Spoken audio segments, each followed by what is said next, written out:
Tony Butita behind the lens. The air is extremely bad, even though we're near the ocean and there's a breeze. It is filled with smoke, the smell of fire.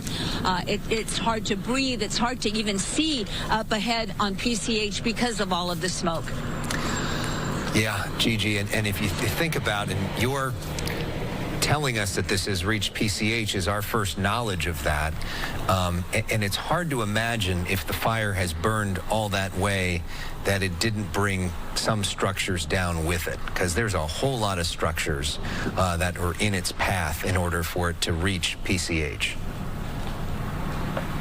That's right. Again, right behind this shopping mall, this Malibu Plaza, I am looking at the map right now, and there is a gigantic home off of it looks like Sweetwater Mesa Road. We don't know the condition of that house, and we really won't know anything about the structures until daylight, and that will be what we see from Skyfox, because obviously the fire departments won't have any official numbers until much later. They're busy deploying all of their units, getting their units, and we also see Southern California Edison. We see the utility companies, all of them also arriving here. You know, Southern California Edison, Marla and Alex warned their customers in both Ventura County and LA County yesterday that they could see their power turned off. Now, we are still seeing the lights on here in Malibu, but they warned over 68,000 customers, and that doesn't mean people. That actually represents a whole lot more people. Those are actually just account holders. 68,000 in Ventura County that they could see their power turned off today, and over 40,000 in LA County, because of course the concern is that these high winds could bring down those power lines and spark yet another fire. So you could see your utilities, if you still have power. This is a really good moment, if you haven't done so already, to check those batteries. And now we see LA County Sheriffs. That's LAPD, I believe. Let's see. That is LAPD rushing off. You see it. This is all hands aboard. LAPD doesn't usually monitor this area. This is LA County Sheriffs, but everybody is assisting. All of the agencies are coming together to help each other. We see people running right now. We don't know exactly where they're going, but we see people with backpacks on, and they are running, maybe trying to get to a building or simply get out of the area. Yeah, it's not easy to, there's not a lot of places to go. Controlled chaos. Yeah. I mean, you think about it, we remember that morning about a month ago when there actually was a fire in Malibu. I remember, I think Brooke was out there that morning, and then we saw the fire in Camarillo start at 9:30 in the morning. And the bad news is, when we actually talk about the weather, is that the forecast in Camarillo today is worse than the forecast in Malibu in terms of the winds. So we could be seeing scenes like this in other areas. Let's hope we don't, as we focus right now on Malibu. My colleague, the city of Malibu has just. I'm sorry, Alex. Go ahead, Gigi. Our reception is a little spotty. I'm sorry, Alex. You dropped out for a second, and I thought you had stopped. The city of Malibu just putting out an update at 2:45 this morning. Mandatory evacuations, Tuna Canyon to Puerco Canyon, an evacuation warning. And a warning means you should be ready to go at a moment's notice, is in effect for Puerco Canyon to Trancas Canyon. The fire has spread now, according to the city of Malibu, to Malibu Road. And we see firefighters going actually up the hill. Now, on that side of the street, Alex, on the hillside side, the lights appear to be off. Power may be off. The street lights are still flashing, but it looks like the power may be off on that side, but on the ocean side, the power is still on. Again, the city of Malibu putting out a mandatory evacuation order for Tuna Canyon to Puerco Canyon, a warning to those who live in the area of Puerco Canyon to Trancas Canyon. Be ready to go at a moment's notice. Yeah. Gigi, thank you. We also want to thank my colleague Marla Tejas, who started off our coverage of this at 11:15 last night. We are now bringing into our coverage to fill in for Marla and to keep us going as we start to say good day LA and not just good night LA. The anchor of Good Day LA, Brooke Thomas. Brooke, on early with us this morning. Welcome to the coverage, and sad to see you under these circumstances. Right, of course, yeah, it's obviously devastating. Heart goes out to the people who live in that area. Gigi, I wanted to ask you, because But we have lost connection with you right now. Something I mentioned when I got here, the first thing we noticed is that cell calls were dropping. Every call was just dropping, and a lot of the folks that were here told us the same thing. A cell tower may be down, but cell reception is extremely spotty. So I'm going to let you go for now. We're going to continue to move up PCH. We're going to monitor the area. Again, you are looking live right behind Malibu Plaza. This is a business, a building. They have a lot of stores here. The fire is burning directly behind it. The fire has now made its way to Pacific Coast Highway. Additional units were being deployed to the Malibu Pier because a lot of embers and fire was reaching the pier, so they wanted to make sure that the pier is safe. And that is the latest from here. I'm going to actually put in another unit to see if I can hear you. Marla and Alex? Okay, Gigi Graciette, thank you. As you understand, it's very difficult for some of the cell phone technology to work. We're grateful that we even have her at all. As we continue to look at Tony Butita's picture there, Brooke Thomas, we bring you into the coverage now, and it just is horrific to see these pictures. No, in the best of conditions, right in this area, cell service is tough to begin with. Right. It just is. And so now you imagine dealing with this right now. It's a wonder that we've just had Gigi for as long as we did. And we're grateful that the live picture continues to work as well. So we're now in the 3 a.m. hour as we transition between Good Night LA and Good Day LA. We are looking at a massive fire that is burning in Malibu. It's called the Franklin Fire. It started in the 11 o'clock hour. It's now at least 854 acres, although I think it's significantly more than that at this point. From Gigi's reporting, that fire has now made its way all the way to Pacific Coast Highway, and you know, there isn't much further that it can burn than that. That's where this thing ends, but we don't know in all the areas where it's burning and how much has potentially burned and is potentially burning right now. My mic's off, but it's 1,600 acres. Okay, so goodness. we're now at 1,600 acres at least that has burned. So it seems like every time we get an update, it doubles or triples in size. So now it's 1,600 acres burned in Malibu. That's when I got here. We were hearing in the 800s. And so this started right as you thought you were about to wind down your day. I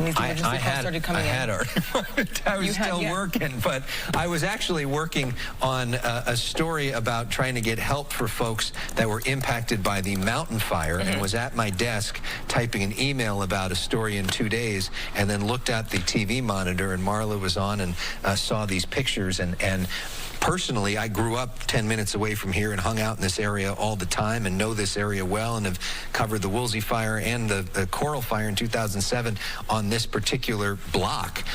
And I knew as soon as we saw those flames, this is not going to be good. This is the nightmare scenario that Malibu residents deal with every decade or so. We are seeing it now play out right now before our eyes. There's always, when I talk to people out there, always a mixture of, and it's miraculous, of people who are calm and resilient and used to this, but also horrified every single time, obviously, as you can imagine. Right, because part of the problem with the way that this is set up is there really not a lot of easy ways in or out. Gigi and Tony Butita talking about the fact that they came through Santa Monica. You know, there are many others. There's Topanga Canyon, there's Canyon Road, there's Malibu Canyon, there's all other different ways to go there, but all of them are potentially precarious. And, you know, Santa Monica is 20 miles up the road. So, you know, and then you've just got one road, which has been shut down in certain areas.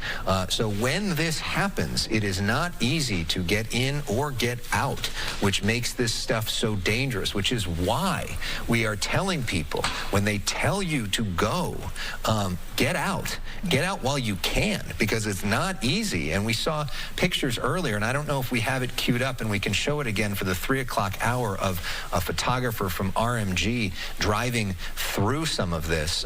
It really, here it is right here. And Brooke, I don't know if you got to see this earlier, and maybe and maybe we also can take a moment to listen into this for some viewers that are just joining us, which gives you a sense of the power of this and what this drive is like. This is a photographer from RMG driving through Malibu Canyon. Let's listen in.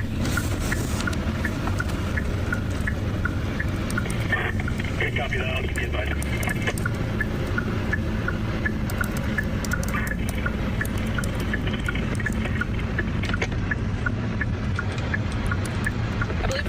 I have a student, a Pepperdine student actually, that just left the area, was just able to get out of the area that we could bring in here on the phone.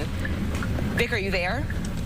Yes, hi, I'm here. Hi, no, thank you for being here with us in the middle of all of this. Can you tell us what it was like, what your experience has been so far this morning? It was definitely quite a stressful situation. We got a notification that there was a fire through a social media platform that is in Pepperdine, but there was no actual communication from our school directly until about an hour later. But when we were able to see the fire itself, we thought that it wasn't too bad and it could be contained. But as the night kind of progressed, we made the, I guess, educated decision to leave campus and try and get as far away from the fire as possible. Where'd you go?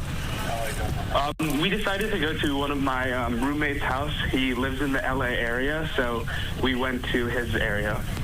I'm glad you had somewhere to go. What was it like getting out of there? Getting out of there was quite a sight to see. It was something I'd never seen before. We were able to drive past the fires and see them on the mountain through PCH. So seeing that was definitely eye-opening and definitely quite stressful. I can't imagine how it is for individuals that are in close vicinity of the fire. What are you hearing from your friends that may be still back on campus? We're seeing that, well, they're saying that they are currently in the shelter-in-place at Payson Library. They are staying safe, and the Pepperdine is doing the appropriate, the appropriate process to ensure that all the students are safe. Unfortunately, I don't have the real-time updates, but it would be great to get some more updates from the school as kind of the night progresses, because you can only get so much from seeing the news. Why did you choose to leave and not shelter in place at the library? This definitely was a personal decision. Along with my my suite mates and friends of mine, we decided that it was a little too close for our own comfort. And considering that this is something that, personally I never experienced before, and maybe some of them also haven't experienced something like this before, we decided that we just wanted to be rather safe than get a chance of being in this kind of fire. You keep mentioning that you've never seen this before, and I imagine this is still shocking and startling for people who have seen this many times, something similar to this. You're not from the area, I take. No. I went to high school in NorCal, in the Bay Area, so there's not a lot of wildfires there, and this is kind of my first time in SoCal as a Pepperdine student. Yeah, I want to go back to just what you saw the first time. Initially you say you thought that this was something that could be contained. Was that based on just what you were hearing or what you had first actually seen with your eyes?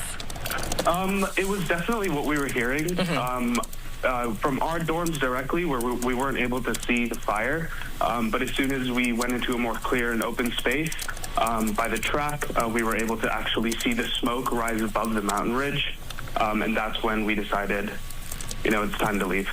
What went through your mind when you were able to be outside and see this?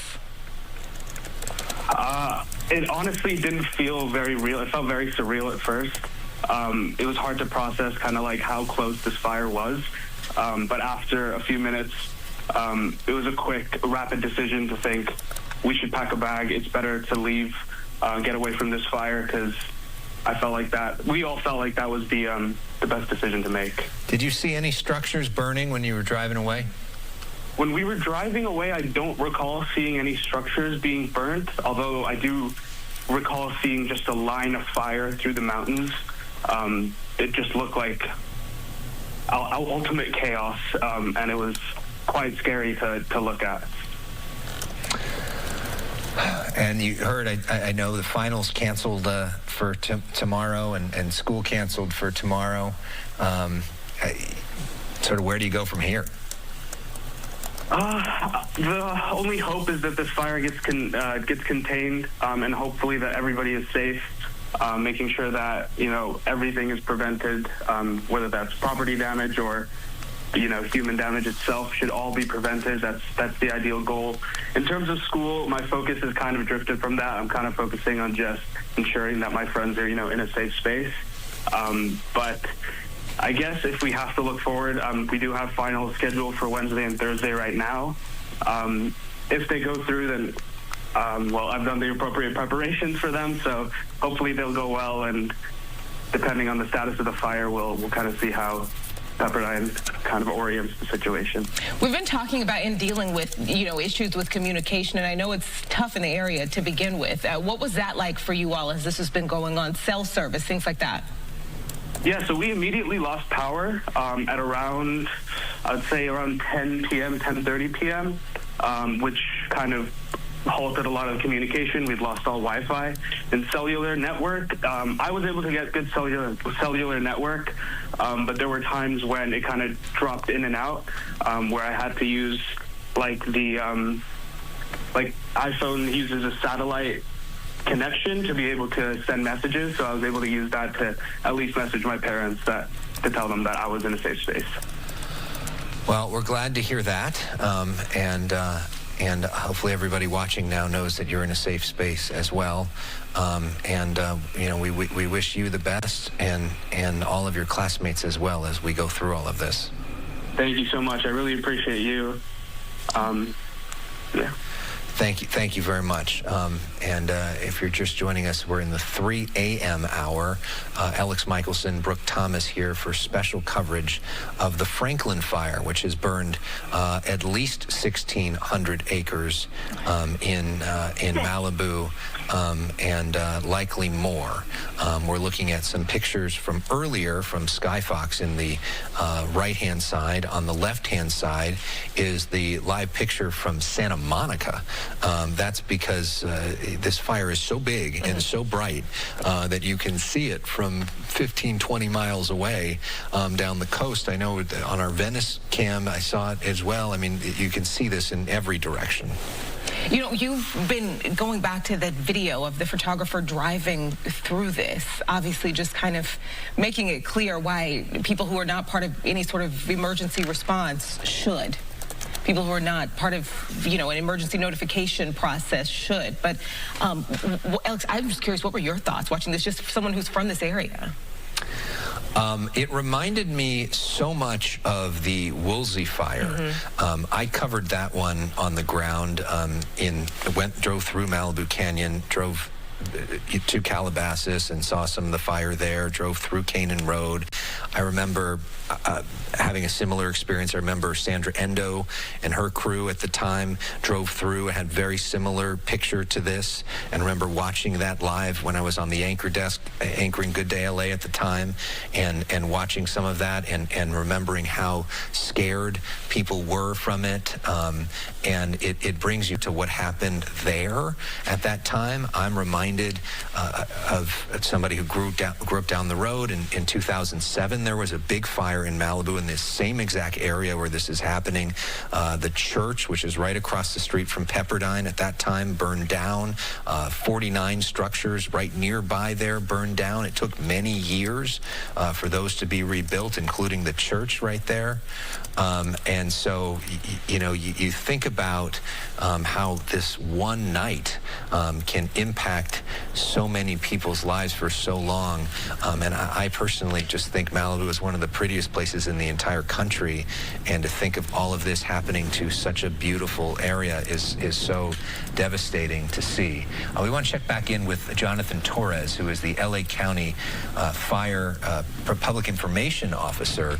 We spoke to him a little earlier tonight in our coverage.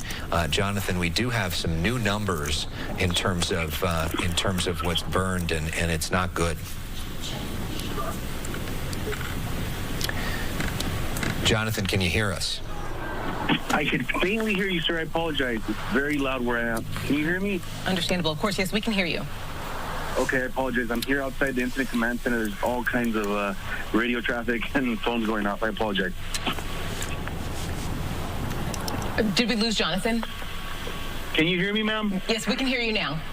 Okay, I apologize. I'm here at the incident command center, and it's just a little noisy. I apologize. I did not hear the question. Oh, so can you talk to us? Give us the latest information, what you know. Yes, sir. So, excuse me. Yes, ma'am. So as of late, we still have our acreage holding at that 853 acre so far. We still have only 4 zones under the mandatory evacuation order. We have an additional 8 under a warning for evacuation. Again, the areas near Pepperdine, as well as that Sarah Retreat home, do fall within the 4 mandatory zones. We currently have several agencies up here assisting us, including Orange County, Ventura County, LA City, as well as law enforcement, including CHP, the Sheriff's Department for LA County, as well as the Pepperdine University Public Safety. We did have pre-deployed strike teams already in the area, as well as in Santa Clarita, just because we were expecting the red flag winds with sustained gusts from between 50 and 80 miles an hour, and that has been the case here. There are street closures continue to be on PCH between Topanga Canyon and I believe Corral Canyon, as well as from the 101 heading over towards PCH at about Mulholland and Las Virgenes, which becomes Malibu Canyon Road, is also closed. Again, we continue to have an aggressive firefight, including aerial and ground forces. We did start our QRF, which is our quick reaction force, between us, Orange, and Ventura counties. Those helicopters have been making drops throughout the night, as well as our permanent fleet, including our Sikorsky Firehawk. And yeah, we're just making every step possible towards getting control of this fire. Is the Malibu colony area, is that under the mandatory evacuation? I don't have specifics. I apologize, sir, for those zones. I did get just the number of zones that are currently there. I can work on that information for what we hope to have a press conference in a couple hours. But as far as confirming or denying that, I cannot. I apologize. Can you just stress for people watching right now this morning the importance of following these emergency orders, regardless of what they are, whether they're, evacuation orders, stay out of the way, road closures, absolutely. Things like that. So we wanted to, absolutely, ma'am. Yes. So I want to distinguish between the warning and the mandatory order. Mm-hmm. We want both to be taken seriously. The warning is just like a preemptive advisement, if you will. When you do receive the orders, we want to stress the importance of adhering to them and making your way quickly and safely out of the immediate fire zone. If you do want to visit our website to help you better prepare for that, our Ready, Set, Go profile is available at our website, which is www.fire.lacounty.gov, which will better prepare you to be in a better, more successful position to be able to exit and get to a safe location, whether that be with family, friends, and or just a public area that is not in the immediate fire zone. So how do you suggest people get out of town? I mean, where do you want them to go? On PCH? On how do you get out of there? So, yes, yeah. So depending where they are, sir, we're going to have, again, structured protection groups that will better assist with that. As you know, with law enforcement helping with traffic, they're going to be our best ally here in directing the public. So if they can refer, if they're in the immediate area, obviously they can refer to either the CHPs that are going to be on all routes and or Sheriff's Department, which is also which is also here helping with traffic as well as evac and or warnings, right?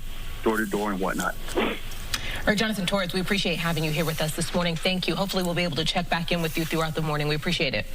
Yes, ma'am. Thank you. You guys have a good night. Of course. Right now, we're going to bring in meteorologist Samada Khan. Samada, yesterday, you stressed throughout the morning the dangers that these winds pose. And, of course, this is not at all something that we wanted to see, but always something we knew could happen. There is that potential, and unfortunately, it is coming into fruition. Brooke, good morning. Alex, good morning. And to all the viewers that are joining us at this hour, and for folks that are in the fire zones, make sure you do heed those warnings that our local fire department is telling you at the time. And we were stressing the fact that it is red flag conditions. The Santa Ana winds have been blowing as strong as we had forecasted yesterday, and that was a concern, especially when we're dealing with wind speeds 20 to 30 miles an hour. These are the strong Santa Anas coming out of the northeast, and it pushes out towards the southwest, where already we have been clocking at observation sites near the Pepperdine area gusts up to 50 miles an hour, and the gust could continue to range between 35 to 60 miles an hour is still possible.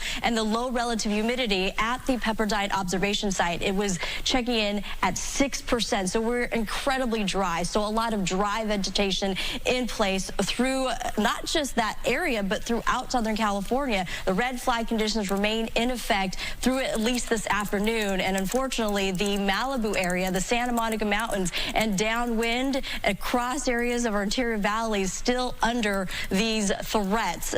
We will continue to watch the winds, and unfortunately, the winds are expected to increase in strength in some locations. As we take a look at our futurecast at this hour, the areas in the highlighted contours, those are the areas mostly impacted by these strong winds. And this applies to the Santa Monica Mountains, the Ventura County Mountains, out towards the San Gabriel Mountains, and yes, downwind of the 15 through the Cajon Pass, out towards the San Bernardino Mountains and the Santa Ana Mountains. So this is a widespread, unfortunate wind event. As we progress into even later part of this morning, the winds continue to be very strong, as you can see there in the very exact locations. What is going on is area of high pressure in conjunction with upper level support. It's helping to drive these descending winds through the canyons and passes. It becomes stronger, and unfortunately, that's what we're seeing play out. Now, by Tuesday evening, you'll notice that the highlighted areas are decreasing in intensity, where wind speeds will gradually decrease, but unfortunately, it's still strong enough to pose that threat. We have been very, very dry, and going into even later tonight, winds still in the highlighted area, those very same vulnerable locations, those wind-prone areas. It's not going to be until at least Wednesday morning before we really notice the winds subsiding. But right now, unfortunately, we are in the thick of it. Just to give you an idea of how dry we are, we have been very dry for October, the beginning of the water year. Downtown LA has only picked up 14/100ths of an inch of rain, and now we are in December, and the first week of December has been dry. We have not picked up any measurable rain, and currently this entire week going into this weekend, no rain is in the forecast outside of just really strong winds. Now, this is a long duration Santa Ana wind event. Again, it will last through at least tomorrow before we see some improvement in terms of not just wind conditions, but low relative humidity. At this hour, unfortunately, we have the perfect conditions, not just the gusty winds that continue to dry us out, but the dry fuel from this past summer. We had record-breaking rain due to the atmospheric rivers that came into place the last water year, and unfortunately added additional brush and foliage growth, and all that foliage and vegetation is dried out during the summer, and now we're approaching a very dry winter. And this is Santa Ana season that we're dealing with, the strongest so far we've seen this season, with wind gusts of up to, as I mentioned, could push up to 60 miles an hour. If we reflect on what even happened last month, the beginning of November, due to the mountain fire, was also triggered by some very strong Santa Ana winds. And as we have all witnessed, when a fire is to start in the middle of strong winds, it could rapidly grow and become erratic and out of control. And unfortunately, that's what we are seeing play out in the Malibu area. And the most important thing for folks to remember is life. Firefighters are, of course, focused on protecting life. That is the most important thing. If you are in the fire zones that have not been evacuated yet, heed those warnings, get ready, get set, and go when told to do so. Again, we watch these winds very closely, and unfortunately, we are in the thick of it currently. All right. Brooke, Alex. Samana Khan, thank you so much. Now 3:30 in the morning, you are watching special early coverage. We are on covering a Franklin fire burning right now in Malibu. We want to go back to Gigi Graciette. We're having some communications challenges, so Gigi can't really hear us, but Gigi, take it away.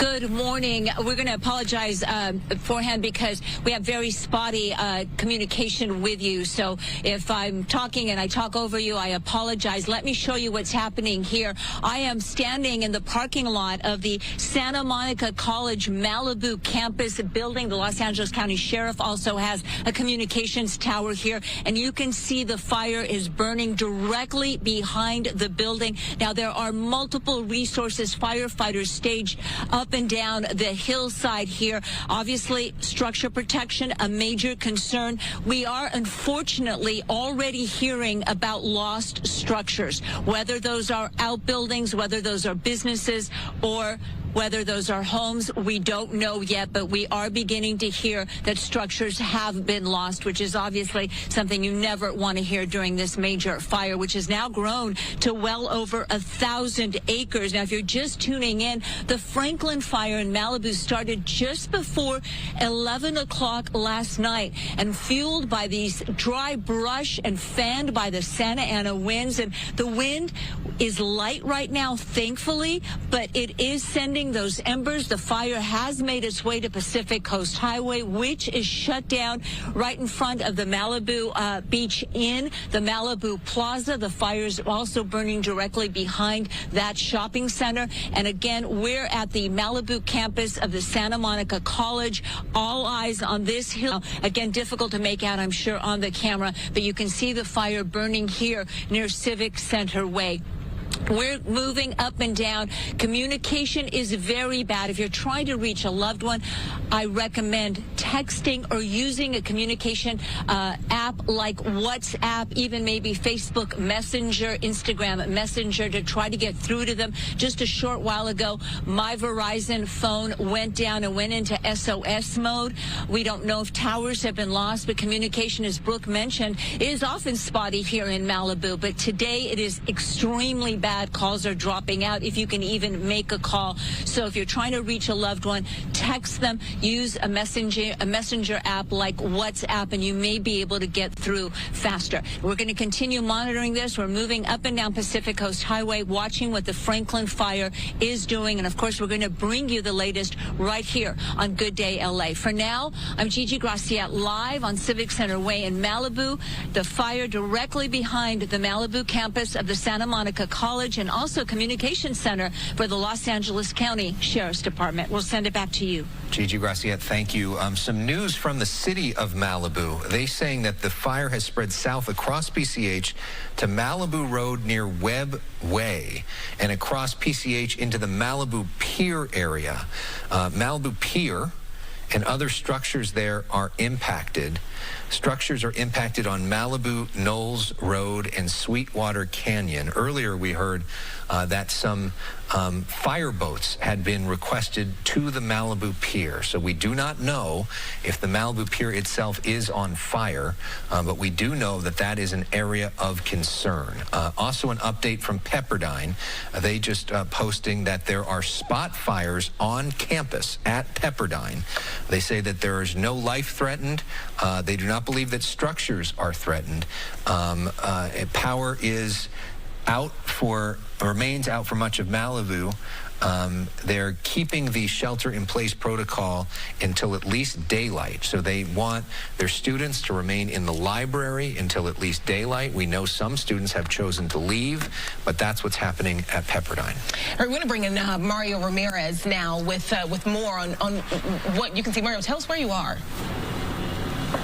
Hi, Brooke, Alex. We're just east of Pepperdine University on PCH and Sweetwater Canyon Drive. And I'm talking to Jim here. He's a resident who is in the evacuation zone. Jim, if you could join me here, thanks for talking to us. I know this is stressful for you. You've decided to stay close to your home for the time being because it looks like this area, the flames have died down, things have gotten under control, but things are still iffy here. So walk me through what this was like for you. Were you able to get some sleep? What happened? No.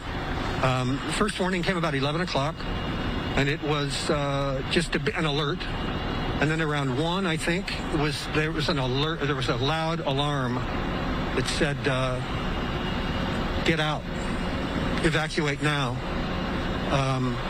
They wanted us to have a plan in order to evacuate, and so I came around, my place filled up with smoke, and I came out on the deck and looked at the hill, and it was all on fire.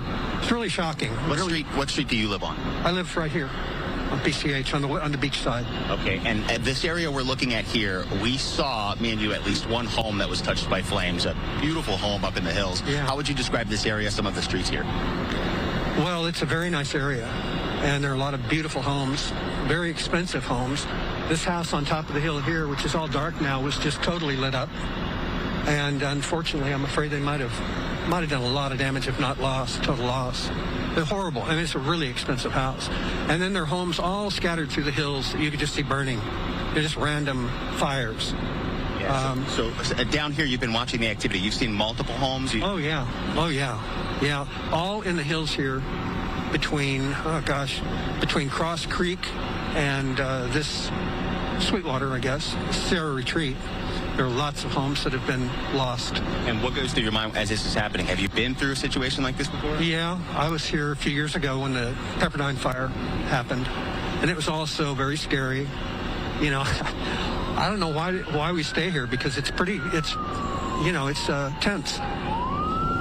I know it's got to be tough. And as for the firefighters here, we've been watching, I would say dozens of emergency crews. We can hear them now working their way here through PCH. There's a good reason why they have these streets closed. What do you say to the firefighting activity here? Well, I think they've done a great job. I mean, like I said, the whole hill was on fire. It was just a panoramic red screen, coming out and looking.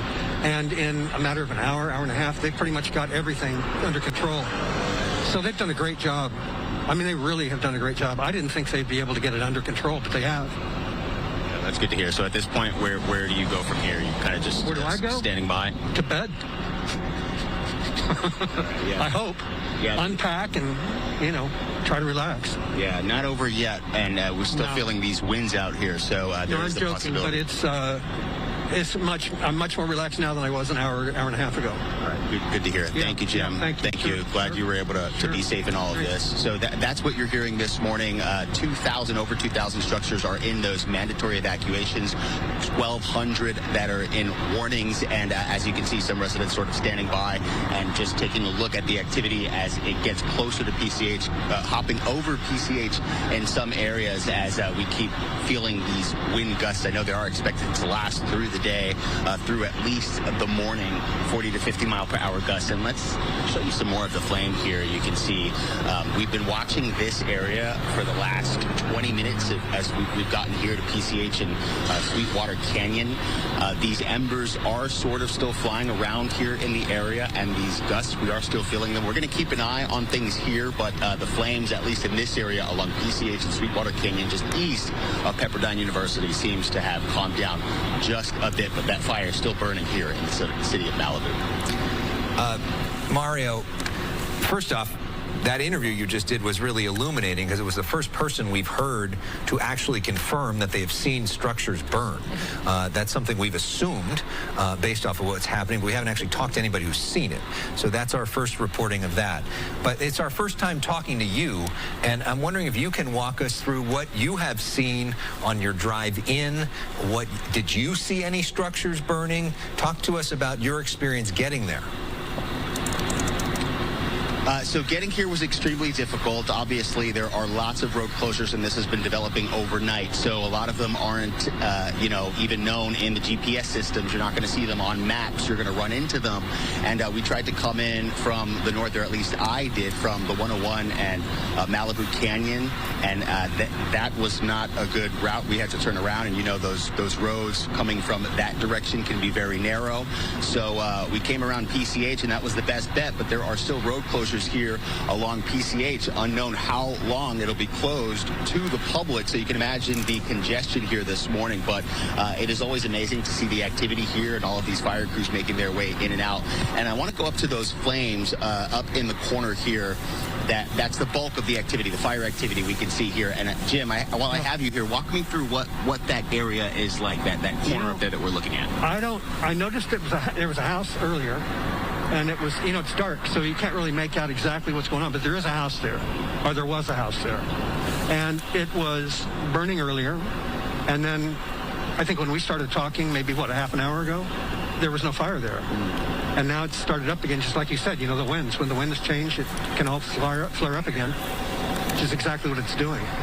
Yeah, absolutely. And to give you an idea, again, we're on Sweetwater Canyon Drive, and some of the roads up there in the mountains, Sweetwater Canyon, Beckledge Terrace, Ridgemont Drive.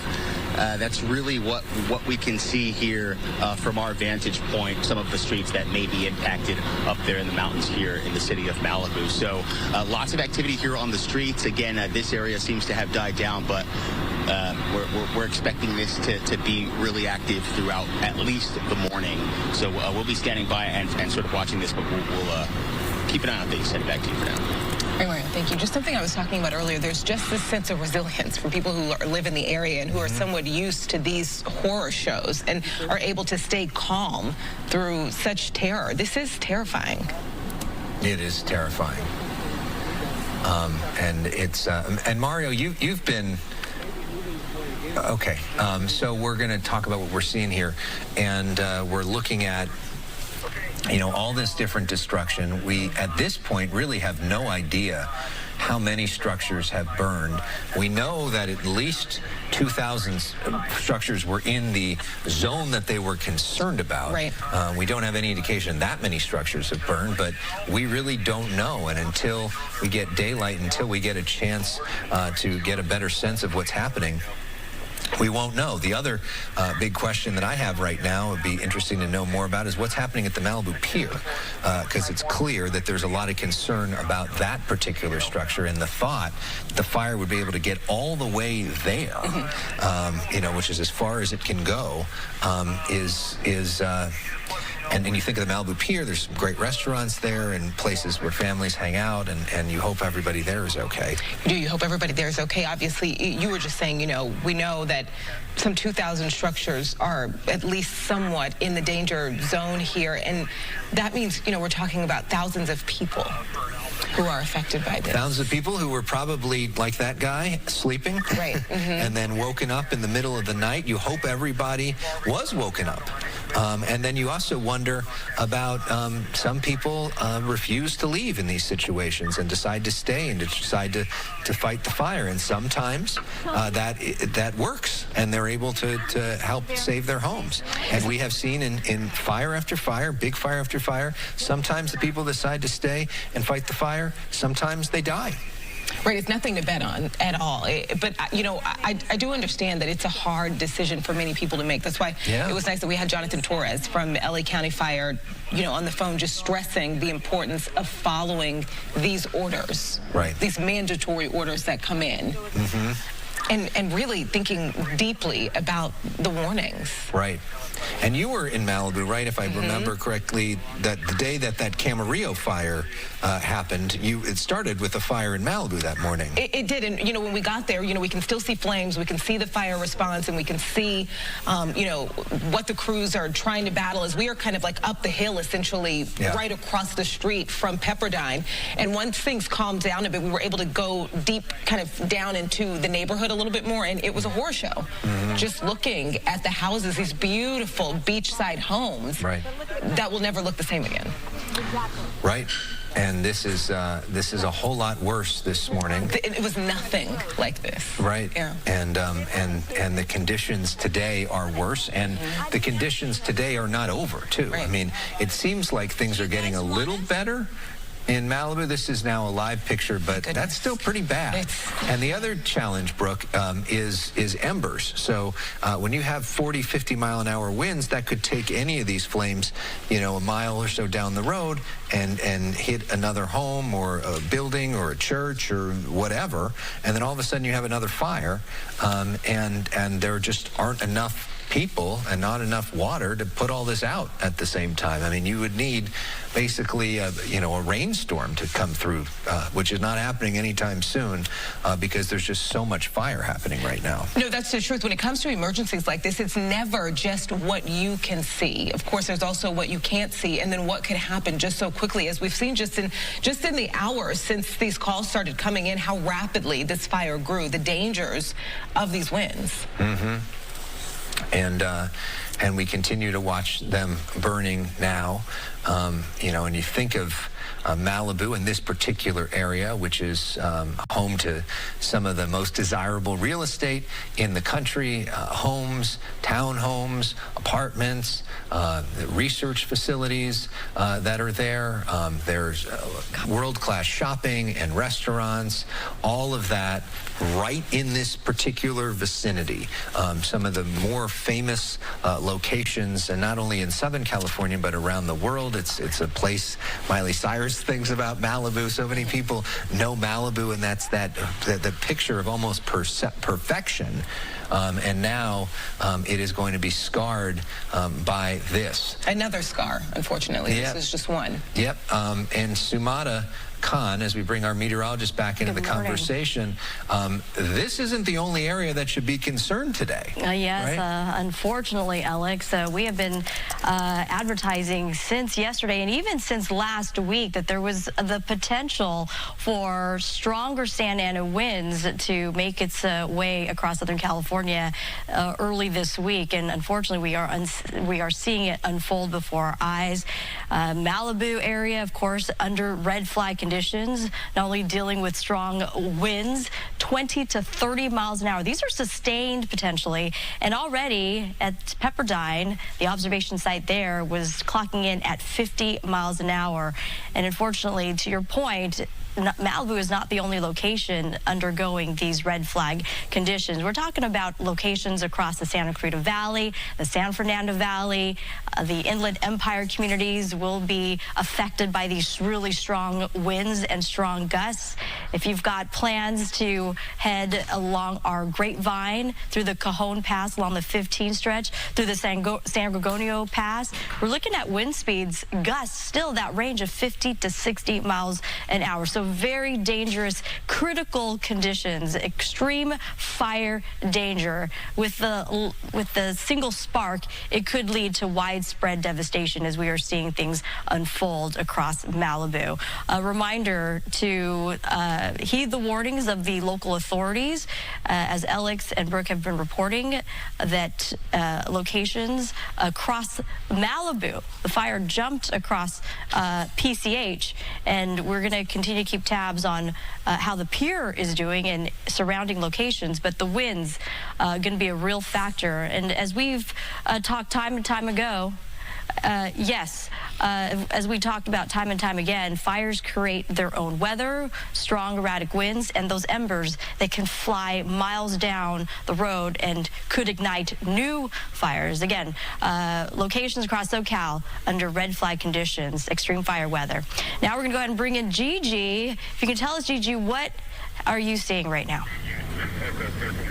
There is so much happening out here. It is changing by the minute. We start off with breaking news. Units are being requested right now on Cross Creek Road in Mariposa de Oro for structure protection because the fire is moving in that area. Meanwhile, we're on Civic Center. This is right behind the Malibu campus of the Santa Monica College. LA County Sheriff's Department also has a communications tower here. And this is where the fire has been burning directly behind the building. There are plenty of firefighters staged here for structure protection. But if you go up and down PCH in this stretch, we're talking about the stretch in front of the Malibu Beach Inn, also right behind Malibu Plaza on the other side of the road, the entire hillside, you can see spot fires. And we just heard firefighters talking to each other about the challenge they're facing with the spot fires, and that the Santa Ana winds are not that bad right now, but they are erratic. We've watched right here. You can see the smoke, and this stretch of Malibu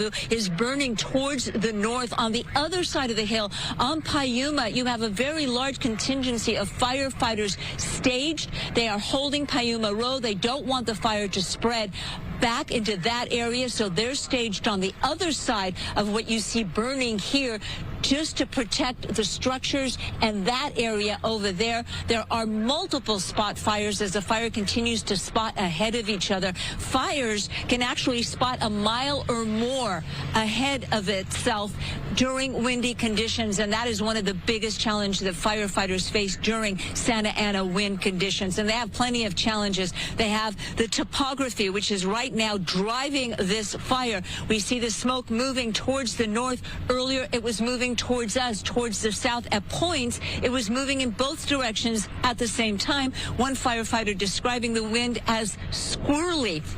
Not a technical term, not an official term, obviously, but that gives you an idea of the challenges that firefighters are facing. Another challenge, rocky roads. Public Works has just been called to Malibu Canyon to clear rocks from the roadway so that fire engines, fire trucks can get by. They're facing a challenge there. Difficulty in getting by because there are rocks in the roadway, so they requested Public Works right away to come and help them clear the road so they can get through here.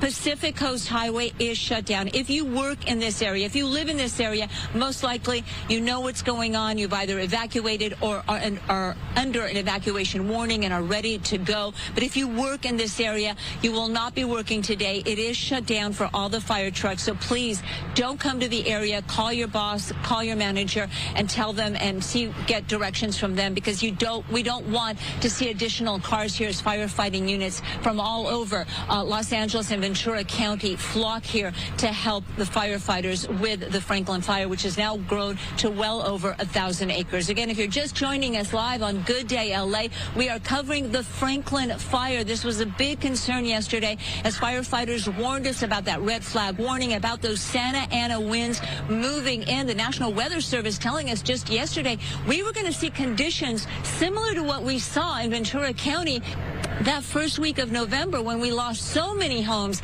dozens of houses in the Camarillo area. Somas was hit hard. Already this morning, there's been a vegetation fire in Fillmore. They moved quickly on that one, got it under control. But this was the big concern, that the winds, if a fire were to start, would quickly fan that fire and cause it to spread very quickly. Very low humidity, very, very dry conditions. The brush very dry here in Malibu, and that is what you see burning. I'm Gigi Graciette. We are live again at the Malibu campus of the Santa Monica College here in Malibu as the fire continues to burn in the hills above Pacific Coast Highway. We'll send it back to you. All right, Gigi, thank you. We've got some latest information in from the city of Malibu. I just want to update you here on that. Let's see here. So the city of Malibu right now reporting the fire has spread south over PCH, threatening structures by Malibu Pier, Malibu Road, Malibu Knolls, and Sweetwater Mesa. Again, this is the latest information coming in from the city of Malibu here. This fire, again, the report started coming in around 11 p.m. last night. So this has been going on now for 5 hours. We've been on air for you, giving you the latest information since then. This is a breaking story. There are mandatory evacuations. There are evacuation warnings. There were shelter-in-place orders. We do know we haven't been able to get as good of a look right now. Obviously, it's the middle of the night, and you can see what we're seeing in many areas. And this is one of the areas that isn't as horrifying as it can get, as it has been overnight as we've been dealing with this. But we haven't been able to get a good look at many structures, but we do know at least 2,000 structures are threatened by this. Thousands of people are affected by this. Thousands of people live in this area. Thousands of people actually coming under within the zone of these mandatory evacuation orders. I want to go back out to Mario Ramirez now live with more. Mario. Hi, we are along PCH and Sweetwater Canyon Drive, and you're looking at active flames here just up in the hillside. And I have Walter Thorpe. He's a resident who lives on Beckledge Terrace, and we've been talking about what you've been going through, what we're watching there up on the hill. You understand what street that is? That's Ridgemont. That's a neighbor that I actually evacuated at about, call it 11:30, 11:45. I've got her stationed right here where I can keep an eye on her. Yeah, she's right over here. We think that we lost her home. My house is about 1,500 yards, just the other side of the hill. I don't know what the status is of that or the other homes that are up there, but I know for sure at least one structure where you're panning right now is more than likely gone. I was given kind of directions and lay of the land with the fire engines, hoping that they'll understand, because they're not from the area. understanding where to go, where not to go, because some of the streets are quite narrow. Yeah. So that's interesting. It's even a challenge for the fire crews to make their way up into these areas. For sure, particularly when they're not familiar with the area. You know, we have some great firefighters that are here, and they're all amazing people. Oh, gosh, that's really catching on right now. But yeah, so I spent about 5 minutes with a couple fire engines and one of the captains giving direction, going up the hill, and where not to go. And the woman that you said you helped evacuate from that home up there, right. she was okay? Yeah, she's okay. I mean, she's numb to it all, right? It's, you know, unfortunately, this side of Malibu in roughly 2007-8 had a pretty crazy fire. We weren't affected in the Woolsey fire, which was further west, but a lot of our friends lost homes there. We also have friends over here in Sarah Retreat, which I'm gravely concerned about, I just don't know what transpired with their homes either. It's surreal. It's very surreal. Yeah. Now, you were saying these fire trucks that we're seeing didn't show up until a few hours after the fire broke. It had to have been close to a couple hours. I know they were trying to battle some issues further west over here and more in Sarah Retreat. The flames coming off the north side over here, or this side over here, were. I mean, I took pictures of it just because I was in awe. The power of the fire and how quickly it moved. I know they were trying to keep it from going that way, and we had. Oh, see, this is something. Yeah, this is the house. Just watching that flare up right now in the last few seconds. That shows you how quickly things can change. That's oh boy. So we saw the flames coming in pretty quickly. We had for a moment about a good 45 minutes to an hour where the wind was going away from us and going toward, unfortunately, Sarah Retreat. And then it shifted and came back our way toward the east side, and then this is not, now you can see more. This is glowing over here now, which tells me that's now on fire. You've been here 19 years. Correct. What's it like this morning over the past almost 2 decades that you've been here? This is the most challenging by far. I mean, you've got some great men and women that are up there, and I give my all to them. But this one's pretty dang tough. I don't know what. I'm trying to digest this here as I'm looking at my home possibly gone. But it's tough. I mean, what am I going to do? I've got my pets, and my kids are fine. They're grown and out in different states, but everybody's safe. I know everybody's safe in our community. I evacuated 2 people myself, and in fact, one of our neighbors, where his street, which we were just talking a minute ago, which was Ridgemont, he had to crevasse down this hill because the entire street, this is Sweetwater Canyon, was on fire, and he couldn't evacuate with his car, so he had to crevasse down the hill. And he has a young baby and his wife, but they evacuated and they're fine. So as far as I know, everybody's safe in the community. It's just seeing what happens with these homes. Thanks so much for talking to us, Walter. Yeah. So we'll stay out here and talk to some of these residents that may be under evacuation warnings for now. We'll go ahead and send it back to you. So you see it now. It's coming close. Pretty dang tough, Mario. That is, to say the least. This community sure is.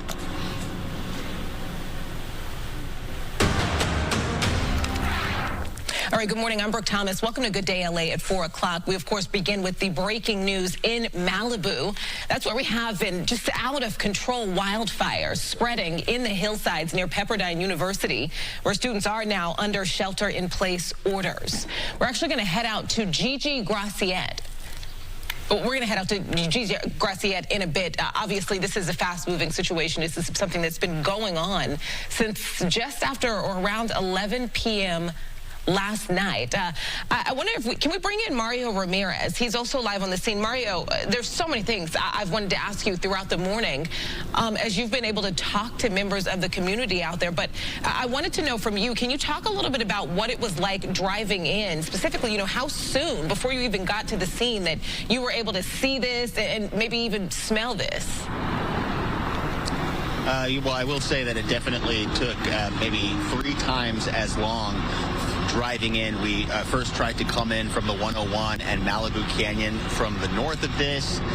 That was not a good route, so we headed back down the 101 and the 405 to PCH, which is where we got some luck. But you're looking at a water drop, or at least we were looking at a water drop here at a home on Ridgecrest in Malibu, just above where we are here along PCH and Sweetwater Canyon. And we've counted and spoke with residents who say at least 2 homes have been damaged here by the flames. Jim, hey, we're live again. I'm just wondering, we're standing by, and you've kind of been watching this activity. If you could join me here, what do you think of the recent progress that's been made here in just the last hour? Well, I think overall they've made a lot of progress. They've knocked it down from, really roaring flames and the whole hillside on fire to what looks is pretty quiet now. And how would you describe this area? I know we're along PCH here, the hillside's up above us. How would I describe it? Yeah, I know some of the streets, Ridgecrest, you said Sarah Terrace? Sarah Retreat. Sarah Retreat. Yeah, it's beautiful. It's beautiful. You know, when it's not burning, it's an incredible place. It's very beautiful. Multi-million-dollar homes up there, obviously. Yeah, lots of money. And, families have been there for a long time, so I hate to see them lose their homes. It's really sad. Now, walk me through your situation. You got the alert when? Were you able to sleep at all? Around 11 o'clock. And by 1, I got an evacuation notice. And it was an alarm that went off. And they just said, get out. Were you able to grab what you could? What was I started packing bags quickly. I didn't have a go bag ready. Not smart. But luckily, I packed them, I put them outside, and then I came out, and it was all on fire. This whole hillside was on fire. And then I just kind of watched to see what would happen, and it's quieted down quite a bit. I mean, it's night and day. I mean, they've really done a great job. All right, thanks for talking to us, Jim. So that's the latest here along PCH and Sweetwater Canyon. We'll go ahead and send it back to you for now. All right, Mario, thank you. We now have a Pepperdine student, actually, Gabby Delgado. Obviously, Gabby, we want to bring you here in this conversation. Talk to me a little bit about your experience since, again, around 11 o'clock last night.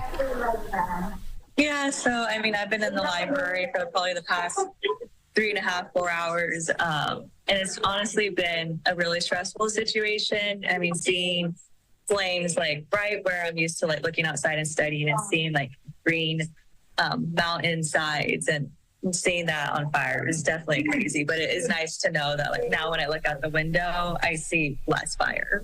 No, that's good. How do you feel right now? Because this will shake you up. I mean, I'm so tired. It's been a really long night and a very stressful night, and along with finals that we have going on at the same time. It's been very stressful and very tiring. Mm-hmm.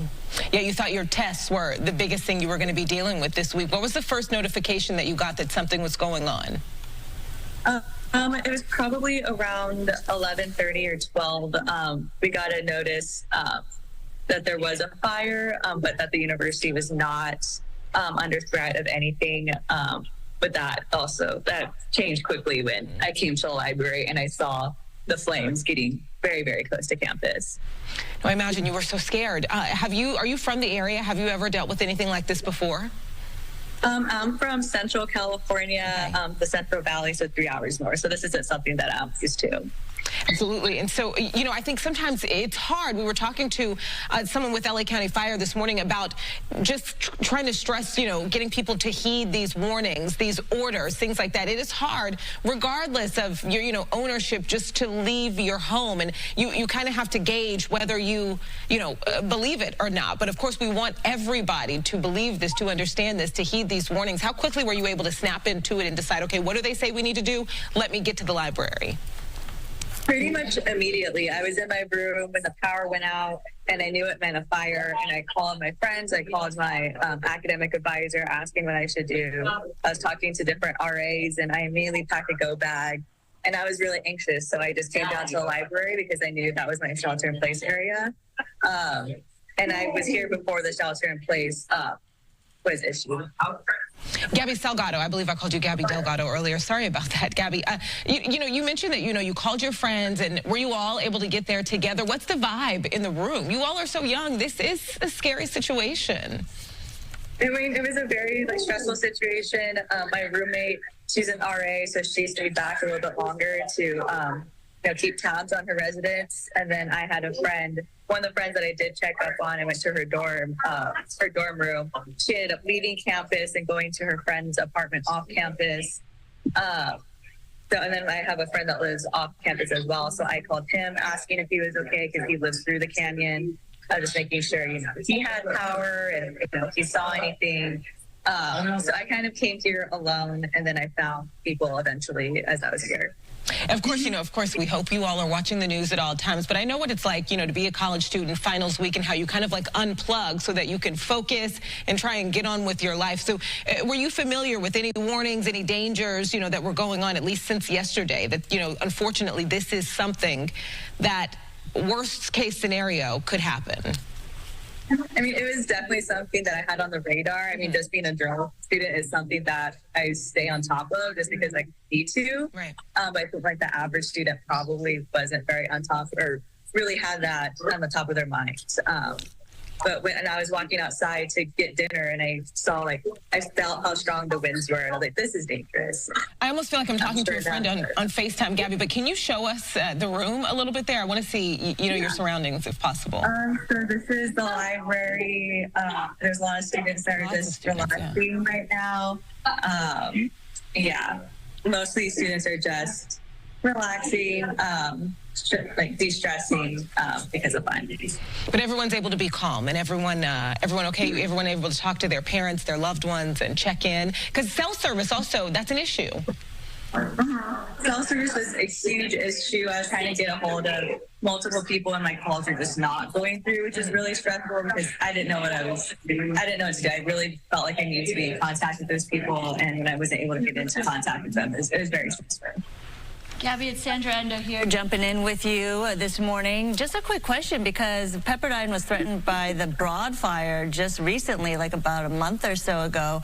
Were you in a similar situation in that fire? What were school officials saying in preparing for another kind of situation like that this time around?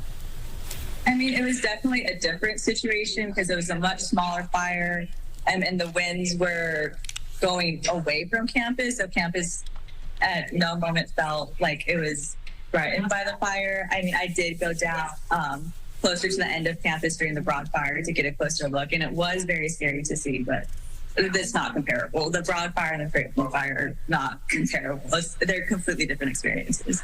Yeah, definitely different experiences, different time of year, because I see all those students studying for finals, as you mentioned. But clearly, is there an open line of communication with school officials there? What are they saying in terms of what's next? Have they been giving you instruction? Yeah, so they told us that we are still under shelter-in-place orders, and those orders are will most likely be in place until daylight. Gabby, thank you so much for being with us this morning, calling in this morning. We really appreciate it. It's nice to be able to get a look at what you're dealing with. And also, it is so nice to hear that you are calm, that you are safe, that your friends, your community is okay. And, I hope things just get better as the day goes on. We want to probably check back in with you later on throughout the morning, if that's okay. Yeah, that sounds great. All right, we appreciate you. Right now, someone else we greatly appreciate, Samadi. It is always nice that people... All right, everyone, you are watching live now from Fox. We were taking some of the coverage there, Fox 11 Los Angeles. We are going to be continuing to take their coverage. Just wanted to check in with everyone. I'm your host, Mike Page. Always great to be here with you, but we are again bringing you this breaking news out of Malibu. Very, very scary stuff right now. Homes being threatened, and probably some already have been destroyed there. So this is a very terrifying experience for so many people. What we are going to do is take our first break here of the hour. Stay right here with us, folks. We will have more coverage from Malibu in just moments.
Gentlemen, we are back here for you on Live Now from Fox. I'm your host, Mike Page. Thanks again for joining us here. Breaking news that we have been following for the last several hours out of Malibu, California. Major wildfire going on right now at more than 1,600 acres, very close to Pepperdine University, really surrounding it right now. There's still a shelter in place at the university, and there's many evacuations going around in and around Malibu right now. Let's go back out to the coverage right now from Fox 11 Los Angeles as they have been on this in the overnight hours.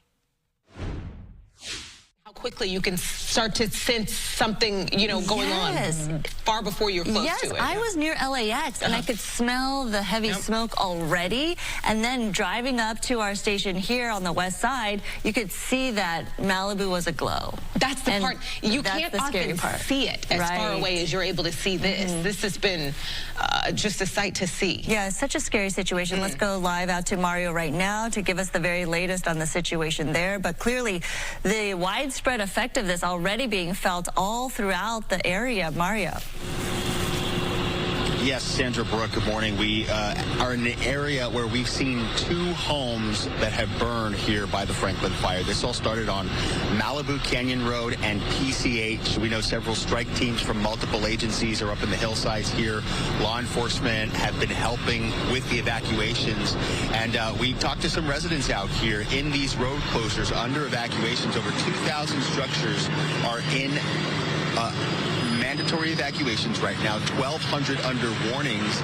And again, we saw 2 homes here up in the hillside burn this morning. One of them, we can tell you, was a multi-million-dollar home on Ridgemont Drive that burned, and we saw a few water drops here in the last 45 minutes or so. So this is over 1,500 acres right now. 300 firefighters and 6 helicopters have responded. They're using all resources available here. No injuries have been reported yet, but this is an aggressive, active firefight on the ground and in the area. LA County Fire has been making their way through this stretch of PCH.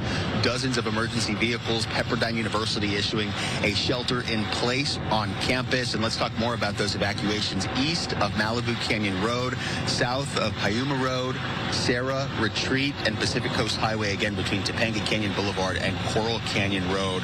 Unknown how long PCH will be closed to the public, but this will obviously create a traffic jam and major congestion in the area here in the city of Malibu throughout the morning. So we talked a little earlier to a resident, Walter Thorpe, on Beckledge Terrace. He says he evacuated 2 of his neighbors, rushed them down here to PCH where they were waiting in their car a little earlier.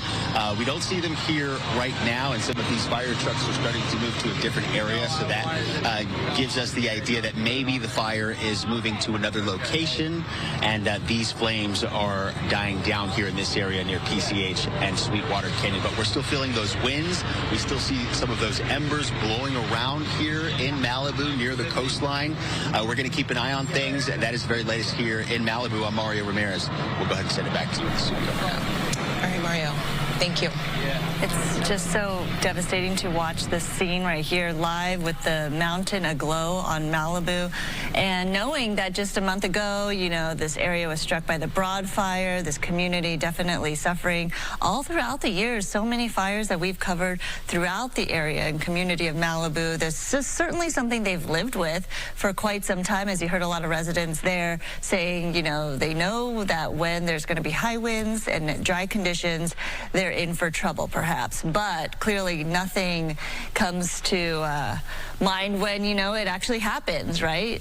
You could be ready, or you think you're ready, but when it actually does, it's still devastating nonetheless. So we're seeing these live images right now of the Franklin fire, which, as Brooke and our team has been mentioning, it broke out at around 10:50 last night. No, yeah, should we get a little update on that? Just catch you up here. It's burned at least 1,800 acres so far, according to CAL FIRE. Again, we've just been talking about how rapidly this has exploded. This came in as somewhat of a small brush fire, and when I got in early this morning overnight, we were talking about some 800 acres. This has exploded to at least 1,800 acres. Again, that's according to CAL FIRE. Evacuations have been ordered east of Malibu Canyon Road, south of Piuma Road, as well as the Sierra Retreat area. Evacuations are also ordered from Tunia Canyon to Puerco Canyon. And students at Pepperdine University, they are under shelter-in-place orders. We just talked to a Pepperdine student, actually a journalism student, Gabby Salgado. They are sheltering in place in the library as ordered. Nearby roads also impacted. That's something you need to know about. PCH is closed from Las Flores to Coral Canyon. Las Virgen is closed from Mulholland to PCH. Obviously, if you don't have to be in this area, if you are not a part of an emergency response crew, you need to stay away from this area. If you are a part of it, if you are affected by a mandatory evacuation order, these are thousands of people affected somewhat in that mandatory evacuation order. You need to be out of there. Again, thousands more people under evacuation warnings. Sandra, we, again, haven't been able to get a good look at any structures damaged in this, but we know some 2,000 are in this direct area affected by what we're seeing. Yeah, definitely threatened, and that's certainly something that firefighters are trying to save and salvage, obviously, life and property at this point, but they are having a tough time because of the winds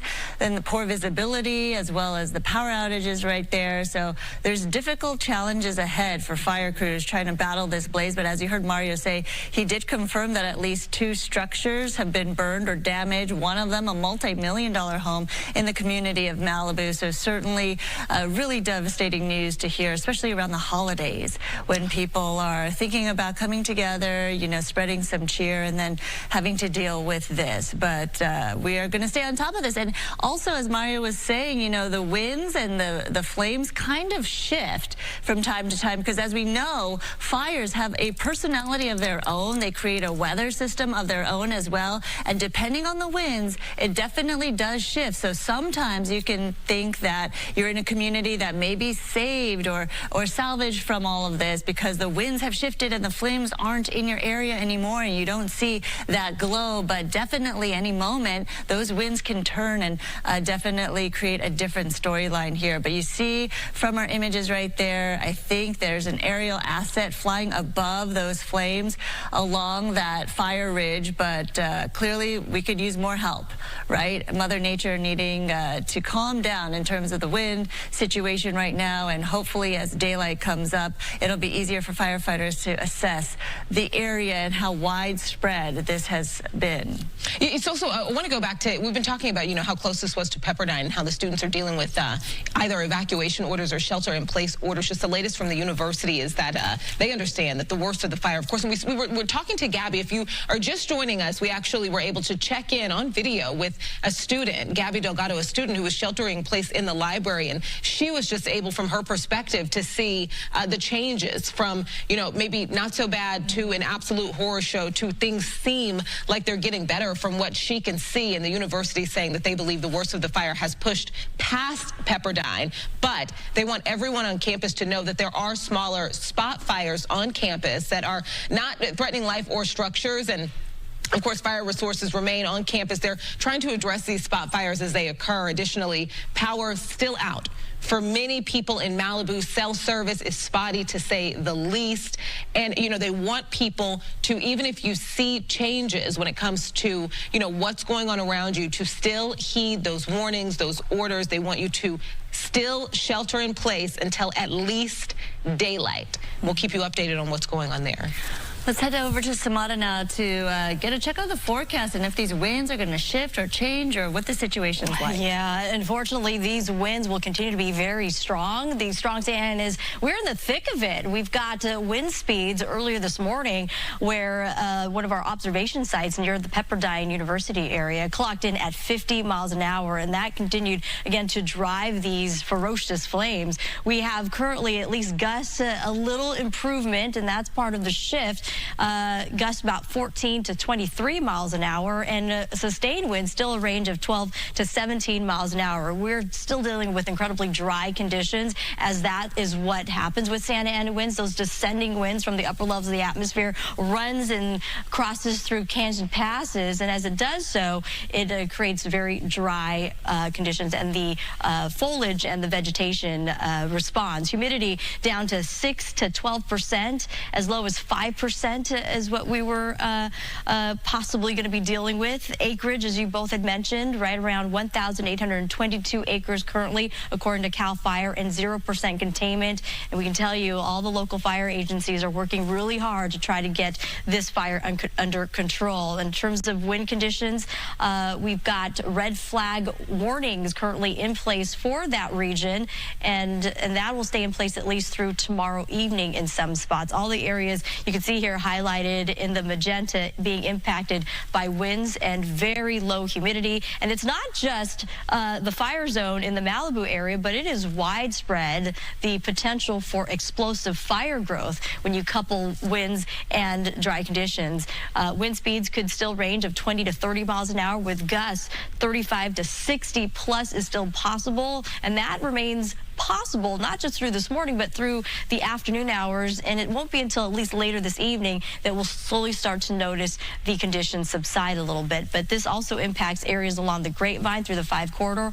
A lot of big trucks will travel through that route, and also the Cajon Pass through the San Gorgonio Pass as you're heading into the Coachella Valley, and of course downwind through the Santa Ana Mountains. And this is again widespread. Taking a look at our futurecast, just getting an idea how strong and how long we're going to be dealing with these strong winds. The contour highlighted locations are the most vulnerable areas with this round of Santa Anas, and that does apply to the Santa Monica Mountains, out towards Ventura County Mountains, downwind through the foothill communities, the San Gabriel Mountains as well, impacting the San Bernardino, Riverside County Mountains, and the Santa Ana Mountains, as you can see here. I'm going to go ahead and animate this out. Fast forward to this afternoon. We're still dealing with the same conditions, those very same vulnerable areas. Meanwhile, there's the wind-protected locations of the basin where they're not being impacted as much by these really strong gusts. Into this evening, 6 p.m., you can see the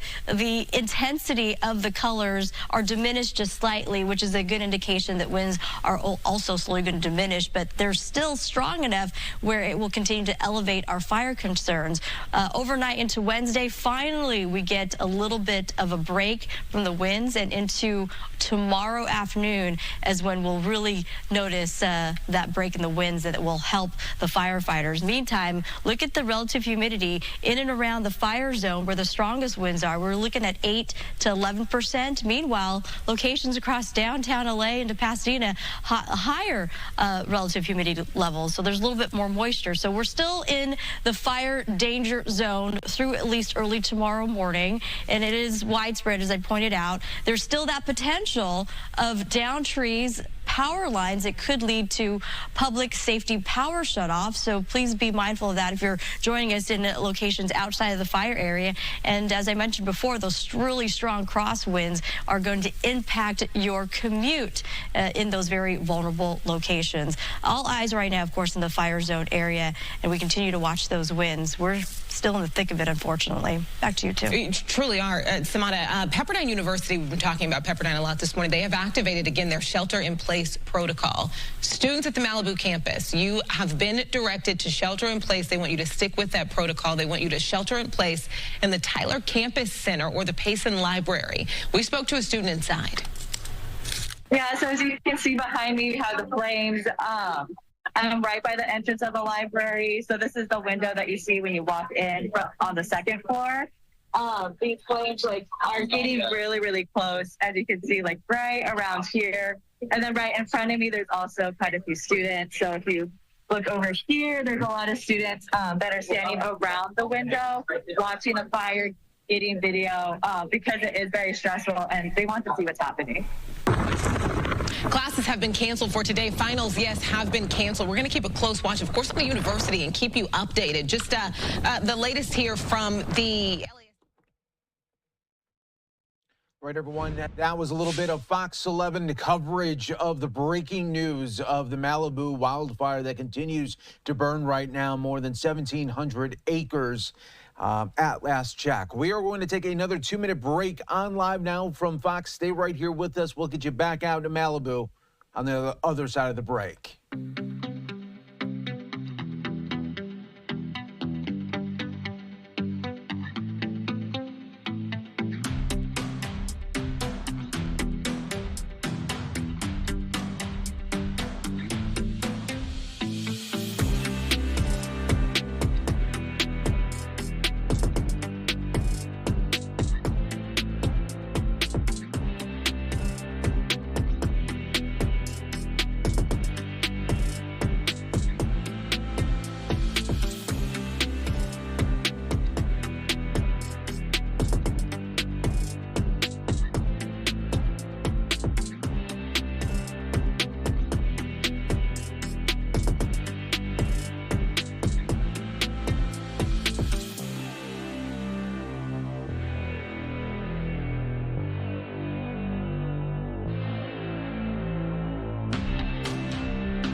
Back, everyone, worldwide here on Live Now from Fox. I'm your host, Mike Page. Take a look at the breaking news that we continue to bring to you of the major wildfire right now in Malibu. These are million-dollar homes at risk and currently burning in some neighborhoods. Let's get back out to the coverage. Fox 11, Los Angeles.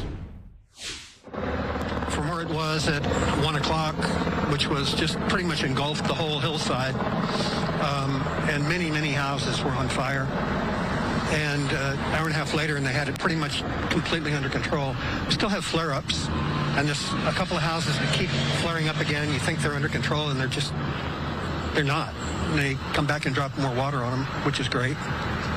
But it's, Now, Jim, how long have you lived here? I've had 3 places here, and I think about 25 years. Yeah. And you'd say this is the biggest fire that you have to deal with? Well, it's the most recent, obviously, and they're always scary when they're happening. Yeah. We talked to some residents earlier who said, unfortunately, they're used to it. They're sort of numb to it. What do you think about that? I think that I think that's true. And as I said, Southern California is full of a lot of natural disasters and, with earthquakes and mudslides, and the fires in Malibu are just horrible. So they can get really scary. The wind's 70 miles an hour on fire coming over the canyon, and, you go to bed and everything's fine. You wake up and neighborhoods are gone. Yeah, we've been watching some of these homes here. One on Ridgemont Drive that burned. We talked to a resident on Beckledge Terrace who didn't know if his home was still standing. He helped some of his neighbors evacuate. And we did see another home up in the hills here. It wasn't clear what street it was on, but we did see another home burning. So at our count, 2 homes that have been burned by the Franklin fire and thousands more that are under mandatory evacuation orders as this continues. We're going to keep an eye on the activity here, and we'll be following the Franklin fire for now. That's the latest here along PCH and Sweetwater Canyon Drive. I'm Mario Ramirez. We'll send it back to you. Yeah, thank you, Mario. As we were just been talking about people who are dealing with this and their homes, I just want to, because we're talking about Malibu, right? And obviously, many homes, many people have very, very large animals. A little bit about what you can see, Gigi. Well, what we're seeing right now is that wind starting to pick up. You can tell by my hair. We're on PCH. This is Civic Center Way, and you can see those palm trees are on fire. That is sort of an empty field area. There you see more resources being deployed. They are staged throughout Malibu. Hundreds and hundreds of firefighters already on high alert because of the Santa Ana winds. And unfortunately, Mario's been talking about it. He interviewed that person who said that he knew that homes had been lost, and we just witnessed for ourselves up in the hills on Sarah a house burning. It appears to be a total loss. We have some video for you. The transmission, the connection up there in the hills is very spotty. A lot of the phone towers appear to be down. Verizon is almost always on SOS mode now. That's what we're seeing here. But this house on Sarah burning, and this is just one of many structures that we hear are now well involved. Firefighters rushing from one area to another, and that is because the fire continues to spot ahead of itself because of these Santa Ana winds that are fanning these flames. There's plenty, excuse me, it's very smoky here. There's plenty of dry brush to fuel it. But the biggest challenge for firefighters right now is the wind and the fire spotting ahead of itself. Now, on the other side of the hill, Piuma Road, Malibu Canyon, firefighters are staged, making sure the fire does not cross that line on the other side of where we are. We are on the ocean side right now.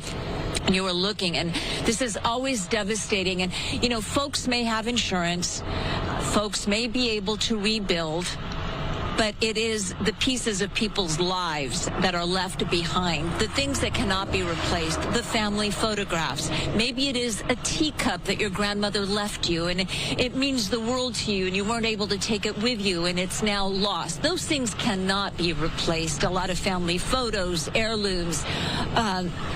That is why it is always devastating to watch someone's home burn down. You cannot assume that because a house is in a beautiful area here in Malibu, that folks have their insurance up to date. A lot of folks are having trouble with their insurers right now, so not all houses are insured.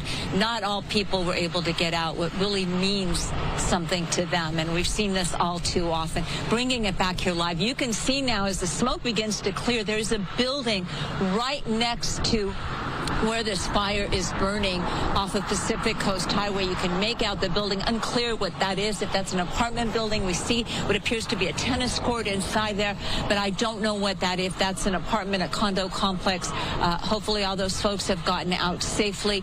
Big concern. And you can see these embers. Photographer Tony Butita, we don't know if you can capture them on camera, but what we see here are those embers just flying across Pacific Coast Highway from those palm trees. The fire just continues to spot ahead and ahead of itself. So very much a very developing story, a story that is going to bring a lot of sadness to so many people, and our hearts go out. We pray that everyone has gotten out safely. They were able to get what means something to them, their pets, their family members. We pray for all of those folks that they have been able to make it to safety. Again, if you're just joining us now live on Good Day LA, this fire, called the Franklin Fire, has been going on since just before 11 o'clock. Of course, the area under a red flag warning. Firefighters warning us yesterday we were going to see the worst of the wind. And we have seen winds much stronger than what we're seeing today. And you can see, if you're looking live right now, you can see that thick black smoke that's sort of headed this way right now. That is a pocket of fresh fuel that the fire just picked up. The smoke, the air is thick with ash, with embers. It's very difficult to see. It's very difficult to breathe right now. The air quality conditions, obviously, not good at all. But if you're just joining us now, this is live coverage of the Franklin Fire. We have Mario Ramirez in the hillside talking to homeowners who have been telling him that they know of multiple homes that have already been lost. Of course, we're not going to be able to get a count until way after the sun comes up. Firefighters right now focused on structure protection on the ocean side here on Pacific Coast Highway and in the hills on Piuma Yuma, on Malibu Canyon, making sure the fire does not spot that way. But right now, the focus of the fire is here on Pacific Coast Highway. There are even units staged at Malibu Pier because the fire continues to spot ahead. I'm Gigi Graciette live on Pacific Coast Highway. I'll send it back to you. You know, Gigi, you make a good point. Regardless of how nice a house is, these are still human beings. And even regardless of what they do or don't lose or are able to rebuild, there's the trauma that is just long-lasting emotionally. You know, when you're out there and you talk to people, when there's any sort of fire danger, and even nothing like this, their minds go back to the Woolsey fire. Even children who immediately start to panic because of what they've seen before. Now this, unfortunately, has become another one of those horrors that is just going to stick with you. I have met families that are searching the rubble maybe for a lost teddy bear that meant the world to their child. I've seen families searching the rubble for a wedding ring that belonged to a grandmother that was left to them that meant everything to them. In that case, that couple actually did find that wedding ring and were able to have it restored. But so many people find absolutely nothing. And ultimately, the story is not about structures. It's not about property. It is about people and the pieces of their life. And not everyone owns a home here. There are also renters. There are apartments. We don't know the condition of everyone who lives out here who may be losing their home right now. And come daylight, we're going to start to see a lot of heartbreaking scenes here. We saw it for ourselves. A home on Sarah just burning to the ground, even though firefighters are staged there. Their biggest challenges, you're looking there at the video that we just shot for you. We couldn't go live from there. The road is narrow. We just got out of the way so firefighters could continue to make their way up, and there's no cell signal up there, but we watched as that home just burned. And that is just one of several that we are hearing about right now in the Franklin fire as it continues to grow here in the Malibu area. Speaking of the heartbreak, we heard from a resident who's lived in that area for 25 years, had several homes throughout the course of his stay in the residence and in the area, in the community, and he says it's always scary when they have a red flag warning or a fire breakout. They're never ready. Despite having a go bag, despite knowing the protocol, it is always a scary situation. You go to sleep at night and wake up not knowing if your neighborhood is still there. We've covered stories. I interviewed a family, and this is a story that has stuck with me for years. They packed their go bag. They packed their family albums, the things that meant the most to them. They didn't want to put it in the car because they were a little, concerned. They didn't want that stuff out there, so they put it by the front door. At 3:30 in the morning, someone pounded on their door. They opened the door, and the fire was on their street. It was racing towards their house. They ran to get out, and they left that go bag behind, and they lost every precious piece of memorabilia they had, the family photos, things that could not be replaced. And it was absolutely heartbreaking. Again, the story isn't about how many structures are lost, the property burnt, the damage done. This is about people, people's lives, people's homes, the pieces of people's lives. Yeah, absolutely, Gigi. Thank you, and we'll continue to check back in with you. For now, let's go up to Stu in Skyfox, who's overhead, who's giving us these aerial shots of the Malibu Mountains aglow. Stu. Hey, good morning, everybody. This is the first time Skyfox is actually seeing these flames out here. We've been hearing the stories and hearing the acreage and the firefight that is continuing down there. That glow, you can see it from Van Nuys. As soon as you can get up in the air, it is definitely a huge fire out here, and those wind conditions definitely not helping the situation. Now, we are going to try to find a couple of homes out here. Like I said, Skyfox just making our way out here, so I'm trying to kind of figure out exactly where we are, what we're looking at, and what areas we're seeing. Carbon Canyon, you can see that fire truck right there. That's going to be Carbon Beach Terrace, and you can see those fire trucks making their way out towards those flames. It is an ominous scene for sure. I did listen to a couple of those interviews as we were making our way up here, and where the fire has passed through, of course, those neighborhoods, they're probably feeling a lot better about that situation right now, but those flames continue to move. There's plenty of fuel out here, a lot of vegetation, and those winds, again, like I've been saying, not helping that situation at all. all. Gives you an idea, a little bit of a perspective out there. You can see a rooftop of a home right there off of Carbon Beach Terrace, and those fire trucks and those huge flames ominously in the background. How are these firefighters going to fight this? Well, from the air, and they're going to do what they can on the ground, but it is definitely still moving. High winds definitely not helping the situation. And again, this is also a little bit of a terrain fire, climbing up these hillsides out here, and the vegetation, it's been thick and green out here, so this is going to have a lot of fuel. Right now, that firefight definitely continuing. And again, we do know there are helicopters actually battling these fires with water right now. We haven't seen one, but again, we're just getting here on scene. We're going to get situated. We're going to try to get some better pictures. We understand that there may have been some structures lost already. We're going to try to get the helicopter in that position to see that. But right now, I'm just taking in the scene for the first time this morning, and it is pretty ominous. And again, evacuations going on. 1,600 folks have been evacuated. 1,200 are waiting. I would venture to say Pacific Coast Highway, not sure as of yet, but you can see it right there in the shot. Right now, it does seem like there are still vehicles moving back and forth, but I would venture to say they're going to have some closures there as well. Ladies? Yeah, this is just jaw-dropping, and I've just been talking about how horrifying this is, just seeing this. And just, you know, from these shots that you're giving us, too, it is a wonder how far out you can see this. Sandra was talking about seeing the glow just coming into our studio here. Oh, definitely. You know, we saw it.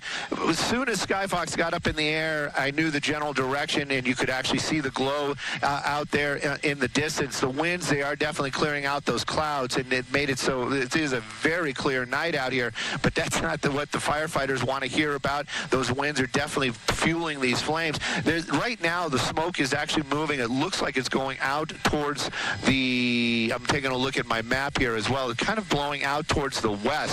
That's where all that smoke is, and the flames where the area that's burned is actually out there as well. You can see a lot of glow out there in the background. That's the area that the fire already has passed through, and there are neighborhoods and there are homes out there. Again, we're going to try to make our way somewhere over here. They were hearing of some structures being lost off of Sierra Road.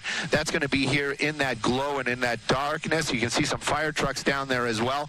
We're definitely going to move Skyfox around a little bit, but right now the edge of the fire is still moving apparently out to the east. That's where that big bloom of fire is right there. But again, this fire still burning. The firefighters on the ground, in the air, they're doing what they can to control it. But right now, evacuations, if you're living on these hillsides, whatever the fire department and the sheriff's department are telling you, I would venture to say listen to them, because right now these flames still moving very, very quickly due to the winds. And of course, anytime the fire goes uphill, you know they are going to move that much faster. I'm not sure if that's actually a structure protection group right there or actually a firefighting group, but now that we're getting a little bit closer, just the glow from the flames, which is scary. You can actually see that large home being illuminated. It still is quite a distance from those flames, but you know what? If that was my house, I would definitely be worried. And again, these firefighters down there on the ground, they're going to do what they can to do some protection. And we know a lot of these homes, we fly this area a lot, and these are all very modern homes, and they do take care of the grounds around them. They do that structure, they do that vegetation clearance around the homes to keep these homes safe. But you know what? When the winds are blowing, the flames are going to be probably feet high in some of these cases out here.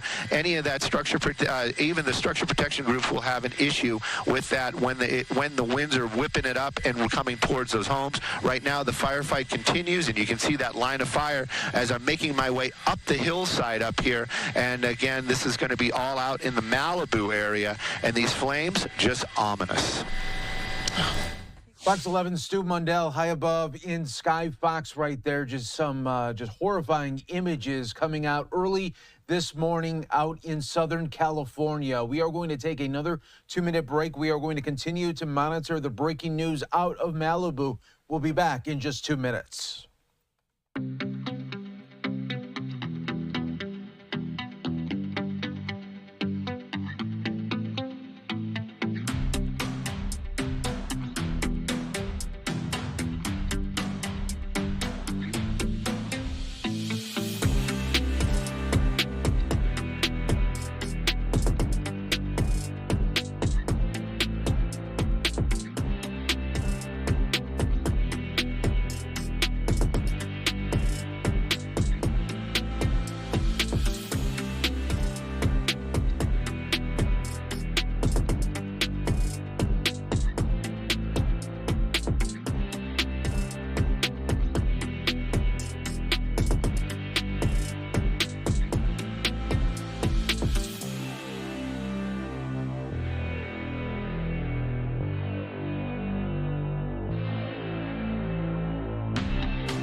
Welcome back, everyone. Here to Live Now from Fox. I'm your host, Mike Page, as we continue to follow the breaking news out of Malibu, California.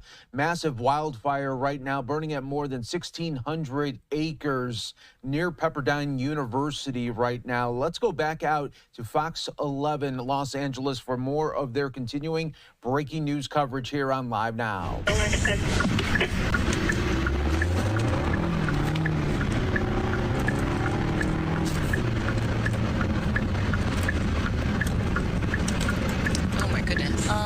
Right here. Right.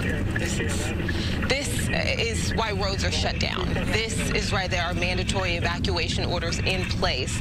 This is why there are shelter-in-place orders.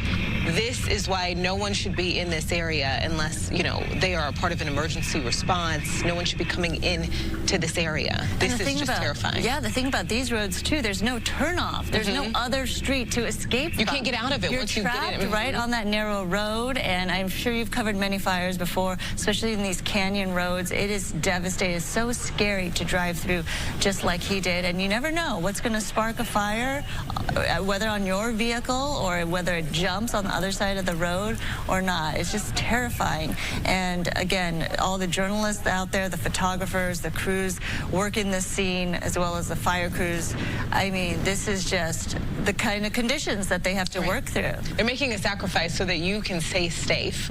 So heed the orders. We have Samana here now because, Samana, obviously we can predict, you know, these winds, at least from your perspective, and you can tell us what we can expect, but you never know what they're going to do to a fire. And so someone can see something and think, okay, it's not too bad. And then here, you know, here come the winds, and it's terrifying. The situation can change so rapidly as we were watching those terrifying images of RMG News driving through low visibility, a narrow canyon road, flames coming on both sides, embers flying throughout the area. Again, the reason why you want to stay off the roads and leave it to the professionals, the firefighters out there that are constantly making sure that the community is okay. And we are continuing to watch those winds. All this is due to the upper levels of the atmosphere. We have an area of high pressure. There's some upper level support situated with it, and those tightening pressure gradients, those descending winds coming out of the northeast, that's what we call the Santa Anas. As it snakes its way through those canyons and passes, it actually becomes stronger and drying as it goes down these hill and mountain areas. Here's a look at the Franklin fire currently just right above Malibu Beach, and we've been keeping tabs on locations like Pepperdine University. We do have current conditions wind-wise. The range has been exactly where we had forecasted, and we were forecasting this strong Santa Ana wind event since last week for that potential because all the air masses were lining up, and unfortunately we are seeing the reality of it. 12 to 20 miles per hour gusts, a range of 14 to 34 miles an hour, and those are current conditions. We had right around 1:31 early this morning tracking a gust of up to 50 miles an hour, hence the rapid spread of this fire. And as we know, fires create their own weather conditions, erratic winds, as all that heat coming up from the brush and the foliage, it's replaced by a lot of cooler air, and with the two combined mixed in creates these erratic fire conditions with the stronger winds, and those embers, due to the prevailing winds, pushes those embers miles downwind and could create new spot fires. And unfortunately, we are seeing that play out. Humidity down to 6 to 12%, so incredibly dry out there. We haven't had measurable precipitation, at least for the month of December. We just started this month, and no rain currently in the forecast. If anything, just continuing to see these tinder, dry conditions. This is very similar. The Santa Ana winds event that we're experiencing is similar to what we were experiencing last month, if you recall, during the mountain fire. We had predicted the ferocious winds that were coming into play, and just like that, one source, one spark was able to lead to just mass devastation. Just our hearts go out to the community that's being impacted right now in the fire zone areas. Acres, the update from Cal Fire is 1,822 and containment at 0%. We do have, again, all the local firefighters working with the scene. scene. We also have gotten word that Ventura County Fire, as well as LA County Fire, and in conjunction with Orange County Fire Department, also participating in this firefight. Red flag conditions continue to be a concern, and that will stay in place through at least tomorrow evening for some spots. And this does encompass the Santa Monica Mountains into Ventura County interior valleys. And it's not just, again, the Santa Monica area, but the red flag conditions apply to much of Southern California. So a reminder, if there is a spark, it could trigger these similar conditions. So make sure if you see something, you say something. The first 10 to 15 minutes of reporting a fire could rapidly, again, increase the chances of attacking it just in time to, again, take care of the issue. Northeast winds 20-30 miles an hour, gusts to 35 to 60 with low relative humidity throughout the day today, 5 to 10%. We have been incredibly dry, as I had mentioned. High pressure is the reason this round. It's creating these mild conditions. You can see the wind arrows driving itself through those canyons and passes and going offshore. We continue to see temperatures, again, more on the mild side. There may be locations that could experience slightly above average temperatures as air filters through those passes. It actually increases the temperature reading. Wind futurecast, just to play this out, the areas in the contour highlight locations, those are the vulnerable locations of where the Santa Ana winds are currently being very aggressive at the moment. This also applies to up and down the 5 corridor. We have, of course, big rigs and campers and a lot of folks utilizing the Grapevine, and that is also being impacted by those strong winds. And then you couple that with also the 15 stretch also being heavily impacted. If you're heading out to the Coachella Valley, the San Gregorio Pass with wind gusts could range the 35 to 50 miles an hour mark and downwind of the Santa Ana Mountains. So this is a widespread wind event, and we take it into Tuesday. So yes, this afternoon still pretty strong. Not a whole lot of relief inside. The relief, those winds diminishing not until at least later this evening, and we'll finally see those winds subside not until at least Wednesday. So early tomorrow morning, and that's when we'll get a better handle on the wind conditions. We've got relative humidity, as I mentioned, in the fire zone. 8 to 11% currently, and you can tell how dry it is. Currently, an indication of where the strongest winds are is this area. Meanwhile, we have relative humidity on the higher side away from those dry conditions. Fire danger still part of the forecast with winds still possible, gusts of 35 to 50, even 60 plus. Power outages is still in the forecast. Down trees due to the strong winds. Power lines could be down. That could lead to public safety power shutoffs. So make sure you stay on top of, again, your conditions in your area, and travel continues to be a concern. These winds, unfortunately, we are in the thick of it still, and watching it play out is just, again, quite a sight to see. Yeah, definitely heartbreaking. Thank you, Samana. Heartbreaking for so many of the residents who have been issued an evacuation order. Hopefully they have left the area already. But here's some information you need to know if you need a shelter. If you have nowhere to go, you can go to Palisades Recreation Center at 851 Alma Real Drive in Pacific Palisades. Also, animal shelters are set up at Agoura Animal Care Center in Agoura Hills and at Pierce College in Woodland Hills. We're coming up on 4:57 this morning. We want to give you a look at just like what you can see and from where. So this is our camera right here situated at LAX. Look at that, Sandra.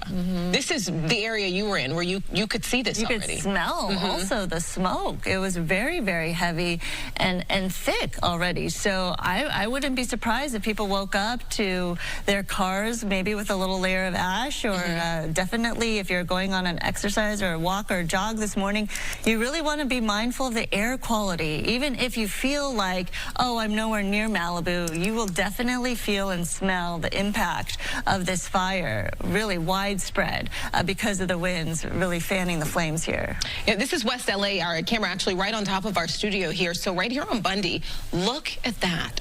Wow. This just, again, all of these different angles, all of these different shots, it really just puts it in perspective, just what we're dealing with, how far away this is, and how clearly you can see Malibu on fire. Yeah, it is truly a sight to see, especially at night when it's so aglow, and then you can see just the flames and, look at that, a live look at Santa Monica, from Santa Monica, looking at Malibu right now.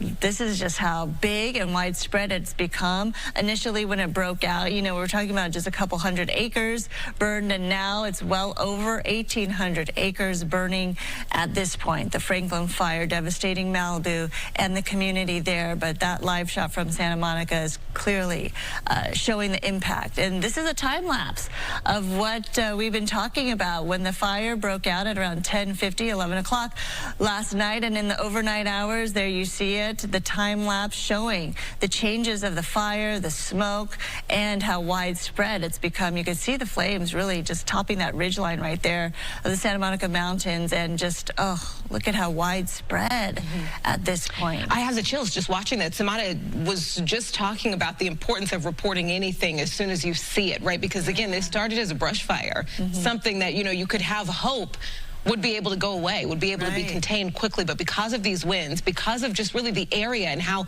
the danger, the fire danger just already in this area, it is quickly grew overnight to more than 1,800 acres. And that's where we are right now. Definitely devastating and very hard to watch. But of course, we're going to have all the latest information for you all throughout the morning on Good Day LA, of course, as the fire continues to turn and change, and obviously communities are waking up right now. The sun will be coming out, and of course we'll get more and more updates from fire authorities and obviously residents who have been impacted by this as well. But clearly showing you different vantage points and different viewpoints of the Franklin fire burning in Malibu.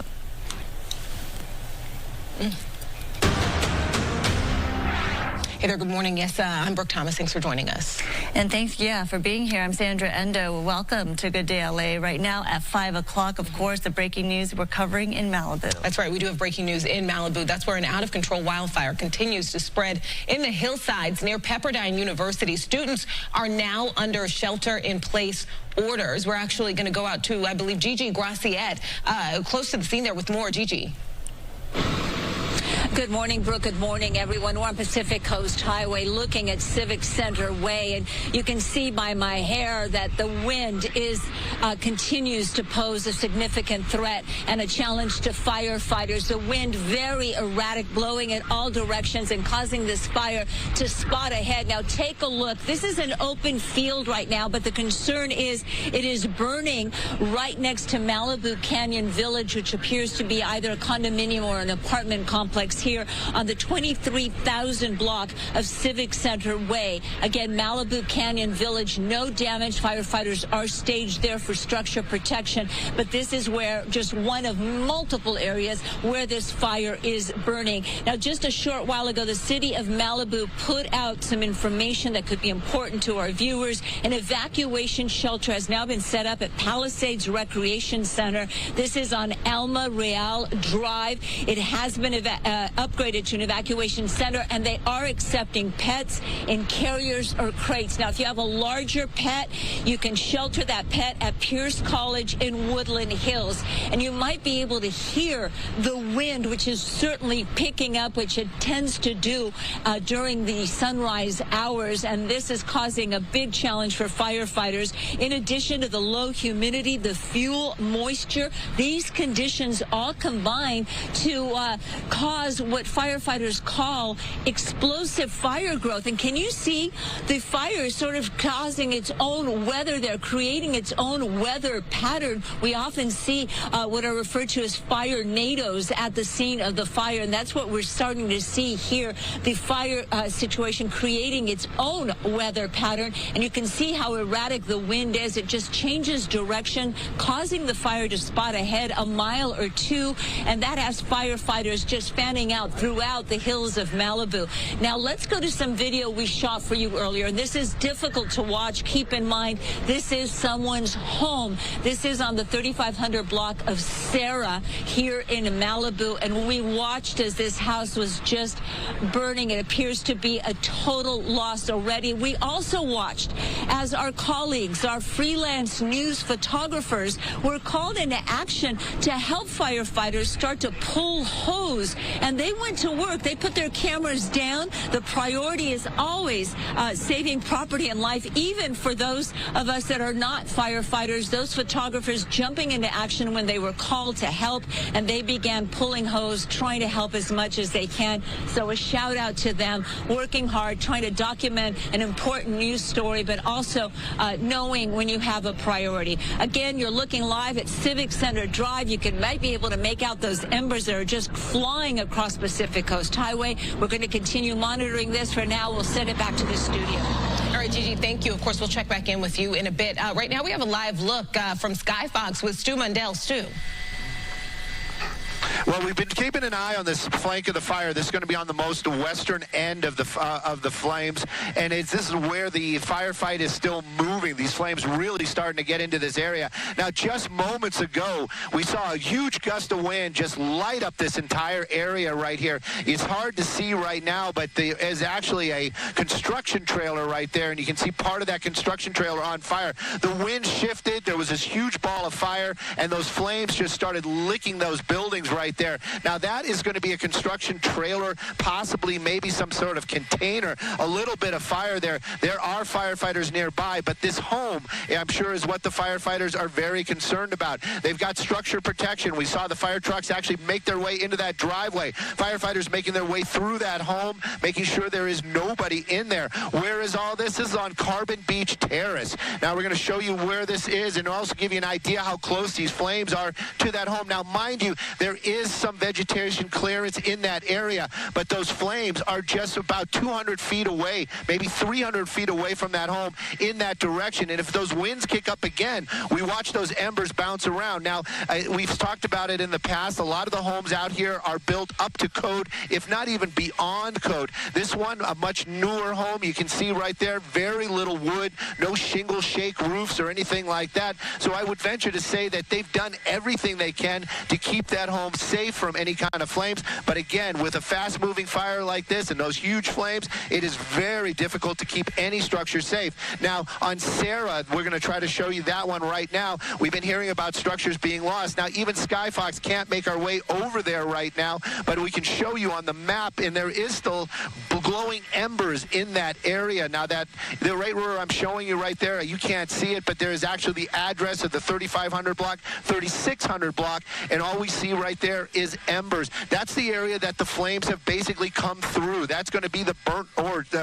earth, the scorched earth, because the fire started more out towards Malibu Canyon and is actually working its way up the hill. Now, the only thing I can say in the fire that's helping the firefighters in the sense of nature is the winds are actually kind of pushing it against its natural climb up the hillside. That's what we're seeing right here, because you can see that smoke clearly moving on the opposite direction of where the flames are going. So they're trying to, the flames are moving up the hill, but the winds are actually slowing it down.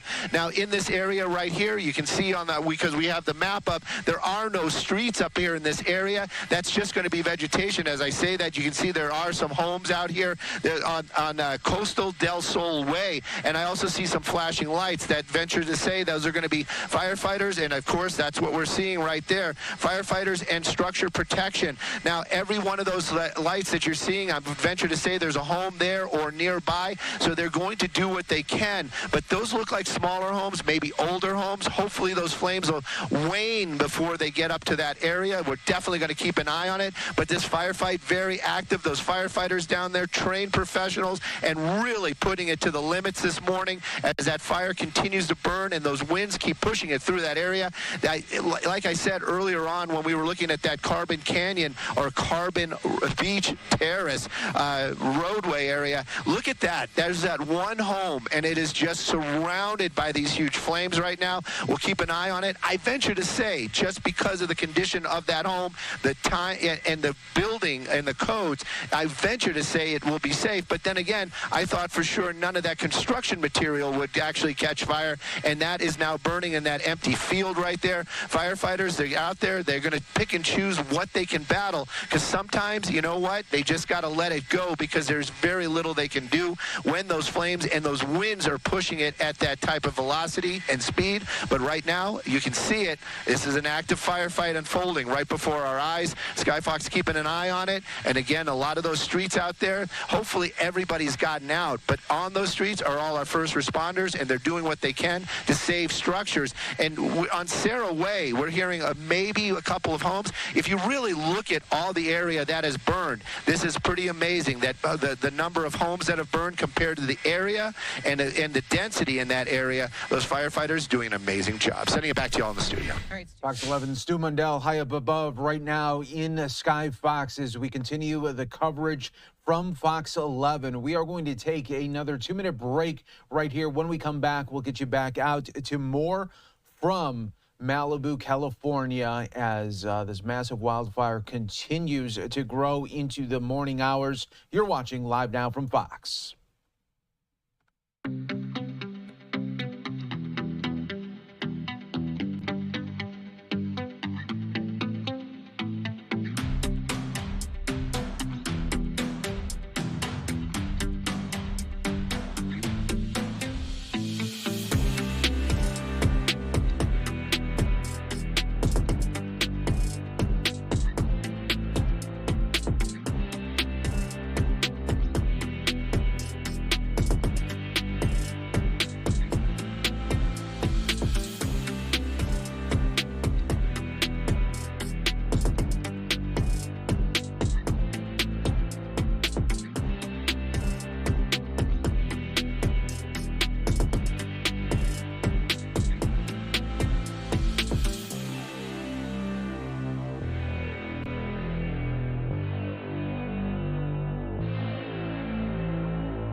Welcome back to Live Now from Fox, everyone. I'm your host, Mike Page, as we continue to bring you this massive wildfire out in Southern California in Malibu right now. We want to go back out to the coverage of Fox 11, but before we do, I just want to again show you the Sky Fox images, and this is what we have been seeing all early morning. The fire starting at late last night in California, time around 11:30 in the evening, and has grown hour by hour right now, and just past 5:10 local time there in Malibu. As you can see, fire crews continuing to try to work these flames. As when daylight comes, we will see really much more of the destruction of this fire. But we know that many homes already have been impacted, as well as evacuations underway. Pepperdine University has a shelter in place right now. Classes are canceled. They had finals going on this week, so we don't know how long they will be canceled for. But again, we are following it all right here for you on Live Now from Fox. Let's go out to Fox 11 LA coverage. Stronger, which is unfortunate for the firefighting efforts out here, but we'll keep an eye on things as the crews out here move from location to location. The priority is structure protection, getting all of these residents out safely. If you get one of those evacuation orders, heed the warning. We talked to several residents who said they knew that this type of weather, that these Santa Ana winds were coming, and they wish they would have prepared sooner because they never really know when it's going to hit, what's going to happen. So please pay attention attention to those warnings, and if you hear it on a loudspeaker, if you hear from law enforcement to get out and evacuate, please do. That's the latest here in this area, again, near Santa Monica College. For now, we'll send it back to you live in Malibu. You know, just taking a look at Mario there, obviously you can just see how this has escalated. Obviously, I imagine it's getting hard to breathe out there, Mario. Yeah, it definitely is. Earlier, we had the mask off. We probably should have had it on, but it was okay. We weren't struggling. But once we got here to this spot, a lot worse. You can definitely easily breathe in those particles. So something to keep in mind. The air quality here in this area will be a mess throughout the day for sure. That is definitely going to be the case. And the eye protection as well. Wearing those goggles and the mask, it just shows how different and quickly things can change, right, Mario, depending on your location and where the winds are blowing. Yeah, some of the residents who had evacuated, they were standing by near their homes because they know how quickly things can change, how quickly an ember can ignite a fire. A spot fire up to 2 miles usually is how far they can go, even more. So definitely a concern as we've been watching. Look, you can even see behind me all these fire crews here stationed, kind of figuring out which direction to go in, because we can see one fire over here just up the hillside, another one to the east. So they're kind of making their way through this checkpoint and figuring out which hillside to target, because there are multiple fires that we see in different directions here in this part of Malibu. All right, Mario, thank you. Speaking of checkpoints, as he mentioned, a 6-mile stretch of PCH is closed east of Corral Canyon Road and west of Las Flores Canyon Road. So clearly keep off of that road and the area, because first responders definitely need a way to get to these impacted areas. Las Virgenes Road as well continues as Malibu Canyon Road on the way to the coast is closed south of Mulholland Highway all the way to PCH as well. So that's according to Malibu officials, shutting down some of those roads that are really important to access the neighborhoods that have been impacted by the Franklin fire. Yeah, they're making it clear, actually, like officials, specifically Malibu Canyon Road, again, as you said, from Mulholland to PCH, that only emergency vehicles will be allowed to pass. So don't even try it. It's not going to be a possibility. It's not just about the difficulties. They're not going to let you through.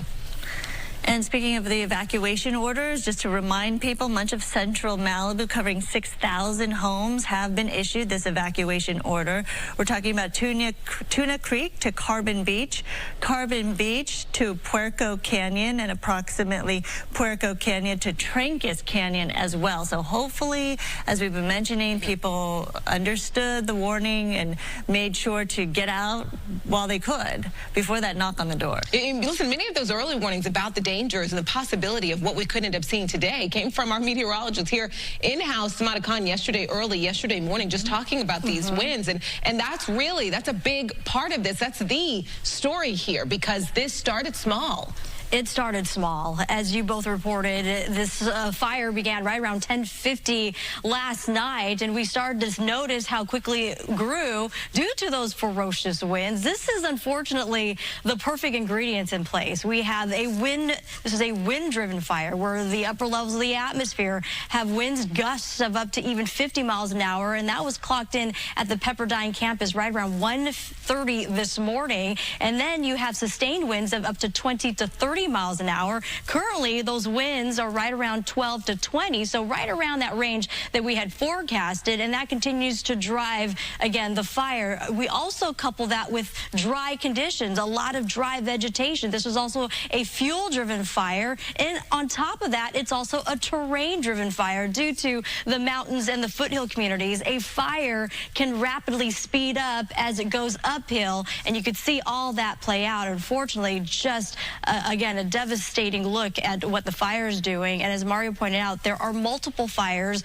and those upper level winds continue to drive those embers downwind for several miles as possible and creating new spot fires, and that in itself could create another fire. So the fire department and all the local officials and the strike teams have a lot going against them. As we saw the live video of the smoke from the fire, as Gigi and Mario pointed out, just really thick and hard to breathe. And then you see those flying embers, just a really difficult situation. Humidity down to 6%, so incredibly dry conditions. We haven't received any measurable rain in the month of December. If anything, we're actually at a deficit in terms of rainfall totals, and that continues to make our vegetation tinder dry.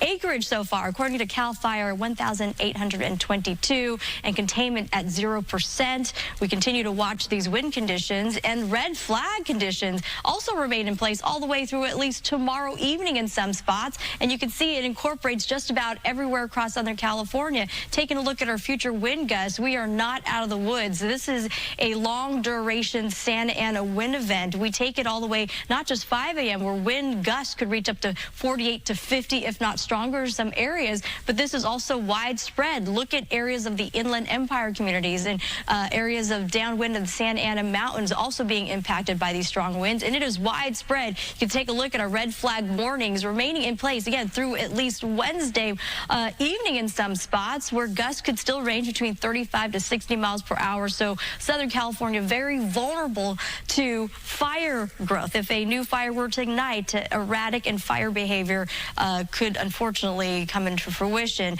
And as we mentioned earlier, a fire can create its own weather. As we get the hot, intense air rising up, we got cooler air replacing it, and it creates this erratic wind behavior. We've seen that in the fire nados, and that is also a possibility in the ridge areas, the ridge tops in the fire zone near the Franklin fire. Our water year, just to give you an idea of how much rain we've got, at least for the downtown LA area, trace amounts in October, below average, 14/100ths of an inch of rain in November, and that's nothing at all. In December, typically our third wettest month of the entire year, we have not seen any rainfall. So far, at least for this week, no rain in the forecast. There may be a slight opportunity, a 10% chance that by Sunday we might get some precipitation, but again, it's a little ways out. So we are very dry, and I've been covering, again, Southern California weather conditions and news for quite some time, about 25 years, and I've seen the pattern. We get the excessive rainfall, like what we received last year, if you remember, the atmospheric river storms that brought our rain totals to well above normal, and the excess water created vegetation growth, excessive vegetation growth, and then you go into the dry summer period, then the very same vegetation and the foliage dries up, creating, and if we don't get any rain from the summer, it creates these dry conditions. Then we get the Santa Anas that come in the fall, and you get the Santa Ana winds with the dryness, and unfortunately we get these dangerous explosive fire conditions. And so far, again, this week, no rain in the forecast. Taking a look at on average December, over 2 inches of rain. We are at a deficit of 1.73 inches, so we are bone dry. High pressure is the reason, coupled with upper level support and those descending winds, create dry conditions, mild temperatures, and wind speeds into the 50s. Our winds, we're not anticipating them to diminish until at least, we're talking about Tuesday evening, so tonight, and finally we'll see those winds relax into tomorrow morning. So this is a very long duration fight that we've got ahead. Send back over to you two. All right, the coverage continues there. Fox 11 Los Angeles of the breaking news of the Malibu wildfire right now. Do want to continue to show you just some more images, really heartbreaking scenes early this morning, just past 5:20 local time there in Malibu. We have some ground shots as well for you as this fire continues growing hour by hour. So we'll continue to follow it for you here on Live Now from Fox. We'll take another 2-minute break. Stay right here with us. More to come in just moments on Live Now.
Welcome back to Live Now from Fox. I'm your host, Mike Page, continuing to cover the Malibu wildfire for you with the help of Fox 11 Los Angeles. We'll go out to their coverage in just a moment, but again, wanted to show you these heartbreaking images that continue as first responders continue to come to the area of Malibu right now. And more Sky Fox images just showing you the spread here of this fire that continues to go into neighborhoods and threatening some big homes right now. And when daylight comes in the next hour or so there locally, we will see quite the extent of damage from this wildfire. Let's go back out now to coverage Fox 11. Stu Mundell, high above Sky Fox. Urban Beach Terrace, a house that is under threat at this point. Let's go out to Mario, who could maybe talk to some of those residents there, see what they're going through. Mario. Yeah, hi, yes, we're on Civic Center and Stephen Ranch Road near the Santa Monica College campus here in Malibu, and we're seeing some residents here passing through, kind of wondering what to do when these roads will reopen, trying to get back home. What are your names? Cody Paquette and Colin Broth. Where are you guys trying to go this morning? I was trying to stay active out here, check out what's going on, stay in the area, see if all's well. All right, you said you live in Point Doom. Things are okay there? Yeah, things are all well there. What road? I know you guys just drove down this road here. Where'd you guys come from? We came from Carbon Canyon. And what did things look like along Carbon Canyon? Pretty kind of messy up top, lots of fire trucks. Not really sure what's going on there right now. Yeah, so as we look at the flames here, what's your reaction? I know you were mentioning the laboratory that's close by. Yeah, it could be really bad. This is just a throwback. We lived here during the Woolsey fire. We've lived here our whole lives, and this is really bad. This is one of the worst we've seen, so.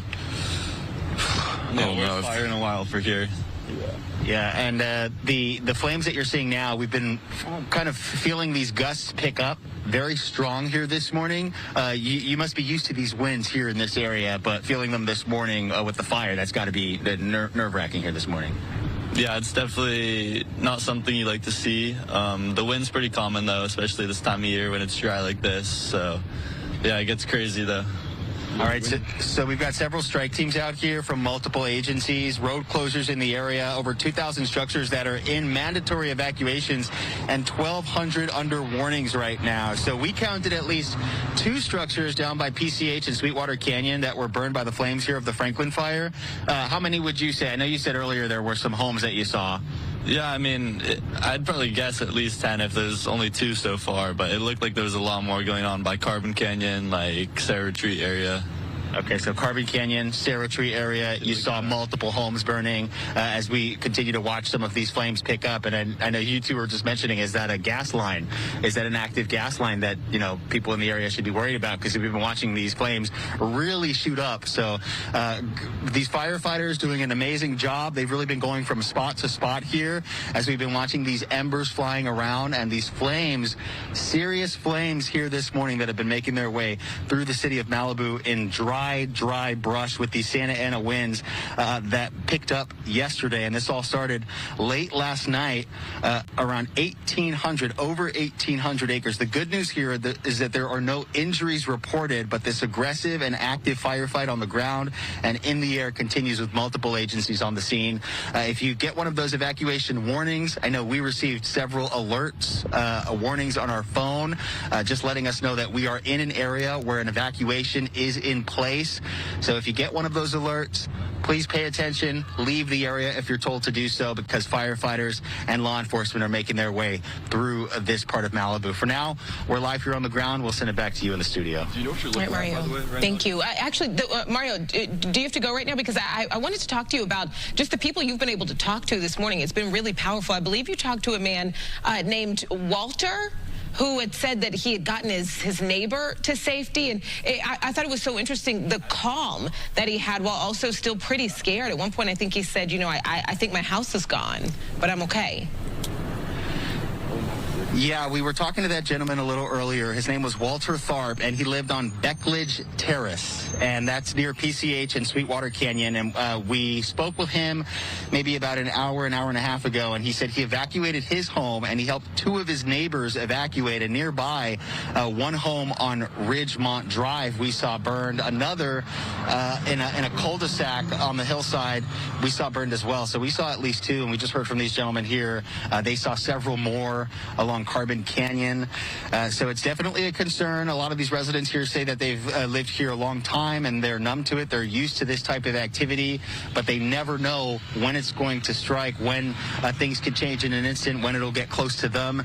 So they really just have to be on standby and monitoring things. We spoke to another resident, Jim Vickers, who lives down closer to PCH along the coastline. He was under an evacuation a mandatory evacuation order, but did not leave and decided to stay by his home to see what the fire did. And in that area, it seemed like they started to die down. So it was looking a little better. So he was relieved, but I'm sure he is still in that area on the street, watching the activity, watching those embers fly around. Malibu City Hall. So that's what we've been watching. It doesn't appear from our vantage point that any structures are burning here in this area. It just looks like vegetation. But again, there's been a very active firefight here in this area of Malibu. We'll send it back to you. All right, Mario, thank you. We'll check back in with you throughout the morning. Sandra, this is just terrifying, truly. It's very hard to watch, given the fact that this area just had to deal with a fire recently, 2 months ago, as well as a history of fires in these communities. So clearly something they've been dealing with, but this one really difficult to watch, as this fire, the Franklin fire, started just about 10:50 last night, just a couple of acres. It was called a brush fire at that point, but quickly spread and grew to, at this point, over 1,800 acres burning in the Malibu region. And you're taking a live look at Sky Fox, and just the personality of the fire right there. You can see in just a couple of minutes how this wind-driven event is impacting the flames, the smoke. It can be seen as far away as Hermosa Beach, Santa Monica as well as some points of the valley. You can see Malibu aglow this morning before the sunrise. Truly, you know, and just in case, you know, you're wondering, all Malibu schools are definitely closed today, closed until further notice. Officials urging everyone, any visitors, any residents that are not in the area, of course, at this time, to steer clear of the area. No matter what you can see, they want you to know that this fire continues to pose a significant threat. And as we approach 5:31 this morning, we just want to welcome you to our coverage on Good Day LA.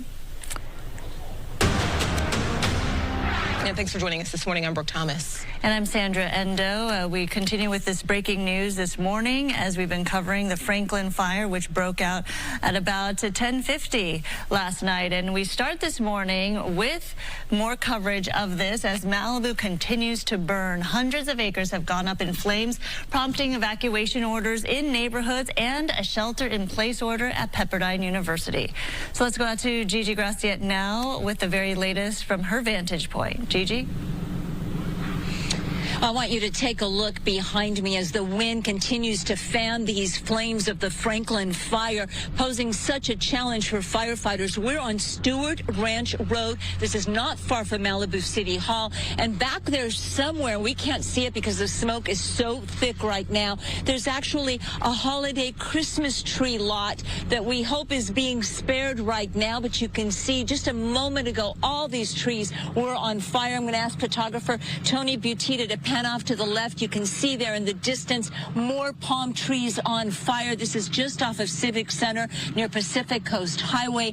When we arrived, there was an ember storm. And again, we've been saying this, and firefighters, we actually just overheard firefighters telling a gentleman who was just looking at the fire on his electric bike. He wasn't wearing a helmet, and the firefighters told him, hey, this fire is moving really quickly. Be careful. I'm going to ask photographer Tony Butita over here to the left, all the way to the left, we see a new start point, and you can actually see what we believe is a condominium complex in the distance. That area has been burning for well over an hour now. Firefighters are staged throughout this area, and they're very concerned. The winds tend to pick up at sunrise, and that's what we've been seeing here as this fire continues to spot ahead. We were talking about that gentleman on the electric bike.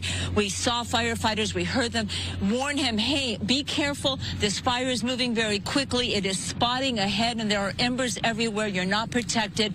Be careful. And that man just turned around and left this area. Again, you are looking live. We're on Stewart Ranch Road, not far from Malibu City Hall. And I don't know, Tony Butita, if you can come all the way here to the side of the van off of Pacific Coast Highway, if you can see this area that just picked up. Again, you are looking live, so bear with us as we move our camera to show you. That just picked up. That was not on fire when we pulled in this area. You can see most likely it was that ember storm that we saw as we drove up Stewart Ranch, that the embers were just flying everywhere, that maybe just started that fire over there. And this is the challenge that firefighters from LA City Fire, from LA County Fire, as they continue to spread all over, because the fire is just spotting ahead of itself. It can spot a mile up to 2 miles ahead as it's being fanned by the Santa Ana winds. This is what we're seeing right now. Now, that is burning off of Civic Center. You can see it clearly from Pacific Coast Highway. If you're just joining us on Good Day LA, the Franklin fire started just before 11 o'clock last night. It is moving very quickly, spotting ahead. There is a lot of concern. There are firefighters here. The main focus is on the ocean side, but on the valley side, on Piuma, on Malibu Canyon, Carbon Canyon, firefighters are staged up and down the area because they expect the erratic winds could fan the fire towards that area. And of course, they are protecting structures over there. I don't know if we have that video of that home that we saw burning earlier on Sarah. This is a scene that's going to play out over and over again. We've heard of multiple structures on fire this morning, and we watched as one home appeared to be a total loss. We're just hoping that everybody was able to get out safely, and we are hearing that over and over again as firefighters report structures well involved. Some of these are outbuildings. Some of these, unfortunately, are people's home. Again, you're looking live. That is Civic Center Way towards Pacific Coast Highway as that fire continues to spot ahead of itself and flare up in different areas. And that is the latest from here. I'm Gigi Gracia live covering the Franklin fire in Malibu as the city remains under a red flag warning because of these Santa Ana winds. We'll send it back to you. Hey, Gigi, before we let you go, just for now, if that's okay, I would love for you to go back and talk to me a bit about what your drive in was like, because I feel like, you know, you were in the thick of this, and officials are still, they want to make it clear, and they're having to make it clear for people to stay off of these roads that are closed, not attempt to go through them. What did you see? I remember earlier you described it as chaotic, and I imagine that's to say the least. You may be able to make out in the distance, you know, you can see a convoy right now of firefighting, a strike team of firefighting, fire trucks moving into the area. And that is what we are seeing up and down Pacific Coast Highway, which is the reason it is shut down, because the Franklin fire did reach Pacific Coast Highway. And of course, they want to prevent it from spotting over into the homes on the Malibu Colony side, into the shopping center. We were just at the shopping center. The power is out in that area near Webb Way. We also drove by Pepperdine, and that area appears to be calm right now. Pepperdine earlier saying that the worst of the fire had passed them by, which is a good thing, of course. You talked about Pacific Coast Highway. It is shut down. You want to avoid Malibu. These businesses are not going to open today. There is no power. There is no electricity. All the utility companies are out here. A big concern, of course, that power lines could continue, could fall and spark yet another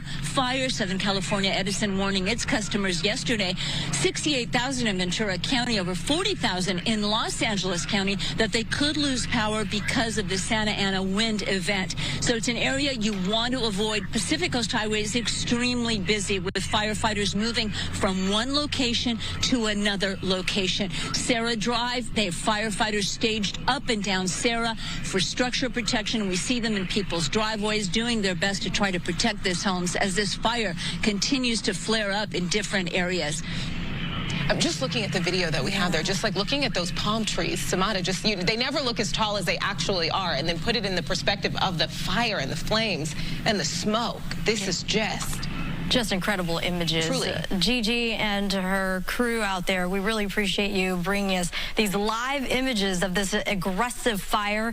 Exploded, as all of us have addressed, at 10:50 p.m. last night, and it continues to grow. Getting word now, as you see there, 1,800 acres actively burning, and we have, unfortunately, the perfect ingredients in place for this fire to continue to burn. We have the upper level winds, a big problem. The Santa Ana is coming out of the southeast, pushing towards the southwest, northeast pushing out to the southwest, and we've got gusts now increasing from where we were just an hour ago. Now the range of 34 to 48 mile per hour winds, and sustained winds are 20 to 31 miles an hour within that fire zone. Humidity, we are so dry out there, so that continues to dry out the vegetation. So not as only a wind-driven fire, but as a fuel-driven fire, with the fuel just about dry throughout that region due to the lack of rain that we haven't received. And then you couple that with the terrain, a terrain-driven fire on top of both those issues,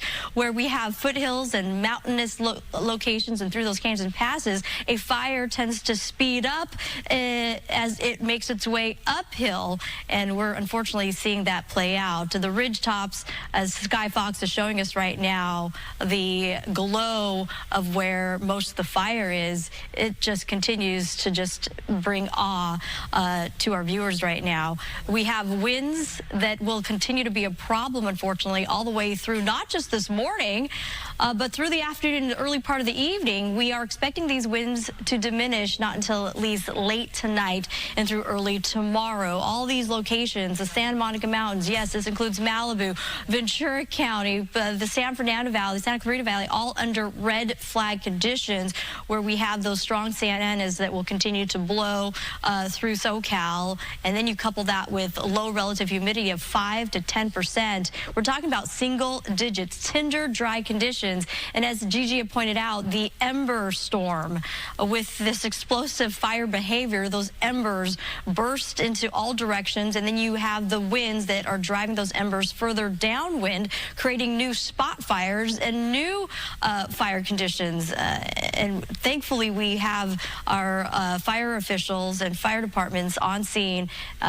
again, aggressively attacking this situation here. We've got, at least by tomorrow morning, the red flag conditions will lift, but we do have quite a tough firefight ahead of us. As I pointed out, the strong Santa Ana winds, we had forecasted this even last week, where we're watching the upper levels of the atmosphere, high pressure building in with that upper level support, and it continues to tighten those pressure gradients, driving those winds offshore, and that's what's creating these very strong winds as we're seeing. Here's a live look right now at the aerial fight. So not only do we have ground firefighters attacking from the ground, but also an aerial attack on top of everything. And it's 5:41 this morning. It is still pitch dark. Sunrise is not until 6:48 this morning, so we have under about an hour and a half or so before we see some light to get a better visual of what's going on down there. And as we have talked about this time and time again, if you see something, say something. So critical, get on top of fire as soon as we can. But a really tough firefight ahead. Sandra, Brooke. All right, Samada. No doubt about that. As we continue the coverage here from Fox 11 Los Angeles, we do want to take another 2-minute break, and then we'll get you back out to Malibu as they continue to fight this major wildfire, now at more than 1,800 acres. We'll continue to follow it for you here on Live Now. We'll be back in 2.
are back here for you on Live Now from Fox. I'm your host, Mike Page. Thanks again for joining us during this breaking news that we have been featuring for you all morning long with the massive wildfire out in Southern California impacting Malibu right now. We do want to go back out to the coverage of Fox 11 Los Angeles. They've been bringing us about that Christmas tree lot. Now, again, heavy smoke, not a very spectacular shot, but you can make out fire trucks down there. We don't see that that traditional square or area that might be burning in down there where you could say, okay, that is a foundation. As we get a little bit wider, it gives you an idea. Once again, I'm going to keep the map up. That's Pacific Coast Highway down there, and that home that we're looking at that I've been keeping an eye on all morning, I still think is going to be very safe, but there's flames still moving. The wind's actually pushing against it, and they're actually coming up that hillside. So that's a plus for the firefighters. You wanted to talk about the aerial firefight. It's going to take a minute or two for them to get there,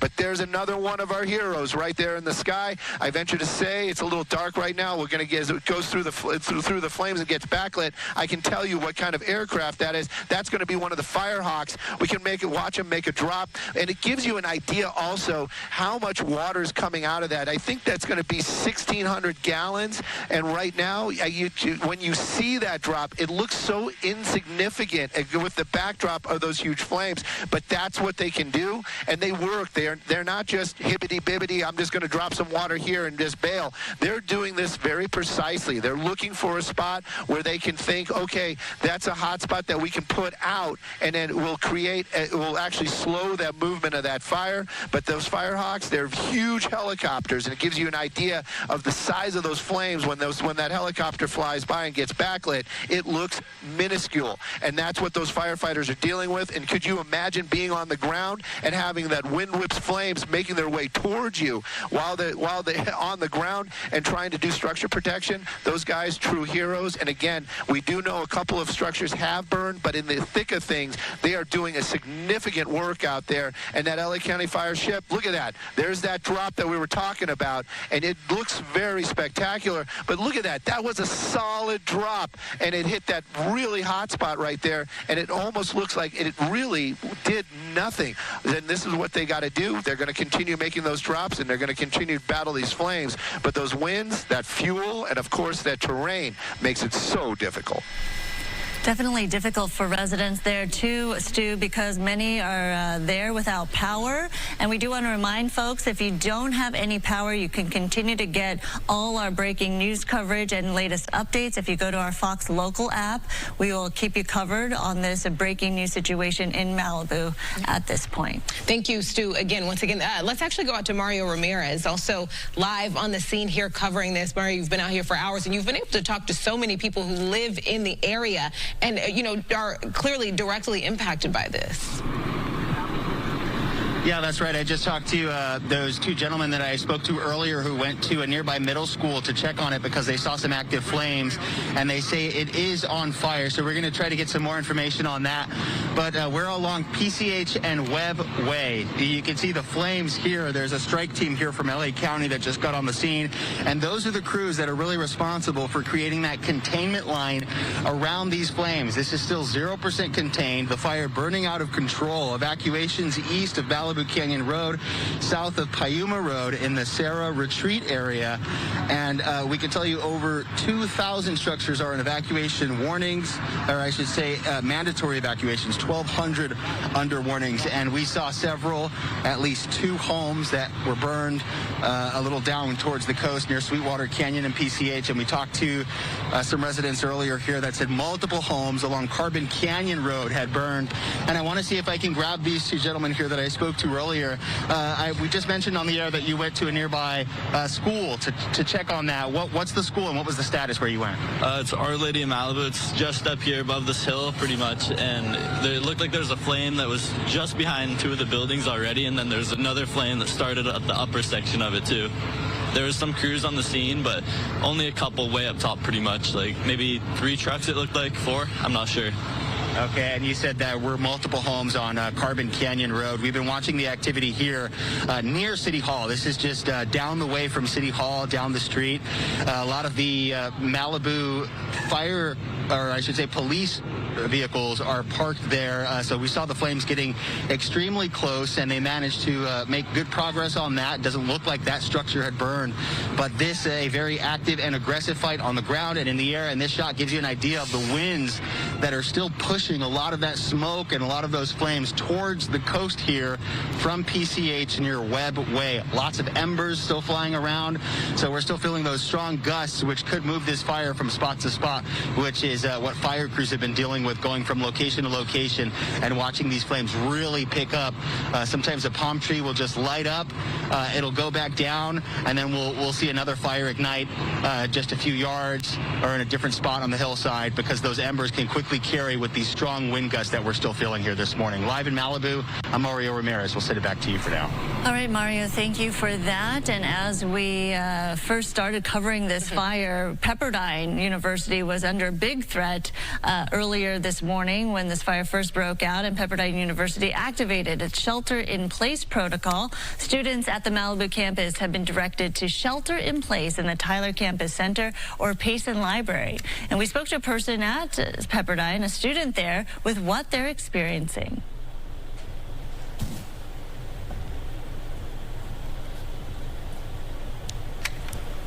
All right, we might not have that sound at this point, but we do know that classes have been canceled for today, and we'll keep a close watch on the university and keep you updated. But for now, according to students there who have been keeping a watchful eye on the flames, it seems to have passed that location, right? Pepperdine seems to be in the clear as the fire moved past that area, but for quite some time, a lot of the students were scared looking at the flames and the smoke approaching the campus. No, I mean, you were seeing that video of people who were actually in the library looking out through the windows and what they could see and how close it was. And we do know, these areas near Pepperdine are in one of the 4 mandatory evacuation areas. But and as there were students who were saying, they were scared, they were talking about what they could see, what they could smell, the fact that they could smell smoke. The university did come out and they said, listen, we do not evacuate the campus, even when surrounding areas might. And it may seem confusing, but again, university officials want to note that their shelter-in-place protocol, they say, is approved by LA County Fire, and it is executed with their cooperation. So they have a plan, and they believe this is the best, safest plan for those students. They want students to stay sheltered in place in those 2 locations until at least daylight. So they want you to stay where they are. They're about to feed you breakfast if they haven't started that process already. But right now, can we go to this? We want to show you video of actually a photographer making his way earlier overnight through the area of the fire. And I want you to listen into this. Do we have that video?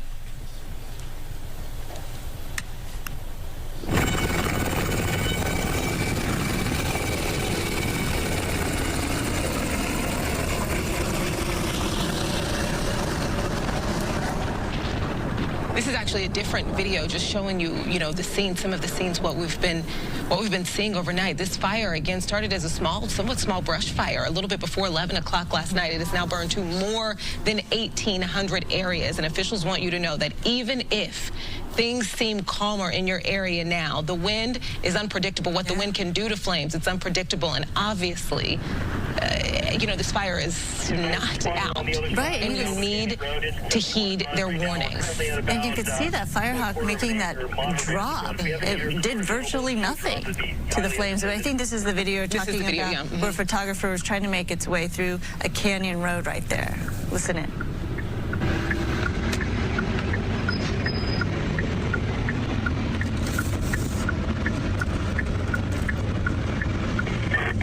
Copy that. I'll be advised.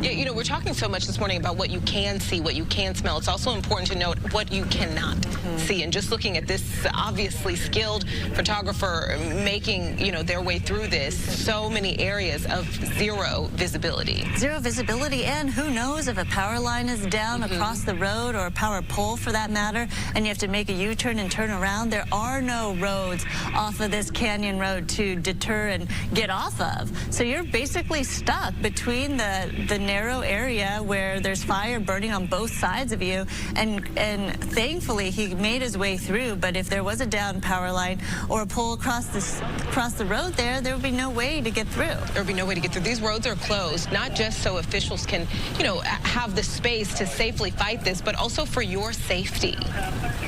Just want to remind you, Malibu Canyon Road from Mulholland Highway to Pacific Coast Highway is closed to the public right now. Only emergency vehicles are allowed access. Schools are closed in the area. Finals are canceled at Pepperdine. If you are not a part of an emergency services crew, you need to heed the warnings of officials. Stay out of this area. If you're in one of those 4 mandatory evacuation zones, you need to, you know, already be gone from this area. Right, absolutely. It's for your safety, it's for the community's safety, it's for the safety of first responders as well, who are doing everything they can to save life and property at this point. You know, sometimes we see these people come back to the scene to do a looky-loo and to see what's going on. That is something officials do not want you to do. So please avoid that area. There's road closures for a reason, so that emergency responders can make their way as quickly and as thoroughly as possible to get to those hot spots they need to attack. We're talking about more than, again, 1,800 acres is what we're dealing with this fire. 4 mandatory evacuation orders. There are 2 shelters open for animals, one for small animals and one in Woodland Hills for large animals. I, you know, just been looking online and looking at, you know, people typing out when they have cell service, right, about what they're experiencing, and, you know, people talking about not being able to get to their horses. Yeah. This is horrifying. People are dealing with a really terrifying situation there. And so there is absolutely no reason for you to go into this area if you're not already there. And we're taking a live look at an aerial view of the Franklin fire, and it looks like several structures are burning at this point. And keep in mind why it's so dark out there. This area is without power at this point. So if you are a resident without power, you may be in the neighborhood that's impacted. You could also turn to our Fox Local app for all of our updates, but it's a very eerie situation. You see right there all the hot spots. Those are burning buildings, burning structures, burning homes. And this is something that we'll get a better look at in just about 48 minutes or so when the sun rises, as Samada was mentioning. With sunrise, then fire officials can really assess the damage and start going through what areas have been mostly impacted by this. But clearly, the devastation is apparent right there, with so many structures that were threatened. And now you can see the evidence that many structures destroyed because of the Franklin fire. Oh my goodness, some 2,000 structures are threatened. Thousands of people fall in this mandatory evacuation area. More than half of the population of Malibu itself. Right now, we want you to listen to video we have of fire burning in the area. Really puts it in perspective for you.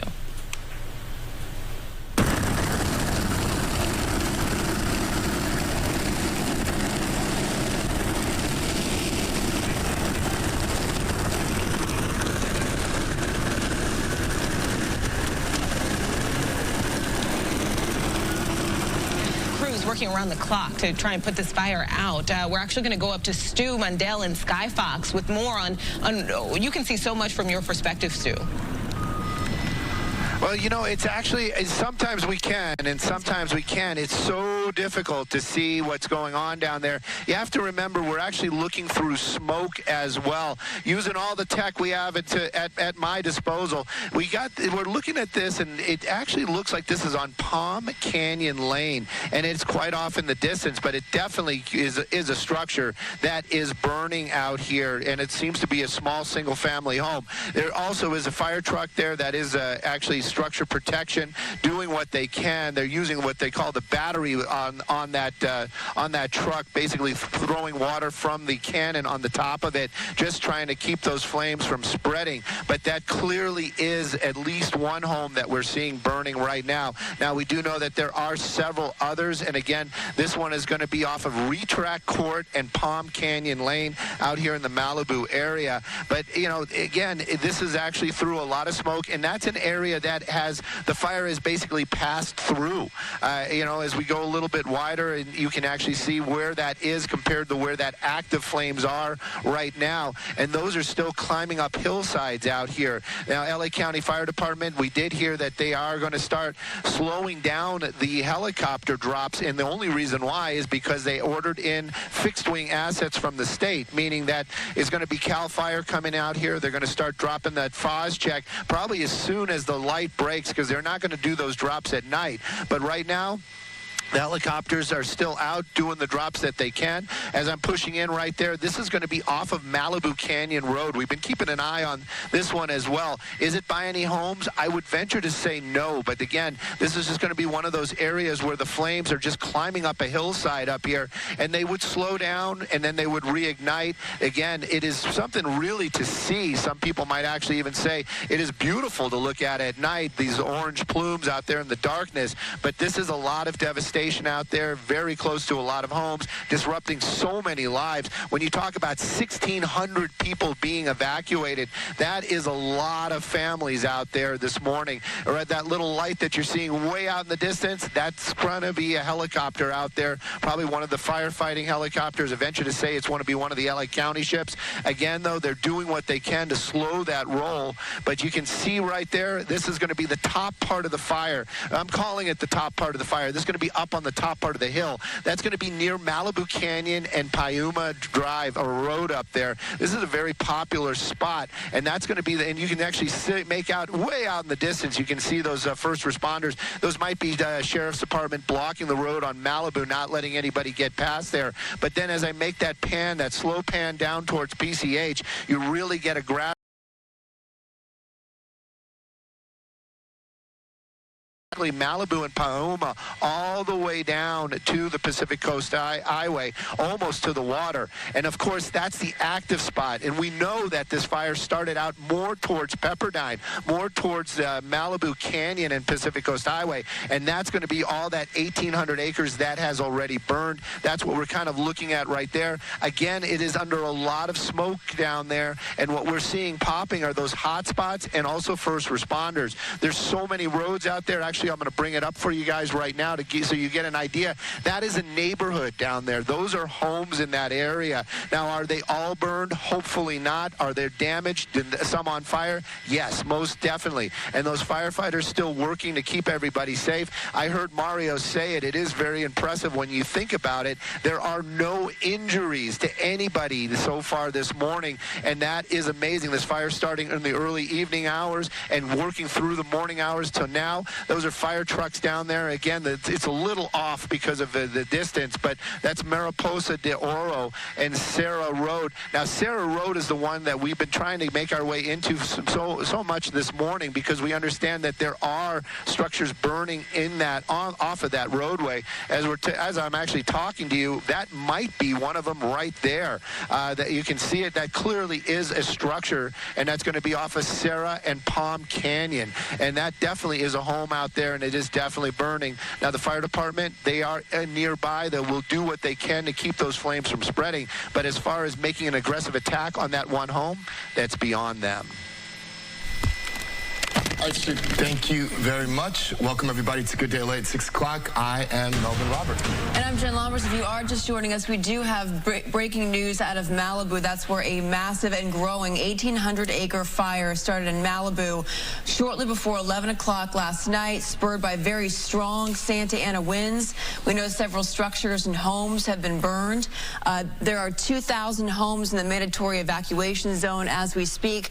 We have reporters on the ground. Let's get over to Gigi Graciette right now to tell us more from her perspective. Good morning, Gigi.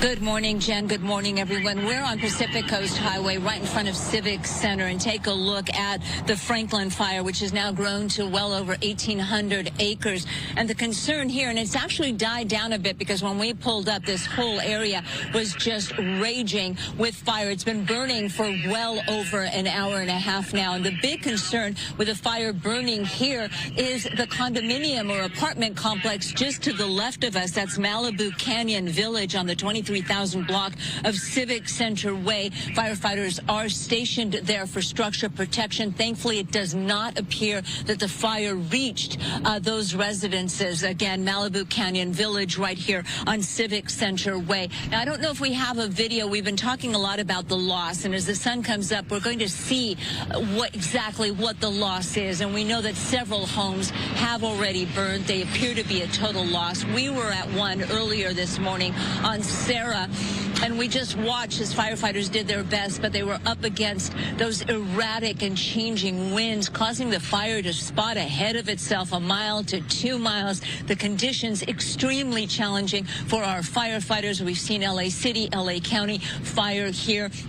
All of the local fire departments are basically on high alert. They have been since yesterday because of the red flag warning. The National Weather Service telling us we're going to see conditions very similar to what we saw in early November when the mountain fire broke out in Ventura County, and we saw the damage done there. Dozens of homes were lost. Now, we did see one home on Sarah. It appears to have been a total loss. Firefighters, again, doing their best to save it. We hope that everyone got out safely. That area was under an evacuation order, so it does appear that those people did get out, hopefully all right. And that is just one of the houses that we heard that were burning this morning. We will know much more. At 7 a.m., firefighters are going to meet for their morning briefing. They're going to discuss exactly what this fire did overnight and what the challenges are going to be today. The strongest winds were expected from last night. We saw that happen when this fire broke out at about 10:50 p.m. and through this morning. Of course, Maria Kuban, Samada Khan, you're going to have much more on our weather condition for today. And of course, weather is such a huge factor in this as the Santa Ana winds, those infamous winds, continue to fan these flames. This topography also a huge challenge here.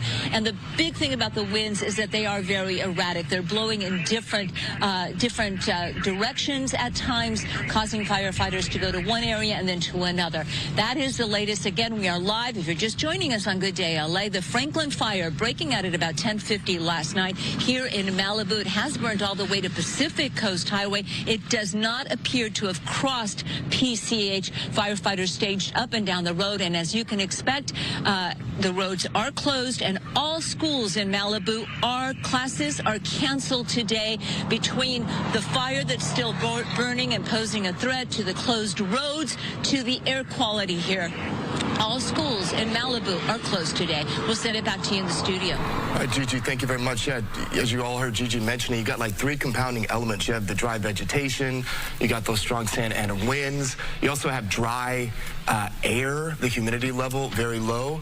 Thank you, Gigi. We'll check in with you in just a bit. Let's get over to Mario Ramirez for the latest where you are. You're near Santa Monica College. Good morning. Hi, Melvin. We were a little earlier, maybe about 20 minutes ago. We've now moved towards the coast, PCH near Malibu Road, and you can see some of the brush that we've been watching near homes along Malibu Road, the 23,900 block. We don't see any structures burning from our vantage point, but we've seen homes on Carbon Canyon Road as well as Ridgemont Drive, and you can see the crews that are out here as well. This has been a very busy stretch of PCH. Road closures are in place and evacuation orders have been issued. There are almost 2,000 that are under warnings, but over 2,000 structures in those mandatory evacuation zones.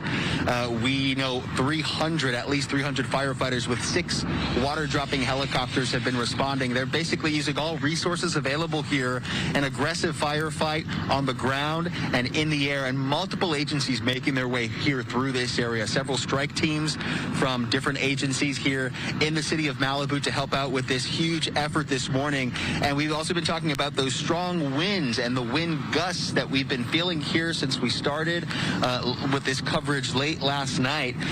We are also watching some of the activity with the embers that have been flying around, really being whipped around because of these strong Santa Ana winds.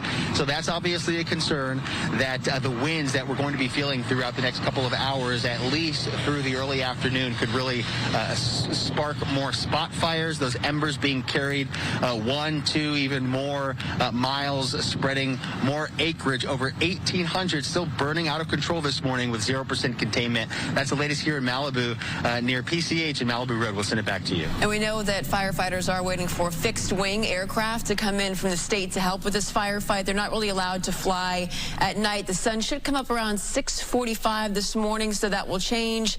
But we have seen a number of those Skyhawk helicopters dropping the fire retardant on this fire, and even that really hasn't helped much because these flames are being fueled by these Santa Anas, which are, you know, gusting some 50 miles an hour. And we heard both Samada and Maria talking about the Santa Ana winds and how they really could create havoc. Here we are this morning, and with that, let's get over to Maria for a check of our forecast. You have like a lot of different things here, Maria, like the dry vegetation, the dry air, of course, these big Santa Ana winds. Absolutely. Definitely not helping the containment.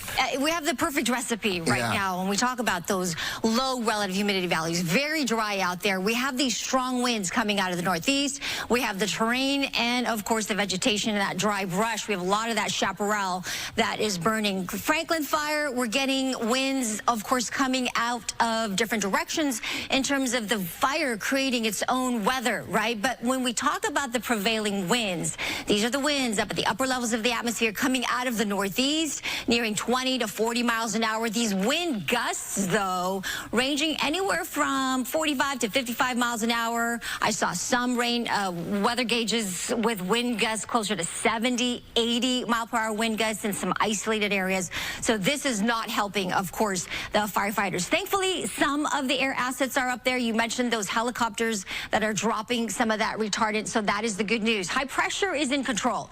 We talked about this scenario where that high pressure gets over the Great Basin, and when it's over the Great Basin, those winds come in clockwise out of the northeast, and that is what's going to continue. That ridge of high pressure will continue to be with us.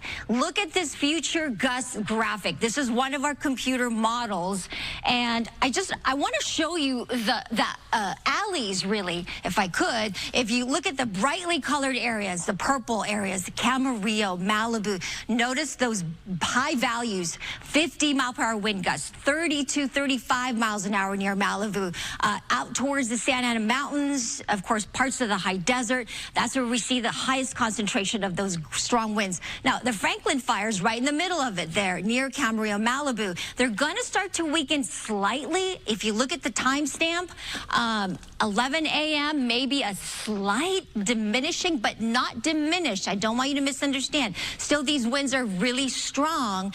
I think these warnings will be in effect at least until 2 p.m., and then we'll see more improvement as we get to tonight. Those winds will really start to back off.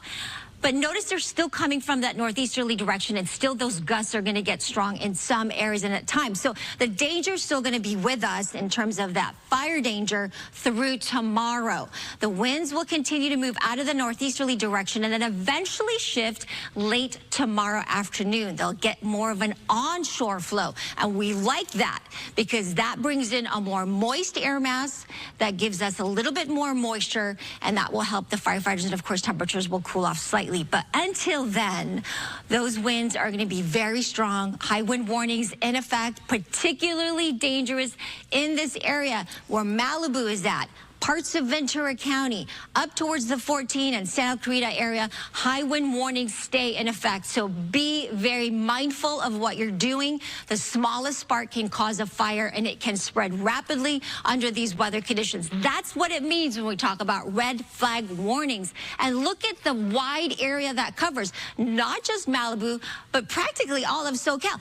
Orange County, out towards the Inland Empire, red flag warnings, and this danger will stay with us through at least Wednesday.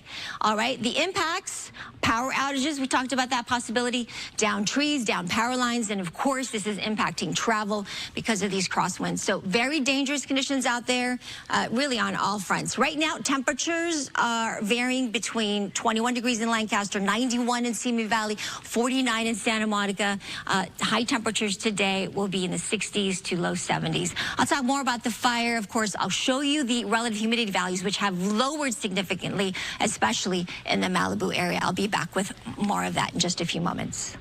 Fox 11 continuing their coverage of the Malibu wildfire that continues right now. And we got about another hour and 10 minutes until they have sunlight right now. And we still see these devastating images through the hills right now of Malibu. And as they were saying, as it goes up, it goes faster up the hill.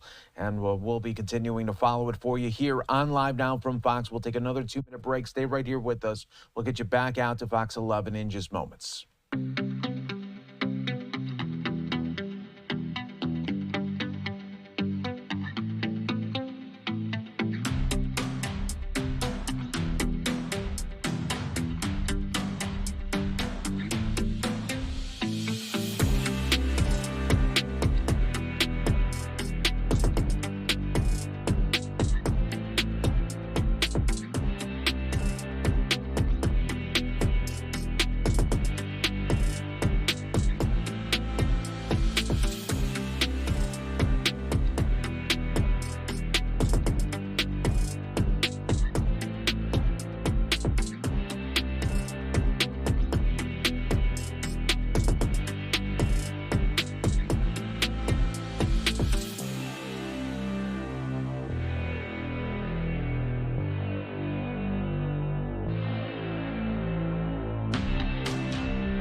We are back here for you on Live Now from Fox Worldwide, bringing you the big top story here of the day that we continue right now. The Malibu wildfire out in Southern California as it continues to burn at 1,800 plus acres right now. Let's get back out to Fox 11 LA coverage as they continue on this breaking news event.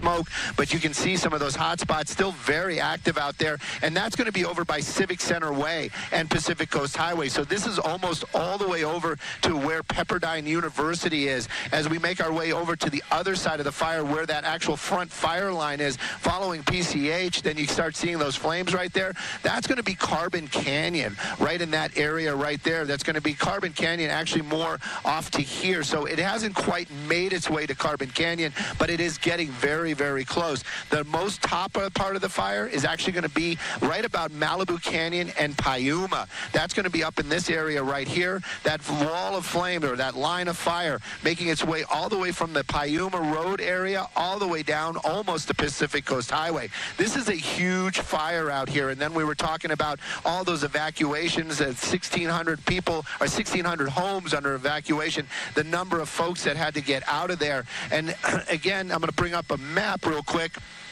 to give you guys an idea. This is the area where all the homes are. This is where the fire has basically made its way through this area, but still, you can see all those hot spots. I know for a fact as we push in right there, that is still a home that is burning out there. Firefighters are nearby. They're going to keep those flames from spreading to the vegetation the best they can. Actually, I saw a hose line out there, so they're actually working to contain those flames on that one structure. We know that there's another structure nearby. Don't know if we can find it right right now, but you definitely get a feel for what is burning, what those firefighters have on their plate to do, and it is immense as far as that firefight goes. As aerial firefight, that we know that for a fact that they are talking about bringing in fixed-wing aircraft. They've been talking about slowing the helicopter fight and bringing in some fixed-wing. As soon as that sun rises up and those aircraft can make an assessment of the area, and the winds are right. The winds are very important, especially for those aircraft that drop that orange stuff, the FOS check, the fire retardant.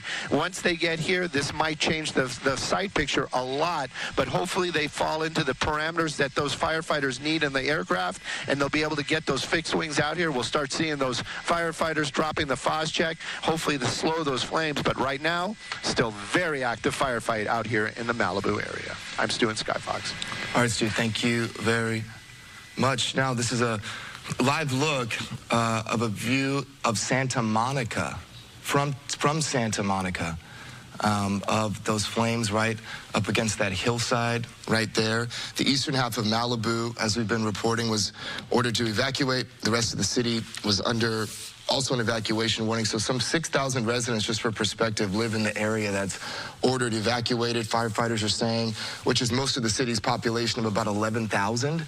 And as Stu just mentioned, about 2,000 structures are affected by these mandatory evacuation orders. And the glow of this fire before the sun really started to come up, it can be seen as far away as in the South Bay, near LAX, Inglewood, West LA. You can see the glow of the flames threatening 2,000 homes. You're also thinking about crews who have to travel on these roads. Even without a raging fire around you, it's challenging enough because there's really nowhere to turn around, and you see the flames just on both sides of the road.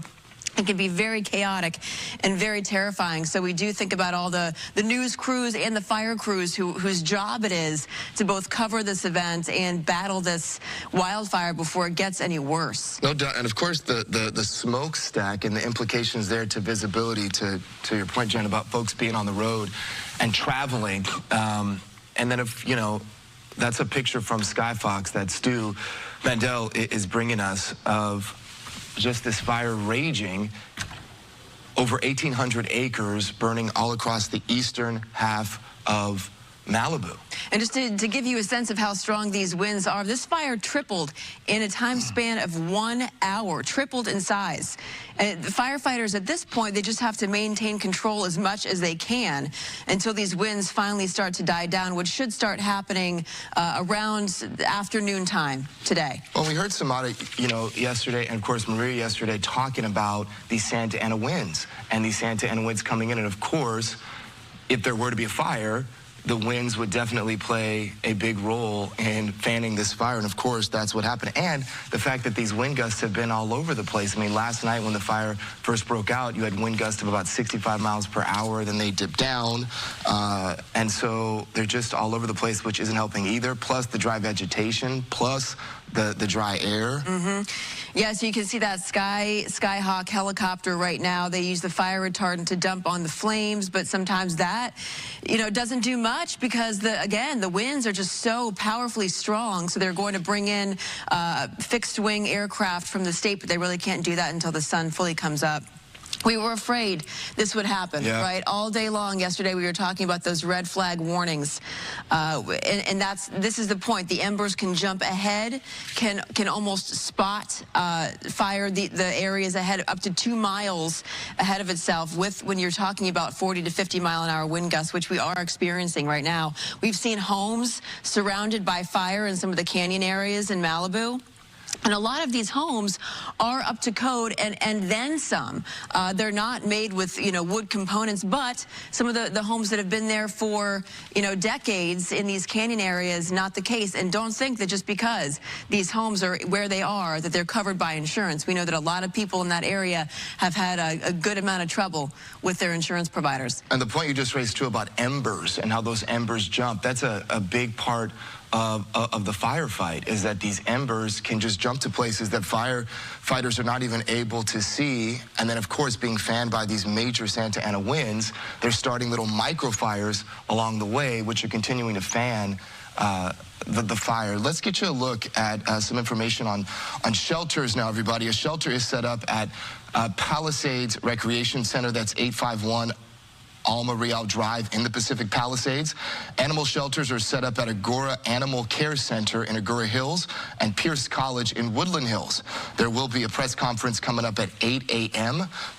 at Zuma Beach Lifeguard Tower to bring you up to date about the efforts with regard to shelter and also the efforts around containment, because at this time this fire is nowhere near being contained. Let's take a look from this, and we were saying this morning, you know, from LAX, this is a picture that you're looking at right now facing toward Malibu. These flames are so massive, you can see them from just miles and miles away. And the air quality, too, keep that in mind. Just because you're not near this fire zone doesn't necessarily mean you're not going to be impacted. And this is the view from Santa Monica looking at Malibu. Just because you might not be close to where the fire is does not necessarily mean that you're not going to be impacted by this fire in some way.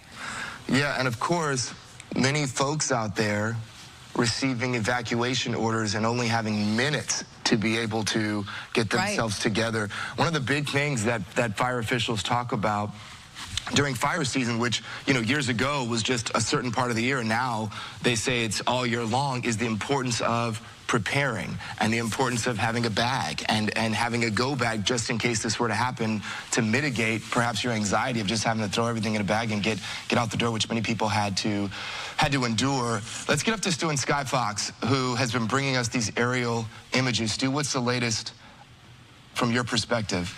Well, the latest that we're hearing, the newest stuff that we're coming in, and we can't say any for sure times, but we did hear that that LA County has ordered up 2 fixed-wing tankers.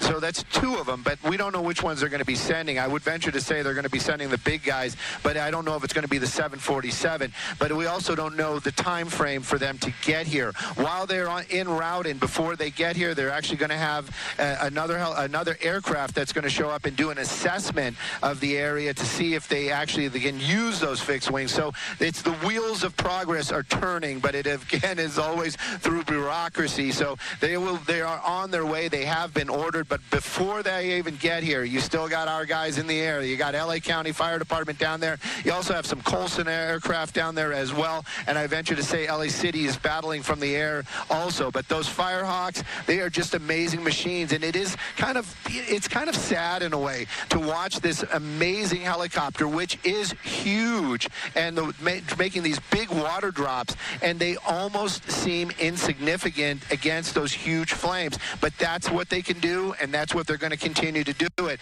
Good thing to say is that there is a water sources nearby. They are picking up water. They are dropping it as quickly as possible. It is almost kind of like that bucket brigade going on, and we're watching those county Firehawks do those drops on those hot spots. Again, I'm going to stay away from him, but I will keep an eye if he starts that drop. But it gives you an idea. Look at the plume of fire that's up in that area right here. Now, this is going to be near, right between Carbon Canyon and Sweetwater Mesa. So this is going to be that area right between the two. In this area right now, no homes, a lot of vegetation. And one of the things that you've talked about and is also very important is the embers. Just because there's no homes over here, those embers are still getting whipped by those winds and carried and dropped in areas where there are houses. Right now, though, there's that drop that we've been waiting to see. It is actually a beautiful sight to see them dropping that water, and it did knock out a good portion of fire, but there's so much more to do out here. And again, this is the active firefight.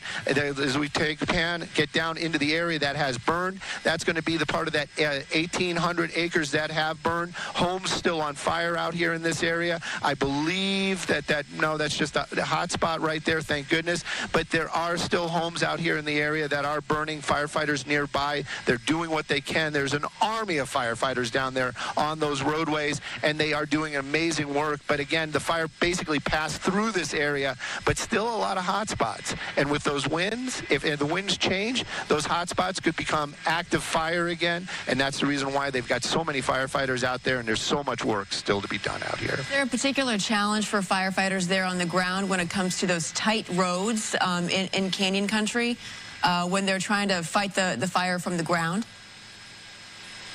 Oh, most definitely. We've heard them in the past, and while the evacuations are going on, firefighters are actually making their way up through those roads. A lot of times it gets very tight in those areas, but those roads out here, you have to remember, Malibu still is, this still is very country-ish out here, but those roads, they are wide enough. Everything's up to spec, everything's up to code, and right now the sun is coming up. I'm going to actually bring up the map again real quick. It's still a very hazy picture. I'll try to clean it up the best I can, but this is what now we're actually starting to see all of what we couldn't see earlier on. Look at those neighborhoods out there, and all these homes were saved. The fires made their way through this area, passing by, still hot spots nearby, but that's an area where a lot of the homes have been saved. Sierra and Sweetwater right up in this, I'm sorry, Sarah, I keep calling it Sierra. That's one of the homes that we know it's still burning out here. That seems to be a larger home. Again, through the heavy smoke, it's difficult to make out, but you have firefighters on the roadway. That home is still burning out there, and that's just one of them. We actually found another one earlier on. I've been having a hard time finding it, but we know off of Sarah that there were a couple of homes that were burning. Still too much smoke for us to see down there, and that's the thing. We're just talking about it obstructing our view. Firefighters and people that are down there in that smoke, they're dealing with it. So this is still a very active fight, and you got hats off to those first responders. That's right, Stu. Thank you very much. You got fire crews on the ground from Orange and Ventura counties and the city of LA are joining LA County firefighters to provide the on-the-ground and aerial response as they really seek to get a handle on this Franklin fire. We'll check in with you in just a little bit.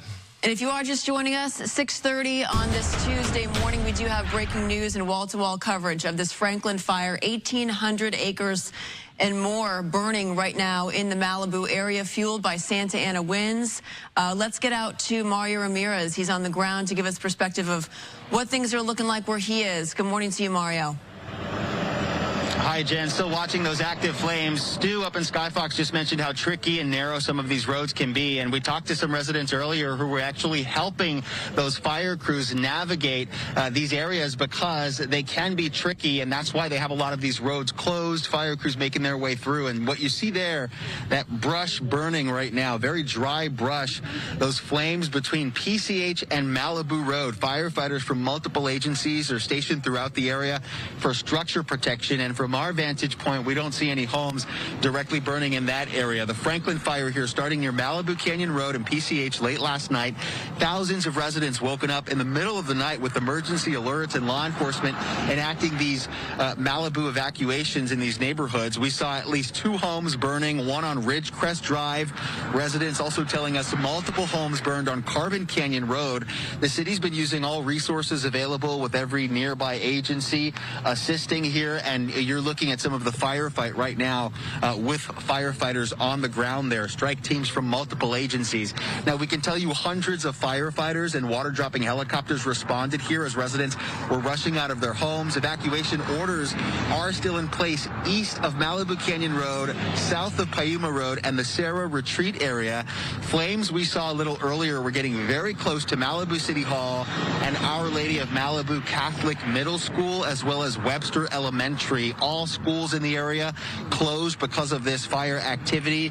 And you can see down PCH here, the massive response here from emergency vehicles, LA County Fire, again, multiple agencies. PCH closed between Topanga Canyon and Laurel Canyon because of that, and all of that thick smoke right now blowing towards the coast. So we're going to keep an eye on things and show you different spots. But for now, that's the latest here near PCH and Malibu Road. I'm Mario Ramirez. We'll send it back to you. I'm Mario. And as daylight continues to come there to Southern California, we will start to see more of the damage already from this wildfire. We are going to take another 2-minute break. Stay right here with us. We'll get you back out to Fox 11 coverage.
Live now from Fox. Our coverage continues of the wildfire that continues to burn out in Malibu, California right now. Let's continue to bring you the coverage from Fox 11 as they continue to showcase. Well, and of course, we're hearing no injuries. Sending it back to you all in the studio. All right, Stu, thank you so much for that perspective. I want to get over to Gigi Graciette now there on the ground for her perspective. Good morning, Gigi. What are you looking at?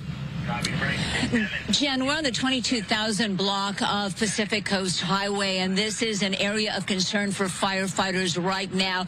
You can see the fire burning directly behind this mega mansion here on PCH. You can also make out LA County or LA City firefighters are on the patio, and just a short while ago we saw them running on that patio, pulling back anything that was on the patio. We believe it was patio furniture, and they pulled it back as far as they could from the actual structure, just in case that fire does continue to burn over that ridge. Now, firefighters are stationed in the back of this home. They are stationing right now at Nobu, a very popular restaurant here on PCH. That is their point, their meeting point right now. And as they meet there, they are going up. Excuse me, a lot of smoke here, sorry. As they meet at Nobu, then they're being sent into the hills right now. Again, this is a point of concern for firefighters fighting the Franklin fire right now here in Malibu, the 22,000 block of Pacific Coast Highway. The fire continuing to burn. Thankfully, right now, the wind is calmer than what we saw earlier, but you can see the concern is for this house. The firefighters are stationed behind it. Earlier, we saw them pulling pulling the furniture away from the patio. And there, look at that. And this is another area that we don't talk about a lot, another concern. Those are deer, and it is also the wildlife that we see affected in all of these fires. This is their home. You can see them there on the side of the mountain here off of Pacific Coast Highway, just sort of standing there, not sure exactly where to go. They appear to be following each other now, but they know, I'm sure, that there is danger nearby as that Franklin fire continues to burn here off Pacific Coast Highway. It started last night, as we've been telling you, since just before 11 p.m. Fanned by those Santa Ana winds. The wind right now is calming, and firefighters report a slower rate of spread, which is really good, but there are still pockets of concern, and this is one of them as the fire continues to burn directly behind that home. And we can see, I don't know, Tony Butita, if you can go straight up on the mountain there, you can see the deer continue to move away from the fire area. They're all on that ridge right now, trying to get out of danger's way. And, you know, it is the wildlife that's also affected, in addition to the folks who live in this area. This is their home too, and we see this all too often. And there they go off to safety. They're moving, thankfully, away from where the fire is burning. All right, Gigi, thank you very much for bringing that to us. We'll check in with you in just a little bit. Meantime, let's get over to Maria. Between the winds, Maria, the dry vegetation, the dry air, not helping this firefight. Well, this is what we were really anticipating, this recipe. The National Weather Service issuing a rare, potentially dangerous situation alert for all of us meteorologists. We talk about that PDS that was issued yesterday. And this area in particular, you can see that brightly colored area near Malibu, Ventura County area, parts of LA County. That's where the strongest winds are blowing. By the way, it's getting brighter, so we're getting a better chance, right? A good look. 6:48 is the official sunrise, so that's coming up within 10 minutes, but it's already getting brighter. I wanted to show you the relative humidity values. It's improved just a tiny bit from where we started at 6 a.m. I had noticed about a 9% relative humidity value in Malibu. Now it's at about 12%. So if we can take comfort in anything at all, that maybe is just a slight improvement. Gigi mentioned just a kind of a weakening of the winds a little bit, and this is part of what maybe the firefighters are maybe encouraged by that and hopefully can get a better handle as we get a little bit brighter in this morning. The winds, again, very strong in that area, particularly. That is the area where the high wind warning is in effect. I'm going to zoom in just a little bit more here on this area. The future wind gusts, this is the timestamp noontime today, still pretty strong, but not in the 50-mile-per-hour range that we just saw a few moments ago. Camarillo, 41-mile-per-hour winds. Malibu, much weaker at the afternoon hours. So just a slight weakening. But that being said, those winds are still going to be quite strong, especially at the ridge tops. Some of the foothill communities still going to be experiencing those very strong wind gusts through at least this afternoon. Then we'll start to see a slight diminishing as we get to tonight. That's the better news into tomorrow. So the high wind warnings will stay in effect through this afternoon, but the danger is still there. Red flag warnings are still going to be in effect through tomorrow as high pressure continues to dominate. You can tell that ridge of high pressure is there by how clear it is across the southwest. This area here, the high wind warning, particularly dangerous through parts of Malibu, Ventura, Oxnard, Thousand Oaks, all the way up to even parts of the high desert. If you're driving on that 14 freeway out of Santa Clarita and Canyon Country, very gusty. North on that 5 freeway, very windy. So you might want to just delay your travel as the weather impacts not just fire weather, but of course very hazardous driving conditions, especially if you've got a high profile vehicle. The red flag warnings encompass not just LA Ventura, but all the way into the parts of the Inland Empire, of course Orange County. The good news is I think a lot of the assets are focused there now in Malibu, in that area, as there's not a need down to our south. But please be prepared. Have that go bag ready as we continue to see the fire danger. High pressure, when it builds over the Sierra Nevada, over the Great Basin, we get this clockwise flow of air, and we see this typically more often during the fall, early winter months, and this air pushes down from the higher elevations. It dries out further as it gets past the desert communities, and then it fans out. It kind of explodes out of the canyons and passes, and that's why we get these really strong wind gusts in those wind-prone areas, like below the Santa Ana Mountains, the Santa Monica Mountains, below the San Gabriel. Sometimes those winds really howling like they are today for parts of Malibu. These winds create those hot, dry conditions, very dry conditions with those relative humidity values in the teens, if not single digits. And that's why sometimes we see these temperatures in the low 70s closer to the coast than we do inland, as the air temperature is warmed up by these winds, or this downslope warming, we call it. And the other impacts today include not just the fire danger, but down trees, power lines. This can be very dangerous depending on where you park. Be mindful of that. The winds coming out of the northeast toward the southwest. And of course, as I mentioned, travel, dangerous travel conditions. So you really want to maybe postpone your travel, especially through those canyons and passes. Highs today will be above average in the low 70s. And yes, these weather alerts, red flag warnings will continue through at least tomorrow, with these wind gusts still possible near 50+ miles an hour. Cooling coming by Thursday into the weekend, and maybe even a chance for some light showers. So we'll wait and pray for that. In the meantime, I'll send it back to you. Right, and we'll continue to track here the breaking news with Fox 11 Los Angeles. We'll take a 2-minute break. Stay right here with us, everyone. More to come in just moments.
Welcome back here to Live Now from Fox. We are continuing to track the breaking news out of Southern California with the Franklin fire now burning at around 1,800 acres. Let's go back out to the coverage of Fox 11 Los Malibu Angeles. Road, and what you're looking at, active flames that are burning in the brush near Malibu Road. We know firefighters from multiple agencies are stationed throughout the area for structure protection, and we're seeing some residents now making their way through the area.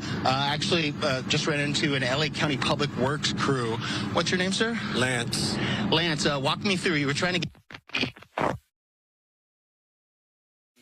create a problem because my yard's in Malibu. And how is that going? You're trying to get to the yard? It was bad. The fire's burning pretty rapidly, but they let me through, and I got to our yard, and we have LA County Fire Department in our yard as I speak. So that's, but it's pretty bad. So you're sort of standing by from the county to see what's next. They haven't said don't come to the yard. They haven't said we'll report to probably another yard until further notice. Experiencing a little bit of audio issue with Mario out in the field, but he was talking to a resident named Lance who was detailing the fact that there are LA County fire officials in his yard attempting to contain attempting to contain any type of fire that is broken out in his backyard. But as you can imagine, many residents in that area, the anxiety that they feel trying to get back to their home, Lance was able, to get back for a moment before he had to leave. But many people, concerned this morning about their homes. There's 2,000 structures that could be impacted at this time. This is the eastern half of Malibu, about 6,000 residents. Half of the 11,000 that live in that area. And I think we're seeing Mario there. We're attempting to fix his audio. Oh, his audio is back. Hey there, Mario. We're going to come back to you. We lost you when you were talking to Lance. Oh, yeah.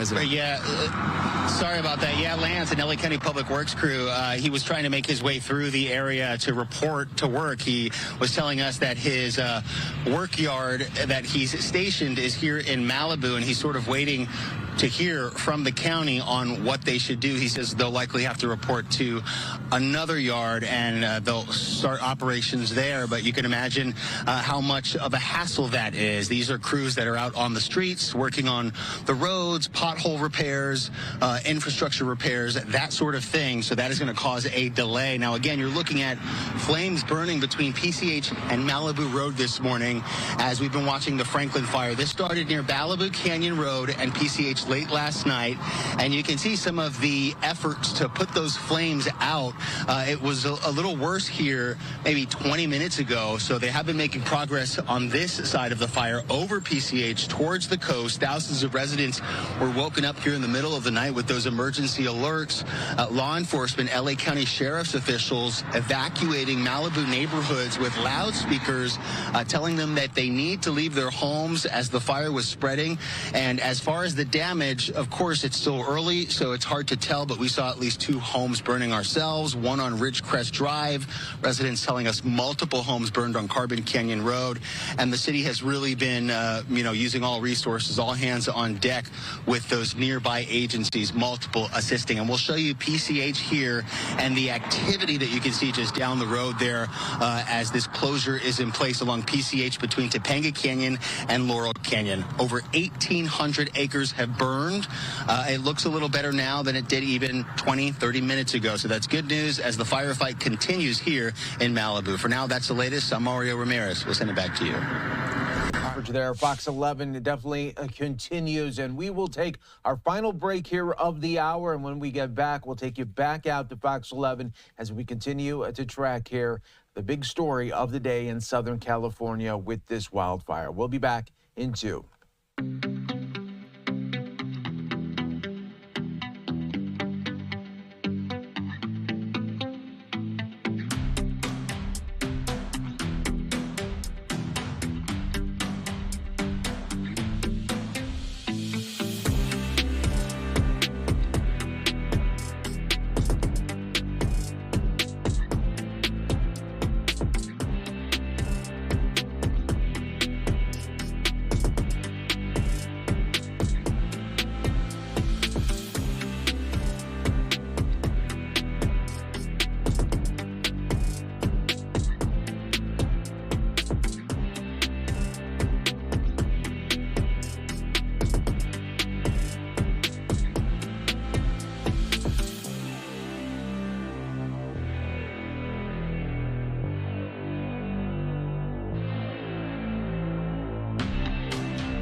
everyone. We are back here for you on Live Now from Fox. I'm your host, Mike Page. Thanks again for joining us. As always, it has been a very, very busy early morning as we've been covering the Southern California wildfire out in Malibu. Still at 1,800 acres right now. We're waiting for other updates to come when officials make that happen at around 9 a.m. Pacific time. Fires. Let's go back after the coverage. Yes, new Fox experience 11. watching deer run away from fire over the hill compared to anything normal.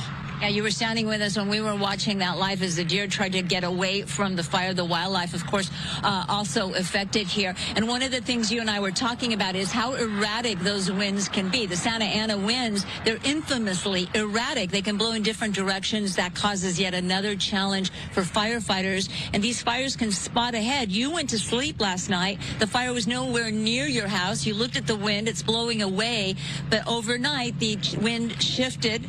The fire spotted most likely, and then it's all of a sudden near your house. Absolutely. When I went to sleep last night, the wind was blowing at about 50 miles an hour, the opposite direction. I looked up online at that point. When the wind is blowing that direction, does it take the fire with it? The answer was absolutely it does. So I went to sleep for about 3 hours, and then I woke up and everything had changed. And that was a real shock to me. And you and I were talking, unfortunately, I've covered dozens of these fires. I've seen so much loss. It's absolutely heartbreaking. There's going to be a lot of loss here in Malibu. We saw a home burning down earlier. We have reports of at least 2 others that are total losses. When there's a fire and it's a wind-driven and topography comes into play, those winds shift on a moment's notice and the fire can come right back at you. So I'm sorry you're going through this. Welcome to Malibu. And I'm so sorry. The folks here are very resilient. They've lived through this so many times. And as they always say, we're going to rebuild because we love our community. Thanks for saying that. I love it out here. It's beautiful, and I hope it stays that way, and I hope they get this fire under control, and I'm sure they will.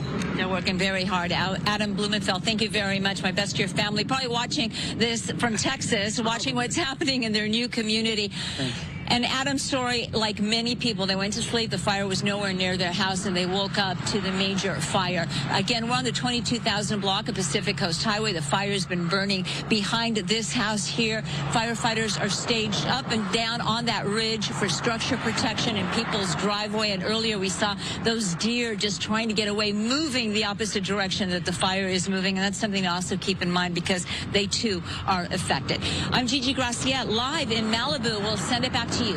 Well, thank you, Gigi. What an interesting perspective that neighbor Adam had, watching that raging fire encroaching on his home from his mirror and then basically grabbing whatever he could, stuffing it into his pockets, his suitcase, to try to go wherever, because when you're under these mandatory evacuation warnings, to his point, you're not allowed to come back. So once you go... So you have to think very quickly. Yes. And even the point he raised, too, about how he was really grateful that he didn't have his car in his garage. Right. Because the power had gone out, and then he really would have been stuck. But, yeah, I mean, you go to sleep, you think things are okay, you wake up. In his mirror, he was outlining just to Gigi just moments ago, everybody, seeing the fire raging in his mirror and just getting his stuff together and getting out the door. And he's a transplant. Yeah, this he just moved here from Dallas. Fire season. Yes. Coming here from Texas. He bought his house just about a year ago and kind of really doesn't have a plan right now. He's just staying put where he is and hoping for the best. As we know, so many people who live in this area are doing the same thing. In fact, 12 million people right now are under the red flag warnings, from San Luis Obispo to San Diego to Calabasas. So the reach on this danger zone is pretty far. And we saw Gigi was just reporting for us from the 2200 block of Pacific Coast Highway. So it's a 6-mile stretch of PCH that was ordered closed east of Coral Canyon Road and west of Las Flores Canyon Road. Las Virgenes Road, which continues as Malibu Canyon Road on the way to the coast, is closed south of Mulholland Highway all the way to PCH. That's a 6-mile stretch of the road that the city of Malibu has noted is closed. This is a picture from LAX, from the airport, and you can see the plumes of smoke very visible from the distance. At LAX, that's Santa Monica. yeah. a bit closer than LAX. That's right. You'll be able to see the smoke for absolutely miles and miles. We know from LAX Inglewood area. Yeah. You can, and in the South Bay area as well, you can see the smoke, and you could see the fire early this morning. We know that firefighters right now are focusing their efforts on Carbon Canyon Road because, as Mario Ramirez reported, multiple homes there were burning. On that road, several more burning outside of that area. We saw that home on Sarah Road burning this morning. As fire crews they're doing a terrific job, I have to say, at getting a handle on this fire as best they can, as we see a Skyhawk helicopter right now dumping that fire retardant in some of those hot spots.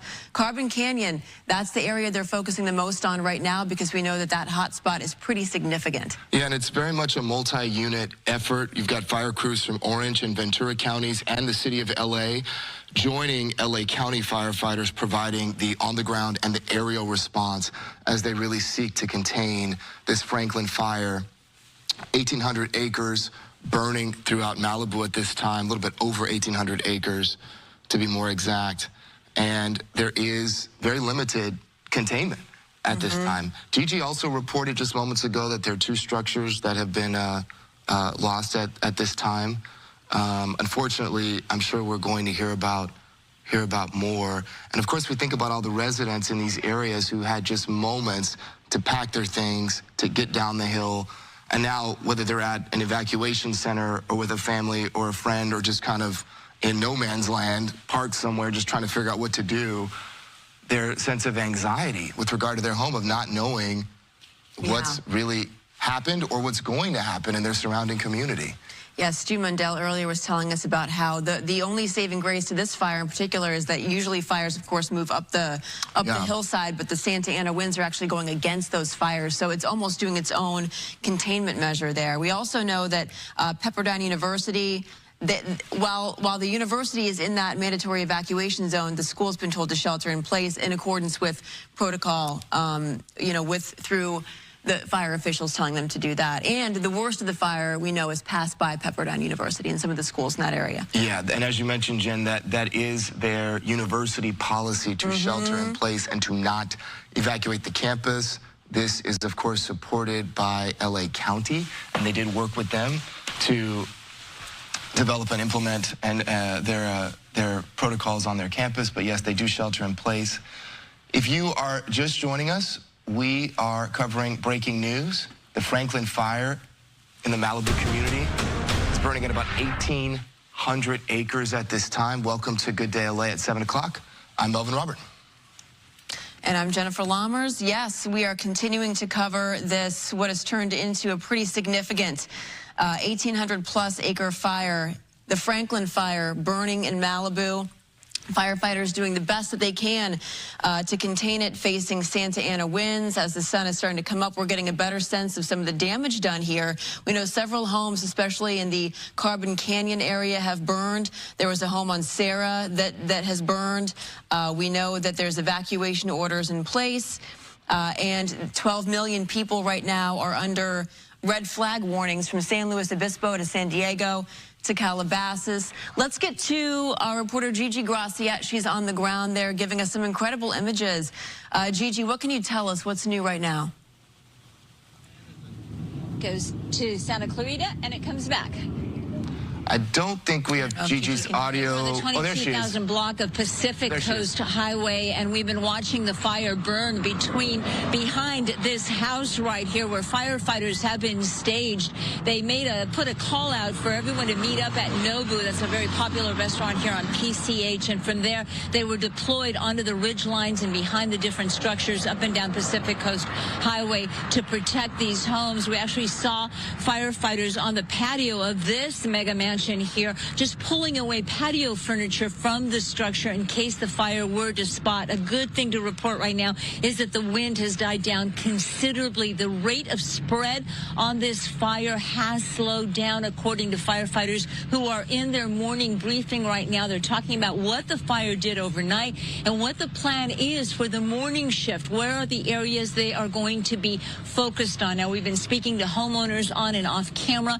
Many of them went to sleep last last night. The fire was nowhere near their house, and then they woke up this morning and it was basically in their neighborhood, and they had to rush to evacuate. You're seeing a combination of white and dark smoke behind that home as it continues to pick up pockets of fresh fuel, a lot of dry brush back there. The high winds, those infamous Santa Anas, were extremely erratic this morning, keeping firefighters on their toes as they rushed from one location to another, with the fire often spotting ahead a mile or more, and that's something we see with those Santa Ana winds. We're keeping a close eye on it.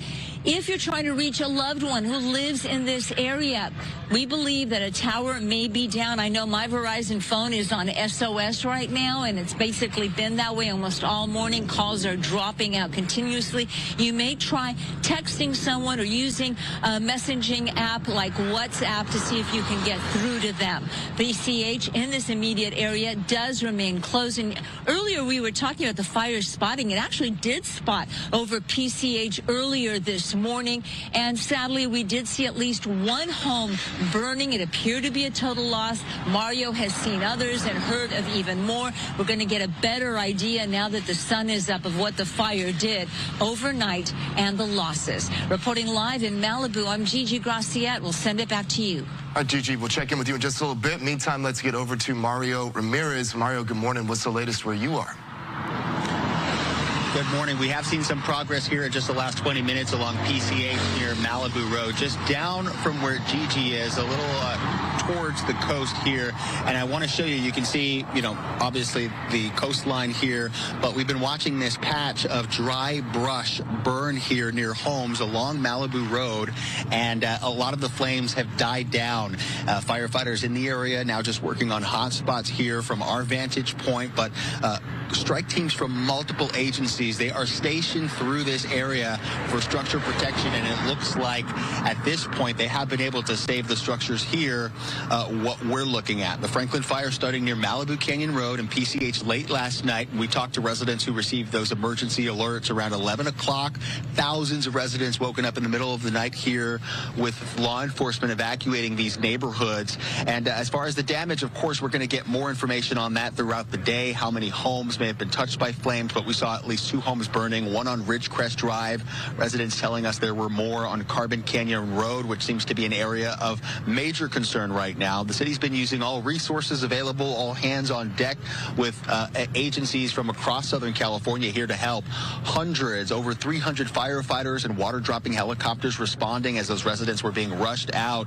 And those evacuation orders are still in place east of Malibu Canyon Road and south of Piuma Road and the Sarah Retreat area. Flames we saw earlier very close to Malibu City Hall and some nearby schools, including Webster Elementary, which is closed today. A 6-mile stretch or a few miles of PCH remains closed. We're going to leave you with this picture, but we'll be checking back in here throughout Good Day LA. For now, that's the latest in Malibu. I'm Mario Ramirez. We'll send it back to you. Mario, it does seem like, since the sun has come up in the last 20 minutes or so that firefighters have made some real progress. Yeah, and what we've noticed is that the winds have really died down significantly, so that is going to be relief for fire crews. When we arrived here earlier this morning around 3, even 4, 5 o'clock, we were really feeling those strong gusts and embers really flying around, whipping around through the wind. And you notice that smoke right now is going straight up. It's really not blowing forcefully towards the coast, which is what we saw just a short time ago. So winds are calm right now, which is good news for this. Seeing more clear color on that smoke too, which is always a good sign. Thank you so much. Absolutely. We don't see any heavy black smoke, which indicates that something is burning. So they're getting a handle on this stretch of brush here. All right, Mario, thank you. We'll check in with you in just a little bit.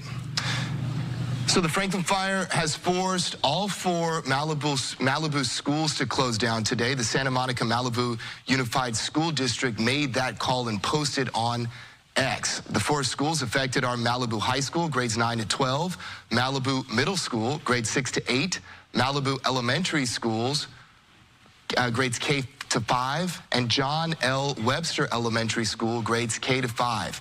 Pepperdine University also closed today, and final exams are canceled today. And right now we're taking a live look from Skyfox at the fire. I mean, you can see a lot of white smoke, which is a good sign. Yeah. It does seem as if in the last 20 minutes, firefighters have made some progress on this fire now that the winds, Maria, have started to die down a bit. Slowly starting to show some improvement, right? We talked about even the relative humidity values within just an hour when we were starting to really watch it earlier this morning, really improved. All right, we've just been listening into some coverage there from Fox 11 in Los Angeles. Of course, staying on the air right now to bring us the latest breaking news that we have out of Malibu. We do know that the Franklin fire, which has now exceeded 1,800 acres, is still burning at this hour. Putting up this tweet as well that we're showing you here. This is from the LA County Fire Department. They did want to let us know that a press conference is expected to happen at 8 this morning at Pacific time, which we will bring this to you when this gets underway. They're going to be giving an update on the Franklin fire, certainly something that we're going to continue to follow here on Live Now. And just because we are in a new hour, thanks for being with us here on Live Now. I'm your host, Christina Evans. I'll be with you for the next few hours as we talk through the biggest stories of the day. Let's take this opportunity to step away for a 2-minute break. Stay right here with us on Live Now.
Welcome into Live Now from Fox. I'm your host, Christina Evans. We are continuing to keep up with the latest breaking news. We are going to get out in just a second to this event that's already underway there in Washington, D.C. We do know that the Senate is now holding a hearing talking about the very latest with Trump's deportation plan once he takes office in 2025. So we will be getting back to that in just a second. But before we go, do want to give you just another update because we're going to continue to watch this here on Live Now from Fox. This is from our partners there with Fox 11 in LA.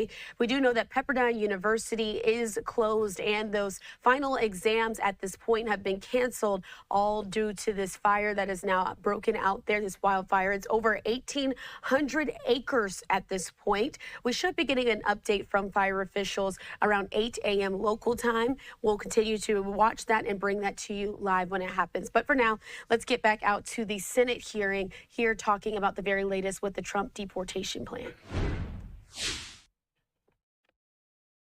Some number that beyond being in the country undocumented may be involved with unlawful activities, yes. And I don't think you're going to find Democrats saying we shouldn't be pursuing actions against violent criminals. But when Senator Graham also suggests But, you know, I hope we can take care of the dreamers. Dreamers, as you all know, young people who were brought here by their parents at a very young age, but have grown up here and are undocumented. Are they also on the target list for deportation or not, because we look at them in a different category? I've had Republican colleagues want to cooperate and collaborate on legal status and pathways to citizenship for farm workers, for example. And I get back to them and other essential workers in America, but just because you're undocumented, does that mean you are on the target list? Yes or no? Or are we going to have the maturity and act responsibly to kind of break down a complex conversation? Because number one, yes, Democrats believe we need an orderly, safe, and humane border. Number two, yes, we should not hesitate to pursue enforcement actions against violent criminals. But let's be clear what we are talking about today. This hearing is on the eve of the next Donald Trump administration. And we've heard him for months and months and months now throughout the campaign trail promise mass deportations. We heard him over and over again commit to, quote, the largest deportation operation in American history. And we've had big ones. For folks watching at home, Google Operation Wetback and begin to do some homework. We've even heard Donald Trump say that there will be no price tag for deportations, and heard him promise on Truth Social to use the United States military to execute it. Now, I can already hear some of the rebuttals from Republican colleagues to suggest that, well, he doesn't really mean all immigrants. He's only talking about violent criminals. Well, I wish I could believe that he's only committing to targeting violent criminals, because we agree on that front. But pardon me if I'm skeptical, we've seen him. We've seen Donald Trump in the past and how he operates. Do you remember the Muslim bans he imposed early in his first term? And the family separations at the border that we witnessed for years? So I've seen enough to know that while he may plan to prioritize, in effect, he will be targeting all undocumented immigrants, which will inevitably include those without criminal convictions of any type. Now, previous administrations of both parties, we saw some stats being presented. It's been the policy of previous administrations to prioritize the deportation of those with criminal convictions. But what we're hearing from incoming President Trump isn't that.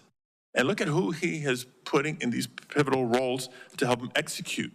A loyalist in Christine Ohm at DHS, extremist Stephen Miller as Deputy Chief of Staff for Policy, and Tom Homan as border czar, who told undocumented immigrants through the press, quote, you should be afraid, end quote. Dreamers, farm workers, that's the message.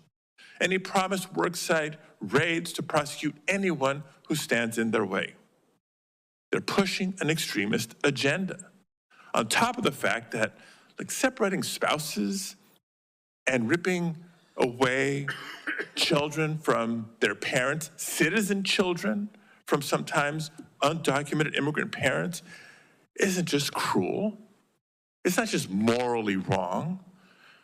Here's another very important reason why Americans should be concerned. For anybody whose vote this last November was motivated by high prices of food, of housing, of anything else, understand that the mass deportation Donald Trump is describing will be disastrous to our economy. Again, I'm not trying to justify those involved with criminal activity. We're on all the same page there. I'm talking about nonviolent criminal, undocumented immigrants. It is all of us, the American people, who will pay for the extremism policies that he has promised. Put aside the millions and millions and millions of dollars to find undocumented immigrants he may be targeting, to detain, and to remove. through the process of deportation. For a minute, don't even count on the funds that will be necessary to hire thousands of Border Patrol and ICE agents, let alone the cost of constructing detention centers and jails for this operation. Let's focus on the impacts to the economy for American families. Because the fact is, there are millions of undocumented immigrants living in the United States today who are working in industries critical to our entire economy. Undocumented immigrants make up nearly 15% of all construction workers, for example, and roughly half of our agricultural workforce. Again, if you care about the cost of housing, you care about food prices at the grocery store, you should be paying attention. Because if tomorrow Stephen Miller could snap his fingers and have his way, our annual GDP would drop roughly 6.8%. Imagine all the losses of the Great Recession and then still shrinking the economy another 2.5 points. So what does that mean for folks at home? It's simple. Any industry with a significant percentage of undocumented immigrants will have a harder time finding workers. And we've all been hearing from employers and business leaders for years now about their struggle already to find sufficient workforce.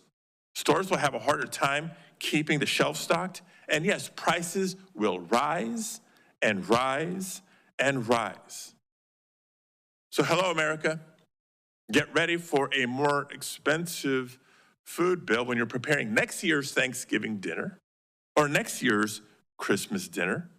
And if you've been saving up for years and years to try to buy your first home, get ready to wait even longer because construction will slow and prices will go up. So the next time we hear Republicans say that they support Trump's plan to deport waves of undocumented immigrants, let's be clear about what comes with that. Higher prices for American families. They're supporting the forced removal of millions of hardworking community members, 80% of whom have lived here 10 years or more. These are not recent arrivals. People who have lived here for years, if not decades. They're supporting fear and uncertainty in immigrant communities that will cause untold numbers of immigrants, no matter their status, to stay home from work, from school, from shopping. And they're supporting the punishment of over 5 million workers who Donald Trump's own administration declared to be, quote, essential to our economy. Essential workers who fed us and kept us safe during the COVID-19 pandemic. So if you agree with the spirit of at least that segment deserves better, then colleagues join me in supporting the Citizenship for Essential Workers Act, the essential workers that the Trump administration deemed critical to our nation's economy and security. Let's provide them with some legal status up front and a pathway to earn citizenship because we need them. Our economy needs farm workers. I think you'd agree. Our economy needs construction workers, hospitality and transportation workers, healthcare workers, and students and innovators who help keep our economy and our country thriving. We don't need the massive deportations that the political rhetoric of the campaign cycle has brought us. And we certainly don't need the uncertainty, the fear, and the loss that we'll feel for years to come. So with that, Mr. Chairman, I'm looking forward to hearing from our witnesses and to today's conversation. Thanks, Senator Padilla. Senator Cornyn. Thank you, Chairman Durbin. Listening to my Democratic colleagues, it's as if November 5th never occurred, that we haven't had an election, that we haven't had a referendum on the failed border policies of the Biden-Harris administration. Let's be clear, the crisis at the southern border is entirely a problem caused by the Biden administration's policies. It is a man-made disaster. The election, I believe, in large part was a referendum on those policies, and the American people spoke decisively rejecting this as the new normal. They rejected lawlessness as the new normal. When President Biden came into office, Customs and Border Protection was apprehending about 70,000 illegal migrants a month. President Biden came in and reversed virtually all of the Trump administration policies, including canceling our agreements with Mexico and the Northern Triangle countries to limit illegal immigration. President Biden also attempted to impose a 100-day moratorium on all deportations. By March, illegal crossings had ballooned to 170,000 per month, up from 70,000, and then climbed progressively higher from there. Then the president used his executive authority to implement new guidelines that made clear to illegal immigrants that DHS was extremely unlikely to take any action against them until their conduct became especially egregious. Even so, criminal aliens were able to get away with a lot before any action would be taken. Take, for example, the tragic case of Rachel Morin, a mother of 5 who was raped and murdered by an illegal migrant. Her killer crossed the border illegally in February of 2023. He was suspected of committing multiple crimes even before he took her life. This tragedy and others like it could have been prevented were it not for President Biden's willful refusal to enforce the law. The truth of the matter is, President Biden's willful neglect of border security and public safety has created immense suffering for American families. And his administration is fully responsible for the fact that we have to hold this hearing today.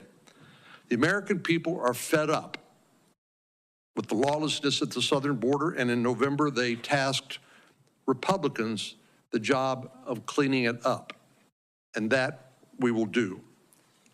We have a big job ahead of us, no doubt, but by one estimate, there are already 1.3 to 1.6 migrants who are under final orders of deportation who are still in the country. That strikes me as a good place to start.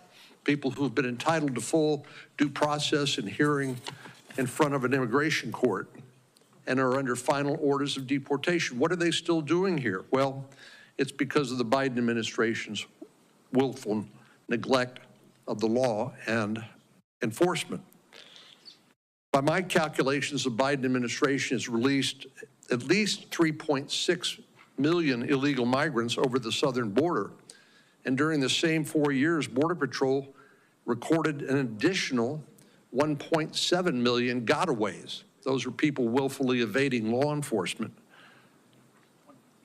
As of 2022, more than 1 million illegal immigrants have received final orders of removal, but were still present in the United States, and that has now ballooned to about 1.3 million plus. As of July 21st, 2024, ICE, Immigration and Customs Enforcement, had more than 660,000 criminal aliens on its national docket. I look forward to doing what the American people voted for on November 5th, which is to restore the law and enforcement of the law as the new normal in America, unlike the last 4 years. And it's going to require us to do a lot of work to clean up the mess left by the previous administration's policies. We have to make it absolutely clear to prospective illegal immigrants that we will enforce our immigration laws. We will not accept illegal border crossings as the new normal. What we will accept is lawful, orderly, humane immigration policies. We are the most generous country in the world when it comes to naturalizing people coming to our country, roughly 1 million people a year. That's the right way to do it, not the way the Biden administration had it done. We will follow through on the orders of removal by immigration courts, and again, we will not accept lawlessness and criminality in the United States as the new normal. Thank you, Mr. Chairman. Thanks, Senator Cornyn. Today we welcome 5 witnesses. I'll introduce the 3 majority witnesses and then turn to Ranking Member Graham to introduce the 2 minority witnesses. Our first witness is Fode Toure. I hope I was close to pronouncing it correctly. Thank you. He is protected from deportation under the Deferred Action for Childhood Arrivals program, also known as DACA, created under President Obama. Mr. Toure now serves as an assistant district attorney in the city of Philadelphia. Our second witness is retired Major General Randy Manner, who served our nation in a variety of positions in the Pentagon and around the world for 30 years, including acting Vice Chief of the National Guard Bureau, in which he oversaw that important part of our military defense. Finally, we are joined by Aaron Reichlin Melnick, a senior fellow at the American Immigration Council, where he works to inform the American public about immigration policy and advance fact-based research into enforcement. Ranking Member Graham, would you like to introduce your witnesses? Thank you, Mr. Chairman. Our first witness is Mr. Art Arthur. He is a resident fellow in law and policy at the Center for Immigration Studies. Prior to joining the center in 2017, he served as an immigration judge, was Associate General Counsel of Immigration Naturalization Service. He served as staff director for the National Security Subcommittee on the House, Committee on Oversight and Government Reform, and counsel on the House Judiciary Committee. He is an expert on immigration policy. He has decided thousands of cases, has testified before Congress on more than 10 occasions. He received his JD from George Washington University and his bachelor's from the University of Virginia. Ms. Morin is here with us again. She is from Aberdeen, Maryland. She's retired, but currently works part-time as an office administrator for a church. She has 6 children, stay-at-home mom for 25 years, and homeschooled her children. She is the mother of Rachel Morin, and she joins us today to share Rachel's story. Real quickly, Senator Cornyn mentioned this, but the man who stands accused of murdering Rachel was deported 3 times, is suspected of murdering a woman in El Salvador, where he came from, broke into a home in California and assaulted a young girl. He's pending trial like everybody else. He's innocent until proven guilty. But this case not only has destroyed your family and broken your heart, Ms. Morin, it should be a wake-up call to the country. And I got the call, and we're going to do something about this. Thank you. Thanks, Senator Graham. We're going to proceed as follows. I'm going to swear in the witnesses. They each have 5 minutes to make presentations, and then we open it to the senators, who have each 5 minutes to ask questions. So my first request is for the 5 witnesses to please stand and take the oath. Do you affirm the testimony you're about to give before this committee will be the truth, the whole truth, and nothing but the truth, so help you God? The record reflects that the 5 witnesses answered in the affirmative. Mr. Toure, you're first. Chairman Durbin, Ranking Member Graham, a member of this committee, good morning. Good morning. And thank you all for inviting me to speak with you today. Before I begin, I'd like to express my deep sympathy to Patty Morin for the horror she and her family have endured. My prayers are with you and those dedicated fighting for justice. My name is Fode Toure. I am a DACA recipient, a prosecutor, a husband, and a dad. And without question, a patriot. My love for this country stems from my elementary school days, when I recited the Pledge of Allegiance with all my classmates each morning.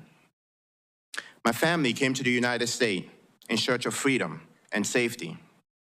I was born in Sierra Leone at a time of great civil unrest. When I was 4 years old, my father was killed, and my mother and grandmother and I fled to Guinea, a neighboring country.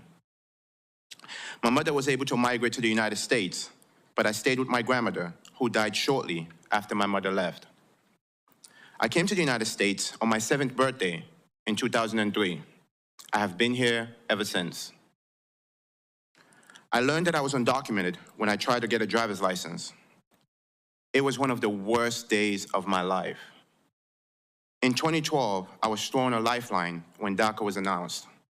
Thanks to DACA, I was able to graduate from college and attend law school on a full merit scholarship. I now work full-time for the District Attorney's Office in Philadelphia. During this time, I met and married my beautiful wife, Jack CL, who is here with me today. And we bought a house and we had our son. The opportunity to address all of you on behalf of DACA recipient and mixed status families like mine is not one I take for granted. My wife and I have spent years building community, and we're extremely anxious about what the future might bring. I feel the consequences of mass deportation on a personal level, on a community level, and on a societal level. On a personal level, my wife is here, and I have no family in Sierra Leone to help sustain me. I'm currently the breadwinner in my family. If I were to be deported, my wife and our son would be left without to pay the mortgage. My son would also be without a father.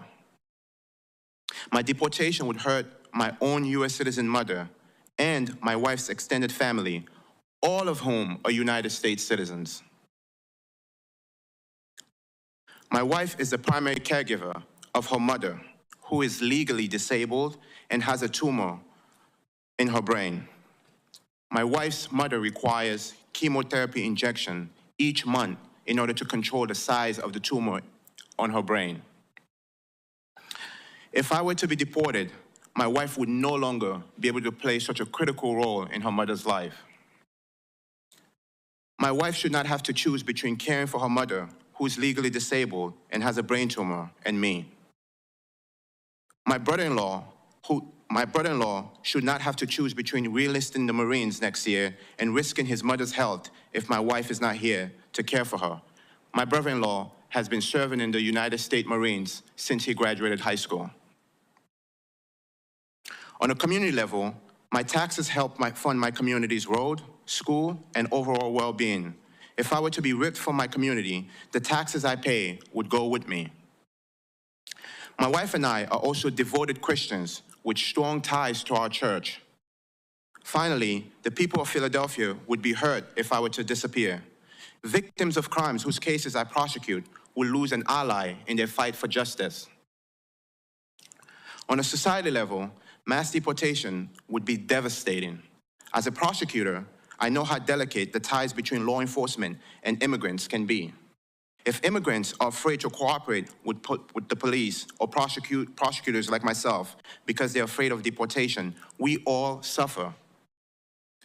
When you have ICE agents patrolling courthouses and police stations, you create a category of people who are less willing to report crimes and less willing to cooperate with law enforcement in solving crimes.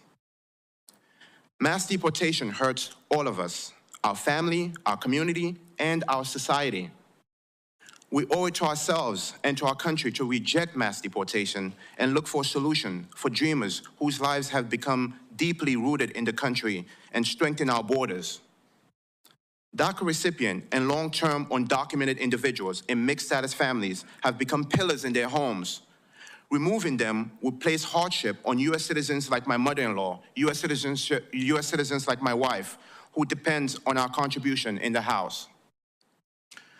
This will cause an incentive for those U.S. citizens to turn to social welfare programs due to one less income in the home. After more than 2 decades here, I can absolutely state that this is my home.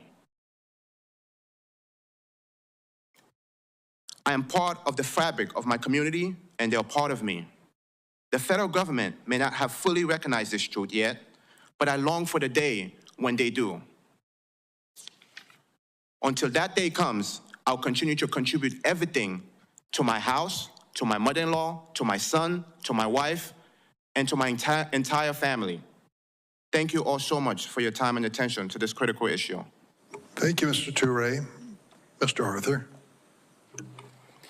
Chairman Durbin, All right, we've just been listening in there live too from Washington, D.C., I should say, the Senate hearing discussing Trump's deportation plan. We are just listening to some of those remarks from those witnesses at this time. So do want to continue on with our coverage here on Live Now from Fox, also bringing you back out live to see what the aerial view is looking like right now in Malibu, California. We do know that crews with the Los Angeles Fire Department are now responding to that blaze. It started just about 10:50 last night local time. The fire has been impacting buildings as well as closing schools in the area, with schools like Pepperdine University currently closed and they are in a shelter in place. So there are active evacuations in place as well.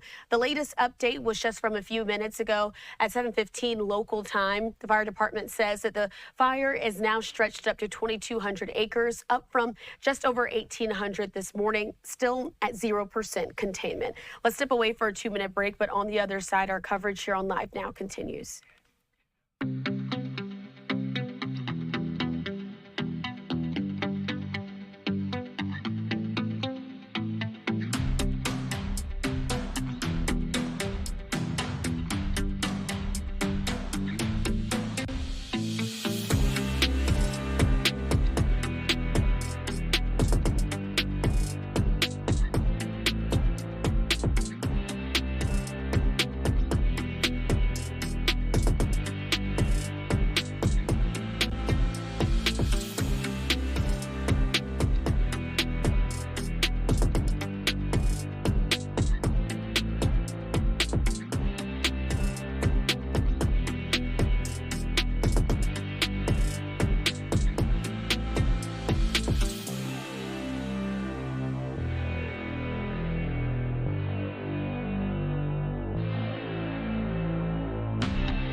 Welcome back into Live Now from Fox. I'm your host, Christina Evans. We are continuing our coverage here on Live Now of multiple live events. Of course, still tracking that breaking news as well out of Malibu, California. I want to show you this live look that we have there over the smoke. You can see it right here on your screen.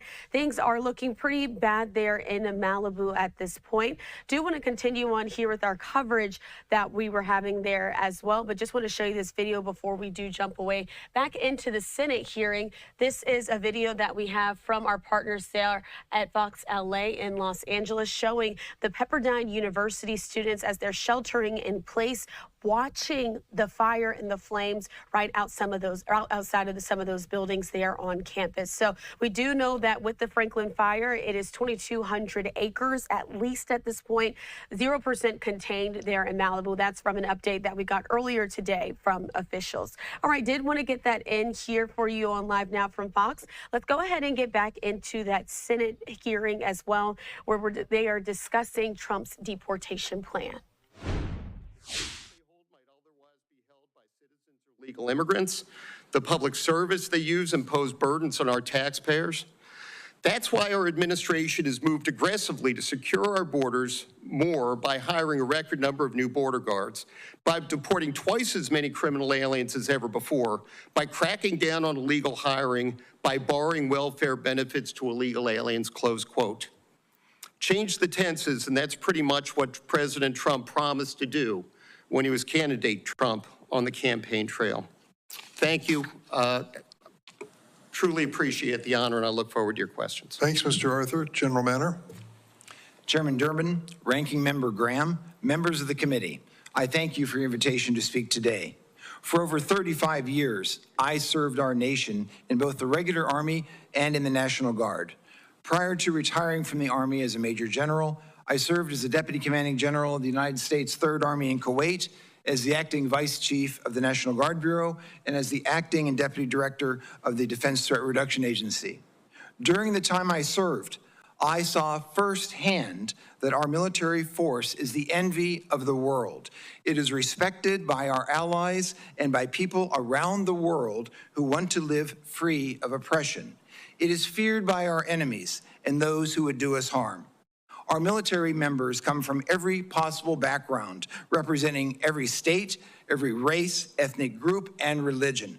But when they come together in the military, they are molded together in a team expected to embody the values which make America great: duty, honor, integrity, respect, selfless service, loyalty, personal courage, and excellence.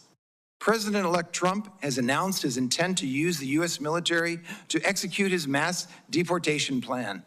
I am gravely concerned that placing our military in this role could cause significant harm to both the institution of our armed forces and to service members themselves. There are 4 significant risks that I want to emphasize.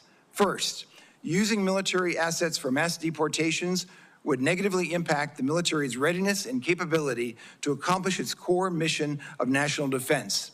Our military is engaged in over 160 countries around the world. They are focused on responding to potential threats from China, Russia, and other competitors, strengthening interoperability with allies and partners, and taking care of our servicemen and their families. Our National Guard units are stretched thin, responding to natural disasters at home while also regularly deploying overseas in active duty status.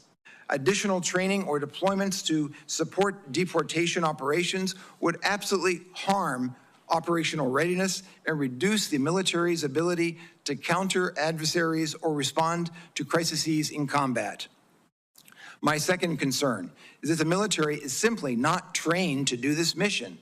Immigration enforcement is the responsibility of federal law enforcement agencies like ICE and CBP. These agencies' personnel regularly interact with migrants and U.S. citizens. They are extensively trained in the appropriate application of immigration law, the protection of civil rights and civil liberties, and care of migrants in custody. The U.S. military is the best trained in the world for its war-fighting mission, but it is neither trained or equipped for immigration enforcement. Most active duty armed forces receive no training for domestic law enforcement situations. A small number of National Guard units receive a mere 4 to 8 hours of civil disturbance training per year. This lack of training and experience greatly increases the risk of significant and potentially deadly mistakes in a charged operational environment. My third concern is the effect on recruiting, retention, and morale. The military is already facing its most challenging recruitment environment in 50 years.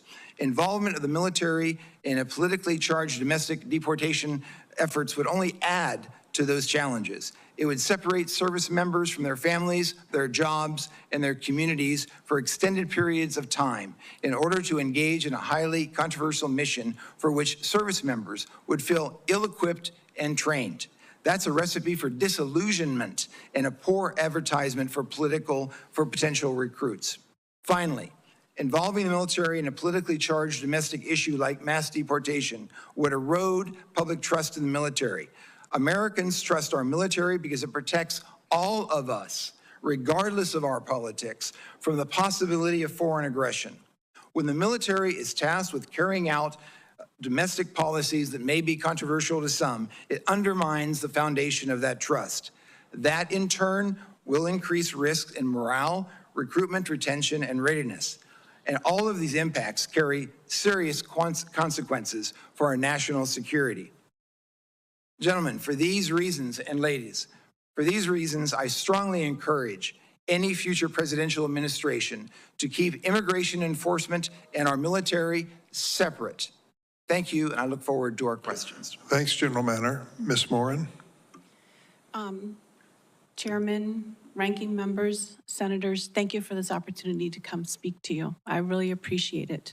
As you can tell from my introduction, I'm not a politician. I'm a mother. I raised 6 children. I have 25 grandchildren. I have 4 great-grandchildren. The day that we got the phone call that my daughter had been murdered, I'm sure you've heard this before, but I was in Kentucky. We had a grandbaby that had passed away. And when I got the phone call, the detective said, Mrs. Morin, we found your daughter's body. At the time, all I knew was that my daughter was dead.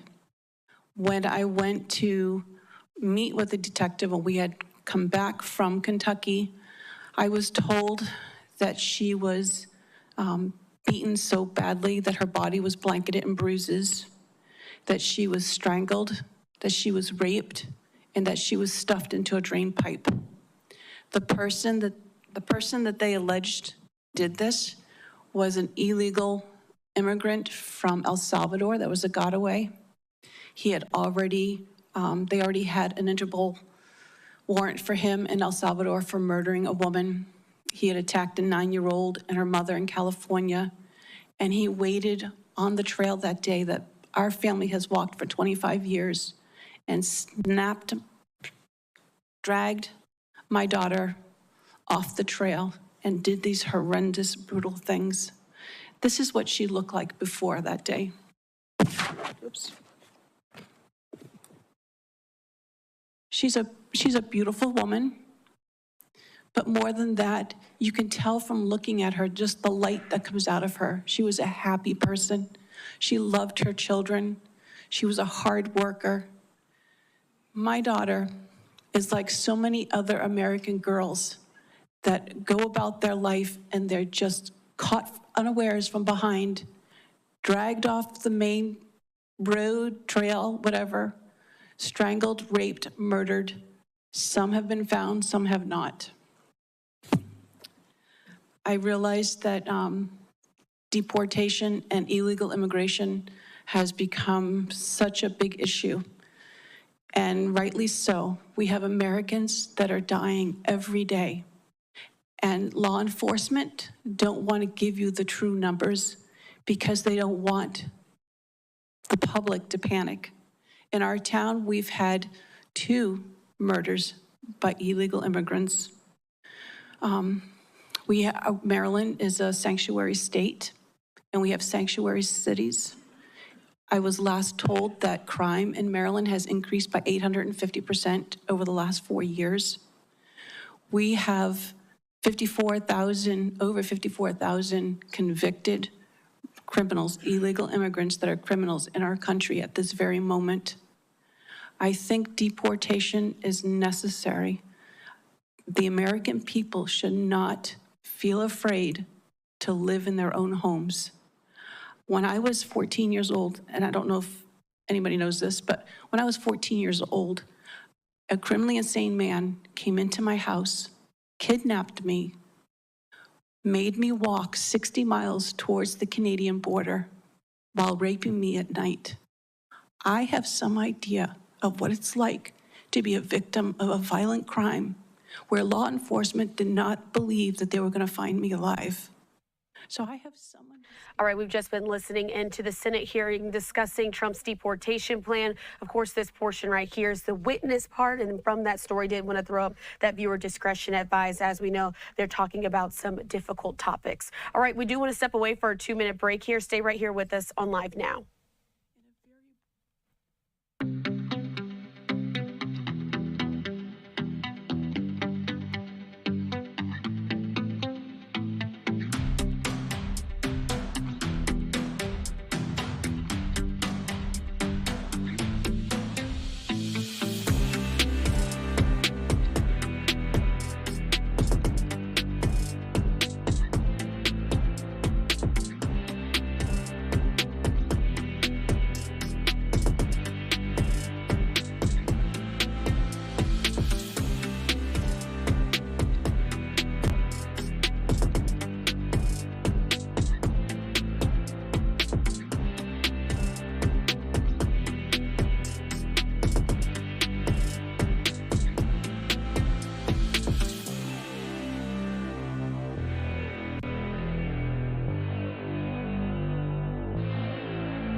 Welcome back into Live Now from Fox. I'm your host, Christina Evans. We are continuing here on Live Now to cover the very latest with the Franklin fire. I want to show you this footage that we have there from our chopper that our partners there at Fox 11, the Sky Fox chopper that's over the scene there in Malibu, just showing you from high above the plumes of smoke that are coming there from that area as this fire is still burning. So we do know that it's about 2,200 acres burned at this point.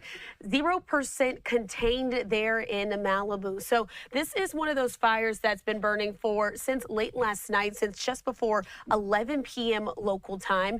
It's impacted several buildings alongside Malibu Nose Roll and Sweetwater Canyon, according to the city of Malibu. So we have also gotten an update from Governor Gavin Newsom as well. I want to put up this tweet from his account saying that California has now secured federal assistance for the Franklin fire. Those fire officials and first responders are working relentlessly to protect lives and property. I urge all residents in affected areas to stay alert and follow those evacuation orders. So as far as those evacuation orders are going right now, several are in place, as well as shelter-in-place orders. Pepperdine University is under a shelter-in-place there on campus. It's canceled classes for today as well. All of the schools in the Malibu area are also closed, elementary, middle, and high. So wanted to give you this update that we have as we're continuing to follow the very latest here from on Live Now from Fox. We are also expecting in just a few moments to hear an update from police and fire officials right there. They look like they're doing a sound check at this moment, but we'll be checking back in there once that gets started. Here on Live Now, we'll bring it to you so we can get the very latest update there on the Franklin fire. Going to step away for that final 2-minute break of the hour. Stay right here with us.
Welcome into Live Now from Fox. I'm your host, Christina Evans. We are continuing here on Live Now to bring you the very latest news. Of course, we're continuing to watch out and give you these aerials that we have from up above the Franklin fire. Of course, 2,200 acres burned at this point, 0% contained. That was the latest update that we had from officials just about 45 minutes ago. And we should be getting another update here in just a few moments, showing you this podium shot that we also have with the Los Angeles County Fire Department. event. They are getting ready to speak and give the latest update on the Franklin fire. Wanted to bring that to you here on Live Now. We're going to, again, come back to this once it gets started, but in the meantime, let's jump back into the update that we had from the Senate hearings. We're listening in as they're discussing Trump's deportation plan there in Washington, D.C. Raise overall wages, create new jobs, increase tax revenues, and create a level playing field and fair competition for U.S. workers.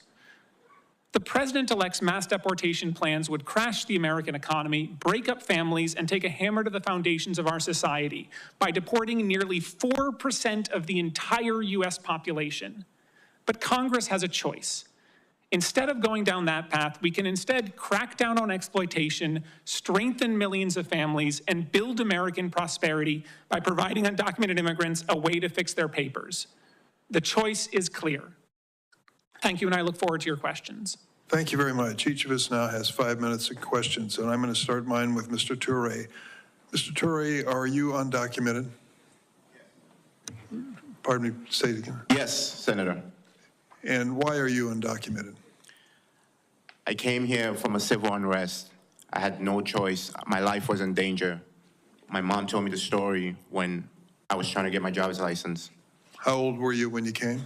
I came here when I was 7 years old. What do you do today? I'm a prosecutor. I represent victims of crimes and go after heinous people that have committed crimes against the Moran's family. You've talked about Ms. Moran's situation a minute or so earlier, but the perpetrator of the crime against her daughter Rachel would be the type of person that you would prosecute? Yes, Senator.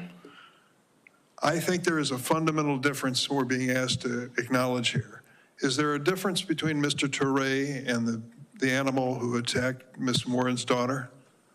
Of course there is. This man for a living is prosecuting criminals. This other individual is a clear criminal with a record. When we say massive deportation, should we consider them the same because they're both undocumented? Let me ask you this, Mr. Reichlin-Melnick. Most Americans, when you talk about the cost to the government in billions of dollars for this deportation, are going to say what most of us would fundamentally say, keep me safe. I don't care what the hell it costs. So is it realistic, if we're talking about a massive deportation, for us to be looking at federal budgets for financing it? I think it's important for people to understand that ICE already goes after people with criminal records all the time. And in fact, that has been the priority of the previous 2 to 3 or more presidential administrations, and is what Congress says. So the overwhelming majority of people who would be the targets of a mass deportation campaign do not have criminal records. They are people who have been living otherwise law-abiding lives in this country, living, working, and in many cases paying taxes. So you estimate, at least in one publication here, that the cost of massive deportation would be $316 billion? At a minimum. In fact, if you look at it over the course of an 11-year operation, it could be as much as $1 trillion. And that's for conducting sufficient arrest, detaining immigrants en masse, legal processing, and removal for those 4 categories. That's right. And we're looking at hundreds of billions of dollars to carry out a deportation of 4% of the U.S. population. So if you want to do a massive deportation to get Mr. Toure out of this country, you're talking about a massive amount of money that has to be spent. Enormous sums. And we hear from General Manner the impact it could have on our National Guard and military if they are given this responsibility. Have you taken that into consideration? We weren't even able to account for the costs of the military, so you should consider our estimates to be conservative. The actual costs would likely be significantly higher because there are so many factors that we couldn't even attempt to estimate. You write, to carry out over 13 million arrests in a short period of time would require somewhere between 220,000 and 409,000 new government employees and law enforcement officers. Nearly impossible given current hiring challenges across law enforcement agencies. Could you explain that? Well, right now, ICE only has about 8,500 officers in the entire agency, and less than 1,000 are assigned to fugitive operations, whose job it is to go out into the community and arrest people. But because the overwhelming majority of undocumented immigrants have no interaction with the criminal justice system, they have no criminal offenses, that means that to arrest them would require going out into the community, finding them and rounding them up. And in order to do that would require an enormous investment in personnel far beyond any law enforcement operation ever conducted in the United States history. So if we are determined to remove Mr. Toure, the prosecutor from Philadelphia, from America and send him back to Sierra Leone or someplace like that, you're talking about massive amounts of money. If we are to focus on the truly dangerous people in this country to make sure that they are removed and should be, that is a lesser amount for sure. That's right. In fact, if you look at data on ICE's own data, non-detained docket, which has already been cited by several members here, that is looking at about 1.2% or less of people who have any sort of serious violent offense. And of course, the resources involved there would be much smaller than trying to deport 13 million people. Making a priority the dangerous people who are in this country or those who are here illegally and could be dangerous certainly is a much different assignment than saying massive deportations. Thank you, Mr. Melvin. Senator Graham. Does anybody disagree with the following statement? America has a right to limit how many people can come into our country. No. Nobody disagrees with that. Good. Mr. Toure, very successful life. You have much to be proud of. During the 4 years of the Trump administration, were you ever, anybody suggest you should be deported? Thank you, Senator, for the question. No. Okay. Do you support deporting the 1.2 million people who have been through the system, have a final order of removal? Do you support them leaving? Senator, I'm a prosecutor. I go after... No, I didn't ask you if you're a prosecutor. Do you support them leaving? I support people that have committed serious crimes. Do you support the people who have gone through the system, been denied, had their day in court, final order removal? Do you support them leaving? If you have as a prosecutor, as a rule of law person. If you have committed a serious crime in this country, that's not the question. So is it your belief that every non-criminal in the world can come to America? No. How many people want to come to America that are non-criminals? Probably hundreds of millions, and I understand why. It's a great country. So my point is, if you're not willing to say that we're going to deport you after you've had your full day in court, you're facing a final order of deportation, we're going to incentivize people to come forever. Mr. Melnick, is that right? How many people did Ronald Reagan provide amnesty to? Estimates are roughly 2.7 to 3 million. How many illegal immigrants are in the country today? I said roughly 13 million, although we don't know the exact I would say estimates. that the last thing we want to do is give amnesty to people here now because we'll be overrun. Mr. Arthur, would you describe the last 4 years as mass illegal immigration coming to our borders? I believe that that's fair characterization, Senator. Does anybody disagree that the last 4 years has resulted in mass illegal immigration directed toward America? Because if this is not mass, what the hell would be? Now, how do you answer mass illegal immigration? You start enforcing the laws, Ms. Moran said, and you start sending people back who've had their day in court. You can't answer the question, and I respect you. You've been able to take the opportunity to make something of yourself, but we're passing on just constant disorder. If you can't say you should be deported after you've had a full hearing, everything been available to, and you lose, and it's hard to say you need to go, we don't have an immigration system. General, how many people have been deployed to the border by governors to assist in border security from the National Guard? Sir, I don't have that information. Okay, there's thousands. Is that illegal use of the National Guard? It is not the illegal use of the National Guard. It's legal, right? That is correct. Yeah, I agree with you there. What's the largest cause of death in America for young people? Does anybody know? Mr. Arthur. Drug poisoning overdose deaths. Coming from a drug called fentanyl? That is correct, mainly. sir. Okay, where does that drug come from? That drug, reports indicate that it's made from precursors that come from the... All right, we've just been listening in there to the Senate hearing that's happening in Washington, D.C. as they're discussing Trump's deportation plan and his plan for the border. We do want to get out to, as well as we're continuing to get these aerial shots there in Malibu, California. We know that the wildfire is burning up to 2,200 acres at the last listen. Let's go ahead and get out to this press conference that is now underway with the L.A. County Fire Department to get a full update.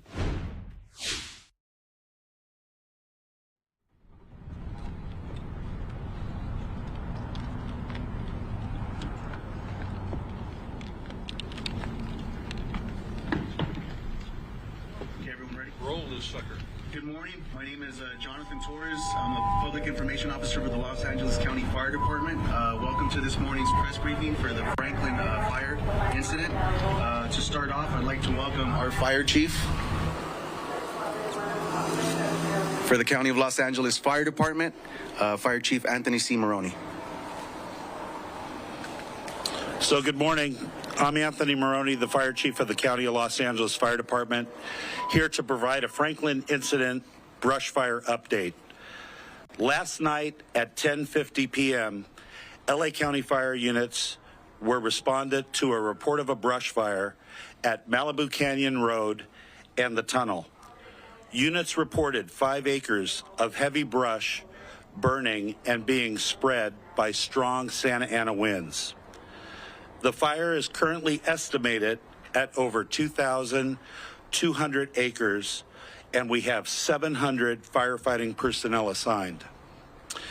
Because of the great work of the firefighters that were on scene, we have only a minimal number of homes destroyed. However, I do not have the exact number to give your viewers. Thankfully, we have no reports of serious injuries or fatalities, and this fire is not contained, and we remain under an immediate threat because of the red flag conditions. The current red flag alert is projected to continue through Wednesday evening at 8 p.m. for strong winds and low humidities. And the cause of the fire is unknown at this time, but it is under active investigation by the Los Angeles County Fire and Sheriff's arson investigators. Lastly, I'd like to acknowledge and thank our partners, both fire and law enforcement, for their assistance this morning. We certainly couldn't do it without them. And one request from Waterworks District 29 and the Department of Public Works is to ask residents that are not in the immediate fire area to please turn off their sprinklers. We are currently monitoring our water pressure. We do have personnel on scene. That water should be used for firefighting and not to sprinkle or irrigate your lawns. And it's going to be of little use from having a brush fire start near your home. Next up, I'd like to ask our Los Angeles County Sheriff, Robert Luna, to come up and give the law enforcement update. Thank you. Thank you, Chief, and good morning to all of you, and thank you for covering this very important event. The Sheriff's Department has been coordinating with our local, state, and fire partners and the County Office of Emergency Management to monitor the Franklin fire, which started in Malibu Canyon Road, north of Malibu Crest Road, and south of Francisco Ranch Road. We currently have well over 150 personnel, including our Malibu Search and Rescue, that are assisting with this fire incident. We currently have 18 operations that include evacuations, road closures, and security patrols. 9 of those missions are completed, and 9 of them are still ongoing. For current closures, there are several road closures in the affected area. There is a soft closure on Las Virgenes Road at Lost Hills Road. Hard closures at Las Virgenes and Mulholland Highway and on Pacific Coast Highway between Topanga Canyon Boulevard and Canyon Doom Road. Regarding evacuations, a little after midnight, we started multiple evacuation orders and warnings in between Trancas Canyon and the west to Topanga Canyon Boulevard and everything south of Mulholland Highway to Pacific Coast Highway. There are approximately 18,000 people and 8,100 structures in the affected area. Of the 8,100 structures, 2,043 structures are under evacuation orders and 6,046 are under evacuation warnings. And I just want to throw something out to our residents that's critical. I cannot tell you how much we appreciate when a deputy or another official comes to your door or you get a notification that there is a warning or specifically an order you need to evacuate. It saves lives, and it actually impacts the lives of our first responders because if they have to come in to save a life, they're putting their own lives at risk, which we're willing to do, but please, just the residents are doing an amazing job thus far, and I just want to say thank you to all of them. With evacuations continuing, Pepperdine University has a shelter-in-place order for approximately 800 students. Fires can be extremely unpredictable, and we highly encourage residents in the fire areas to be prepared to heed our evacuation warnings, gather all important items, documents, medications,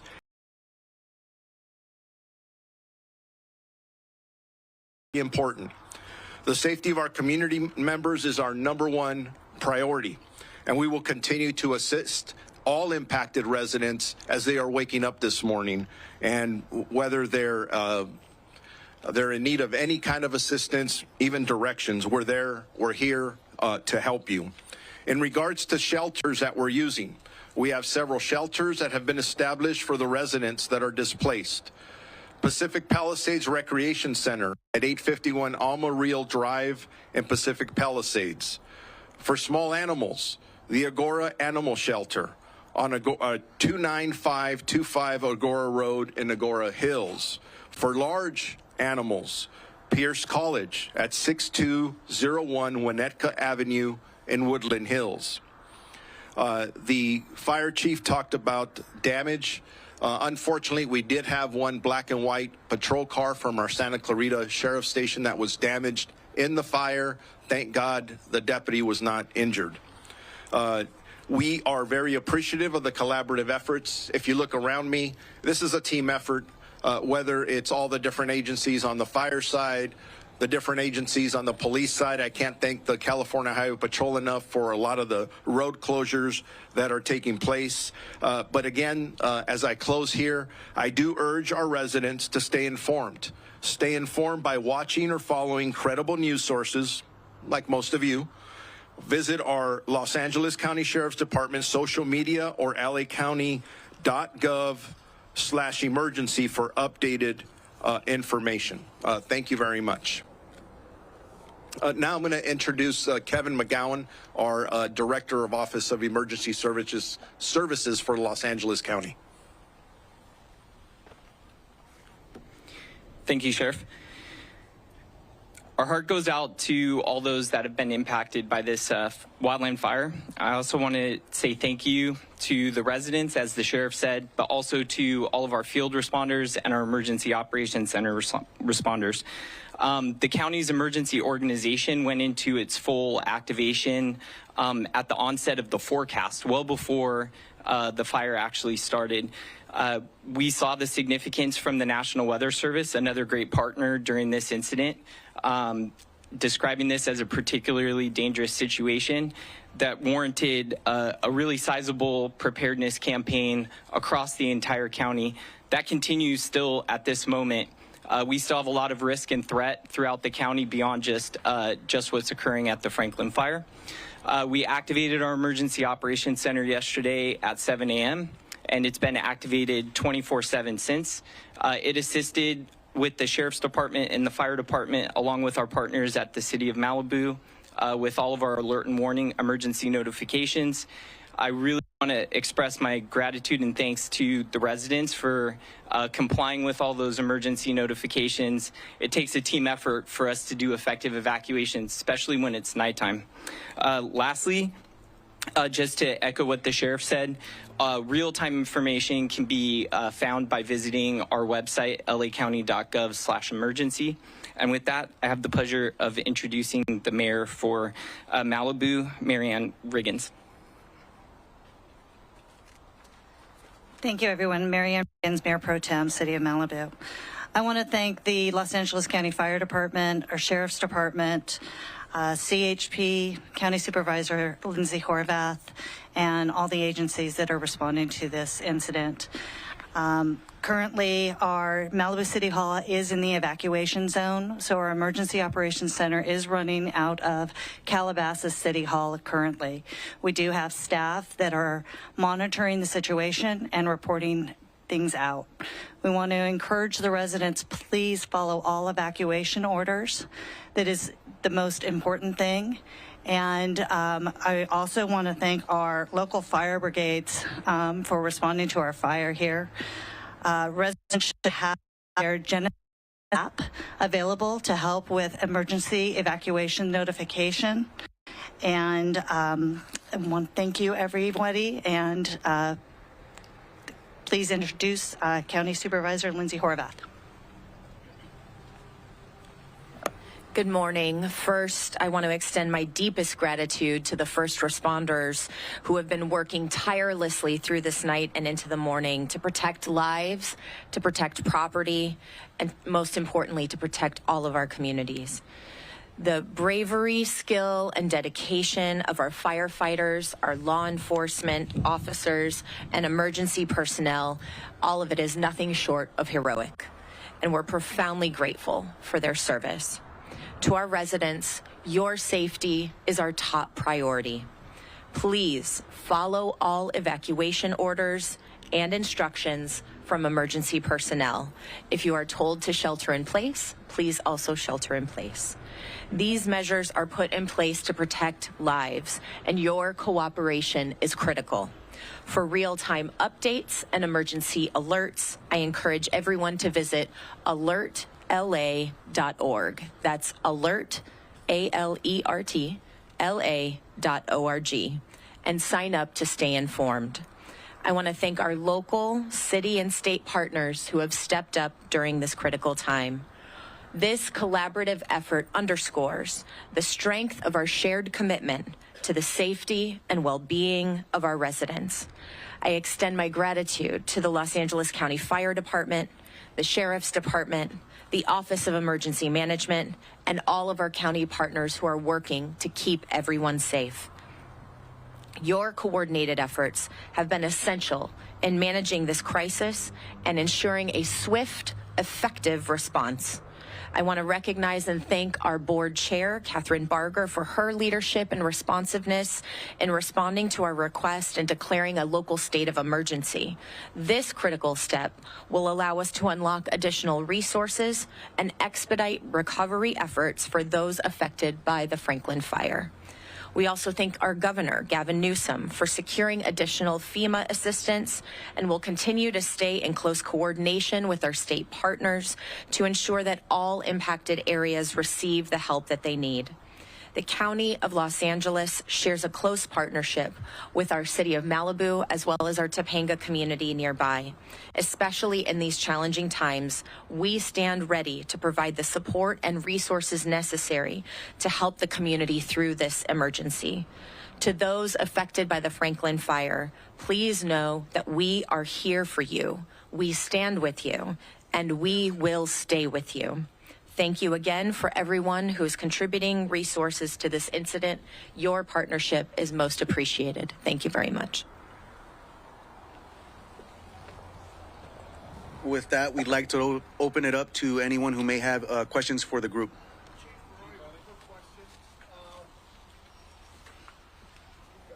The air assault overnight. What's changed today as opposed to years past when you couldn't use aircraft to fight a fire like this one?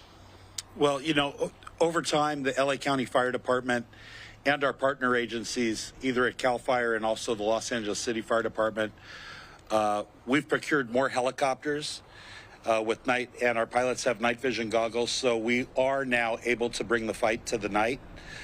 We've been doing that for many years, and we also have our quick reaction force that's funded through Southern California Edison.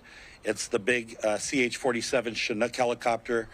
We had 3 of those helicopters on station tonight, and then as the sun rose, you'll see that our CL-415 Super Scoopers that we leased from the province of Quebec are out there dropping, and we're going to have a coordinated ground and air assault.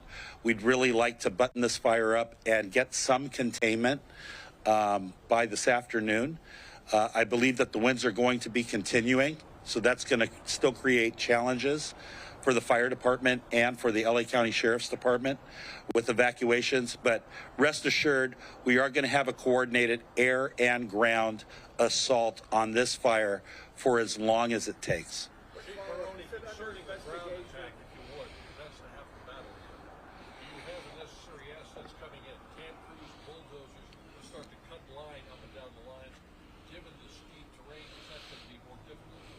Yeah, it is, Pete. Like you said, it's very steep terrain. As you come up PCH, you can see where the fire is backing down and being pushed by the wind. We do have enough resources, ground resources on order. We do have our dozers. We have our engine companies. We have our Type 3 engine companies, our hand crews. We do have enough resources on order, but I would imagine that over time we're going to grow from maybe 700 firefighters on scene like we have right now to possibly 1,000 or more firefighters. Because of the difficulties in this particular area, we really, time is of the essence for us to grab a hold of the fire and start getting containment. Are you fighting the clock at this point, though? Because if the winds kick up in the late afternoon and you don't have those containment lines either retarded or cut on the ground, you're going to have problems because you've still got way too much fuel out there. Yeah, so we could have experienced perimeter growth. We are expecting winds at about 2 o'clock. So we're going to continue the firefight right up through the day and then back into the night. The LA County Fire Department will be here until this fire is 100% controlled.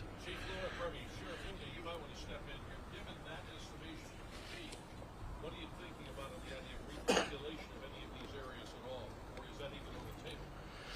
It's always on the table, but working in unified command with all of our fire partners, we're looking at maps, we're looking at weather conditions. We will not allow the residents to go back until we are assured that they're going to be safe. And then I also want to send out this message for any residents who are evacuated. Our deputies are going to be here, very visible, and don't worry about your homes. Somebody breaking in and taking something. I know that's a lot to ask for, but we have professionals on our department, and we're not going to allow that to happen. And just a message for anyone who's thinking about coming to this neighborhood to do something like that, you're going to get arrested, you're going to get caught, you're going to get arrested, you're going to get prosecuted. Don't do it.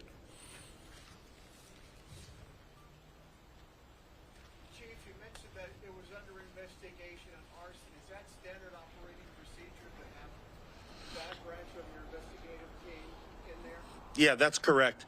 I gave you the real-time information that I have. We do not know the cause of this fire at 10:50 p.m. last night, but the LA County Fire Department and the LA County Sheriff's Department are going to join forces with our arson investigators because it's going to be critical that we learn why this fire started. And we'll make sure that the news media finds out as soon as we find out.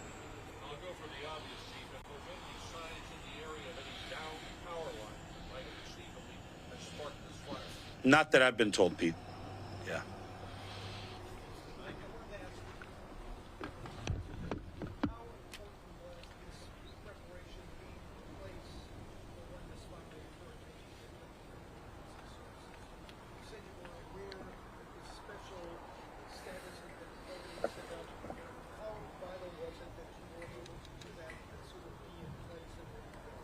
Yeah, great question. It's the utmost importance, right?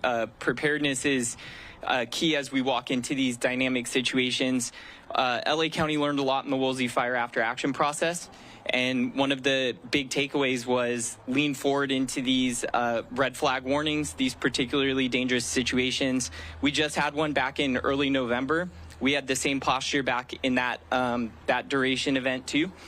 This includes upstaffing, significant coordination across all of our county departments and our city partners, and it is critical in us executing our mission, these complex incidents.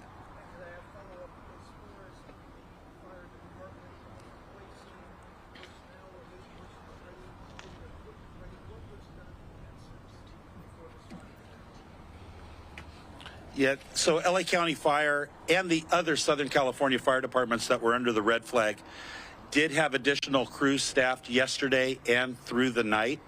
The Governor's Office of Emergency Services did approve pre-positioning that was compensated for the LA County Fire Department. So we did have additional ground and air resources available to us last night at 10:50, but also our partner agencies that I thanked at the last part of my discussion, the partner agencies as well. We had a very rapid response of mutual aid resources into the Santa Monica Mountains and the Malibu area to assist us with this fire because of those strong winds.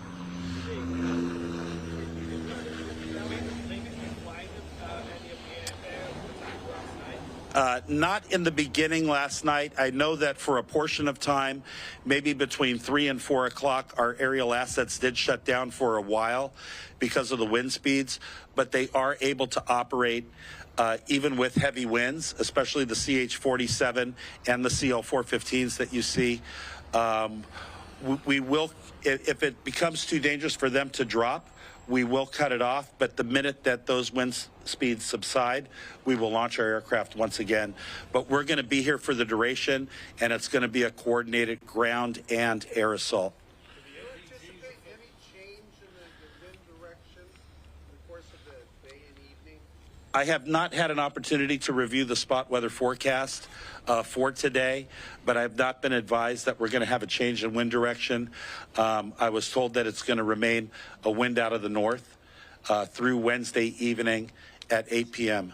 Regarding maneuverability and choppers overnight, say you had NVGs, that's fine. Do they compensate for smoke?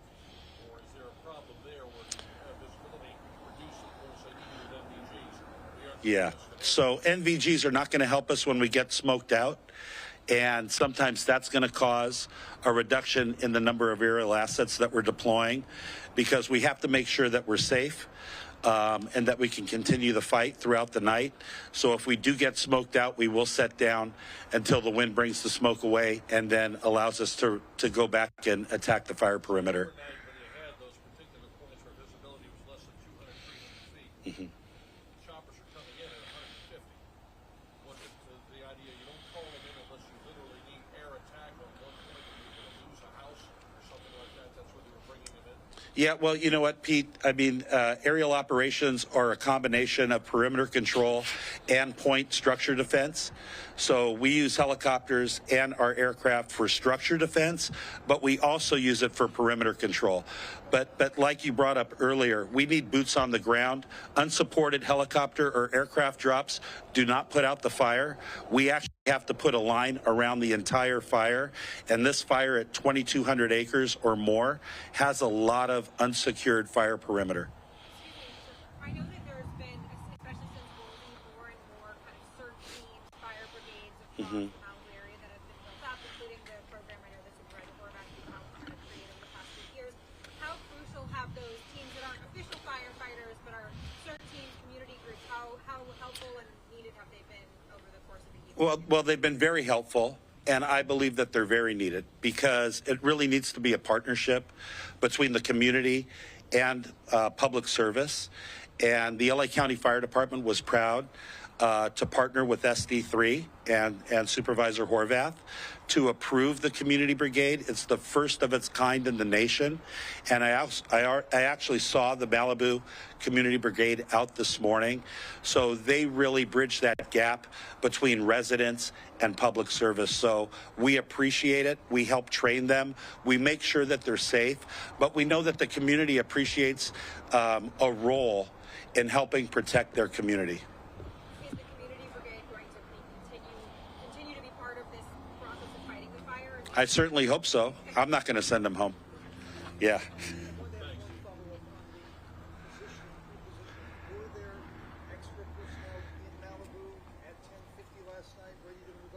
Yes, there was. And we had additional strike teams. We had additional aircraft out of our Barton heliport. We also had additional aircraft out of our Van Nuys tanker base. Yeah. Because we knew that this event was coming. We knew that it was a particularly dangerous situation from the Weather Service. So that gave us the time to upstaff in preparation. Remember, in November, we had the last Santa Ana event. We had the Broad Fire. Shortly after the Broad Fire started, we had the Mountain Fire start in Ventura County, and we went to the aid of our partners in Ventura. So we seem to get one significant wildfire every time we have a strong Santa Ana event in Southern California. Oh, well, I certainly think that global warming is impacting wildfire throughout the United States, and it's making it even more challenging for fire departments to respond to wildfire. It's undeniable, from my perspective, that global warming is causing more challenges for us. Thanks, Chief. Thank you.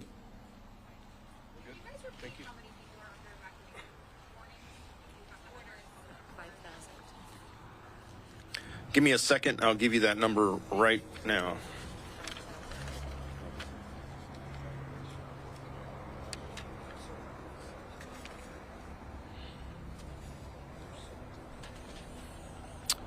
So we have approximately 18,000 people and 8,100 structures in the affected area. Of the 8,100 structures, 2,043 structures are under evacuation orders, and 6,046 are under evacuation warnings. Approximately 5,000 in total. 5,000 people. Structures. 18,000. 18,000 people, 5,000 structures. Yes. Any other questions? No, thank you. Okay, at this moment, this concludes our press briefing. Now we'll break away into our individual sessions. Thank you. Might there be another update later in the day? I would imagine, yes. Yes. Check back with us and we'll release a press advisory. All right, we were just listening in there as we're getting the latest update from those LA County officials on the Franklin fire. And as you just heard there, they were talking about the fact that this fire is currently burning there in Malibu, California. Over 2,200 acres burned at this point, still 0% contained as well. So a crew of 700 firefighters are continuing to battle that fire.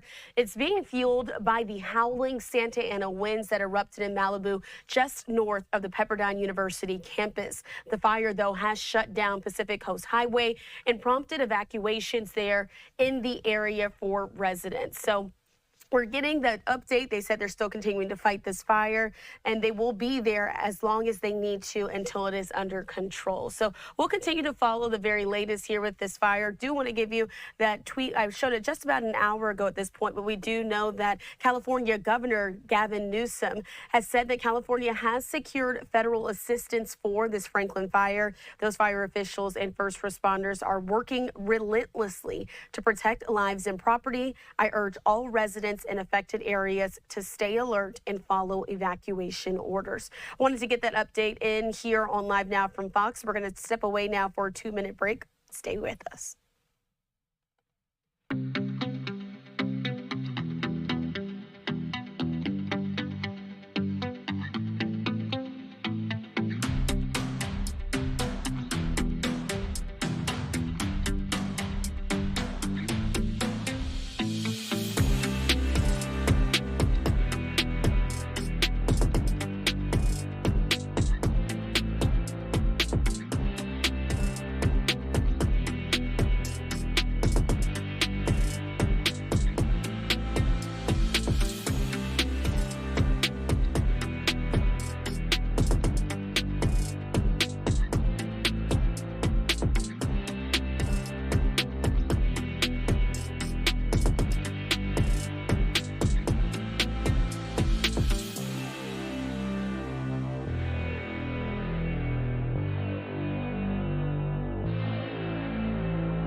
Thanks for staying with us here on Live Now from Fox. I'm your host, Christina Evans, and we are continuing to get these impressive images there out of Southern California as we're learning the very latest about the Franklin fire. We do know that 2,200 acres have been burned at this point, still 0% contained there in Malibu. We just got the very latest from LA County officials, including the fire department and the local police department, giving an update on what they're seeing on the ground and as they're fighting this fire. Let's go ahead and tune back into our partners there in Los Angeles, Fox LA. Let's go ahead and listen back into their coverage here on Live Now.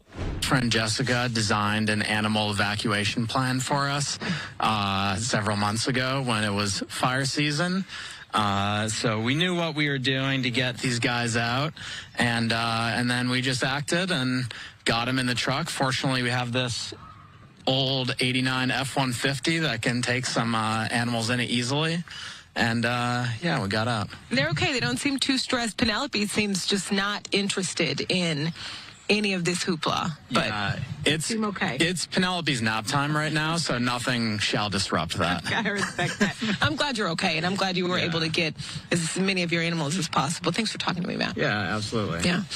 So many different people. We've been saying this morning, there are, not as many people here as you'd think, but the thing is, people have other places to go. That does not mean that people are there at their homes. I work with a cancer charity, actually, Living Beauty, and I talked to one of the reps for the charity, and she told me that they actually had 22 women who are currently battling cancer at what was supposed to be a wellness retreat to try and take their mind off of what they're dealing with at the Sarah retreat, actually really close to where you all were, Matt, right? And in the middle of the night, they immediately had to get all 22 of those women. They got them to a hotel in Pasadena pretty quickly as this all started. But so many people had to leave their homes, had to leave where they were and just get to safety, including Matt and these goats and this pig. And, we're just glad everyone is okay here. Yeah. Back to you. Wow. Wow. My goodness. Everyone's just packing up and taking whatever they can, whenever they can. Thank you, Brooke. And that I feel for those women who are on that cancer retreat, my goodness. Just and then they had to pack up all their stuff. Clear their mind. How awful. What they're dealing with, yeah. Well, it's another turn. Yes, certainly. Well, if you're just joining us, welcome to Good Day LA at going on 8:40 this morning. We have team coverage of this Franklin fire, which has grown to 2,200 plus acres burning in Malibu, embers flying, houses being torn down as these Santa Ana winds fuel the Franklin fire that's happening there. We have team coverage on the ground, bringing you the very latest information from the hardest hit areas, including evacuation and shelter-in-place orders. Officials just gave an update to the Franklin fire burning in Malibu. We've got Gigi Gracia standing by, and also Hal Eisner. And let's start with Hal Eisner with more on what we're finding out this morning. Just wrapping up a press conference where you are, Hal.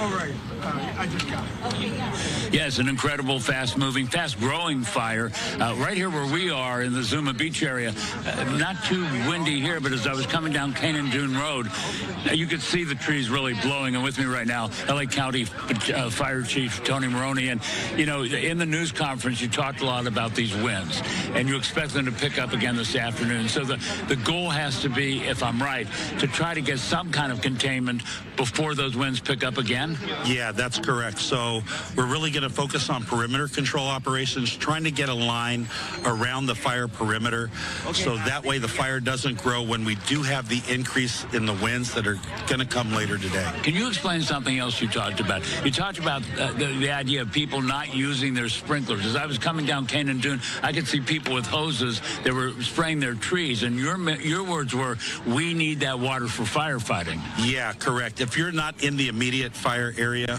wetting down your trees or wetting down your roof really isn't going to assist you in preventing a fire of your home because that water's only going to evaporate. We need to fight that fire for the fire area. We need to fight it with the water, the limited amount of water that Malibu Water District 29 has. So we want people to have to be very careful with their use of water right now. There's been a lot of concern about Pepperdine University shelter-in-place orders. They were up, they were down. What's the status right this moment? And what is the concern for the university there? Well, the university got hit hard by the fire. when it came down from where it started at Malibu Canyon Road and the tunnel. The university was severely impacted. A lot of fires. They did shelter in place those 800 students. Everybody is fine. They haven't lost any buildings at Pepperdine because they do good brush clearance, and we did have resources assigned. And one more thing I want to talk about here, because there were some numbers that were put out during this news conference: 18,000 people in the affected area, 8,100 structures, 2,043 people who are evacuated, and 6,046 who are under evacuation. Warnings because it could come their way? Yeah, both evacuation orders asking them to leave now and warnings asking them to prepare to leave when that warning transitions to an order.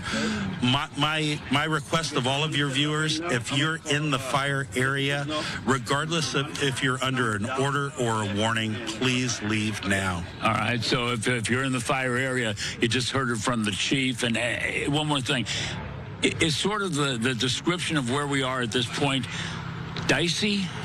Oh, absolutely dicey. We have 0% containment of the fire.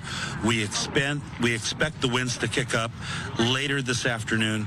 We have a lot of work ahead of us, and thankfully we have our partners who came to our assistance: Los Angeles City Fire Department, all of the other fire departments in the LA County area, in addition to Ventura County Fire and Orange County Fire, all sent resources to assist us with this firefight. Right, you have a lot of mutual aid. Thank you for taking a moment. I know you've got a lot on your plate, and you know, again, dicey fire, dicey situation. If you're in the fire area, be paying attention to what's going on. Know your situational awareness. And that's it from here in Zuma Beach. Back to you. Thank you. Yes, for that update. And our team coverage continues right now with Gigi Graciette. Gigi, how's it looking where you are? Good morning. Well, one thing is the air quality here is, as expected, is horrible. It continues to rain down ash. Before I show you, though, the scene behind me, I want to tell you what's happening with the folks who live in this area. Just off camera, there's a woman and her dog who came up to us to ask us what's happening. I asked her if she needed to charge her phone because earlier we helped another resident charge his phone because with no power, these phones are just dying. She told me her phone is charged, but she has no internet, and she can't get updates. She doesn't even know what areas are under mandatory evacuation. That is the challenge. And as we were talking to her, two young men came up to us and asked us if we had a Type-C charger because they can't find their charger and their phone is dying. So a lot of frustration with folks who can't get information, not because they don't want to, but because simply the phone service is terrible here. Internet is down, calls are dropping, and it's really hard to find out what's going on. And most folks in this area don't have power. Now, you see a lot of white smoke over there. We're in Malibu Village Mall. This is near the Malibu Country Mart. That was raging. It was actually black smoke just a few minutes ago as the fire continued to pick up some fresh fuel. But this is what we're seeing throughout the hillside from Pacific Coast Highway. Pockets of white smoke as the Franklin fire continues to burn. The wind has calmed down considerably. You heard our first responders, our officials talking about the governor of the state of California securing federal funding to help the city of Malibu, to help our firefighters and those that will be displaced, and they will be displaced. And right now, there are teams, assessment teams, damage assessment teams out in the different neighborhoods, logging which homes have been damaged, which homes sadly have been lost. We know of at least 2, possibly 3. That number, unfortunately, expected to go up. So if there's any takeaway today from what the official said is this isn't over. That red flag warning is in effect until tomorrow. So right now, the teams of firefighters, there's about 700. That number could go up to about 1,000 by tomorrow. They're trying to gain the upper hand. They're moving quickly, working hard to put out the spot fires in preparation for the winds picking up again tonight around sunset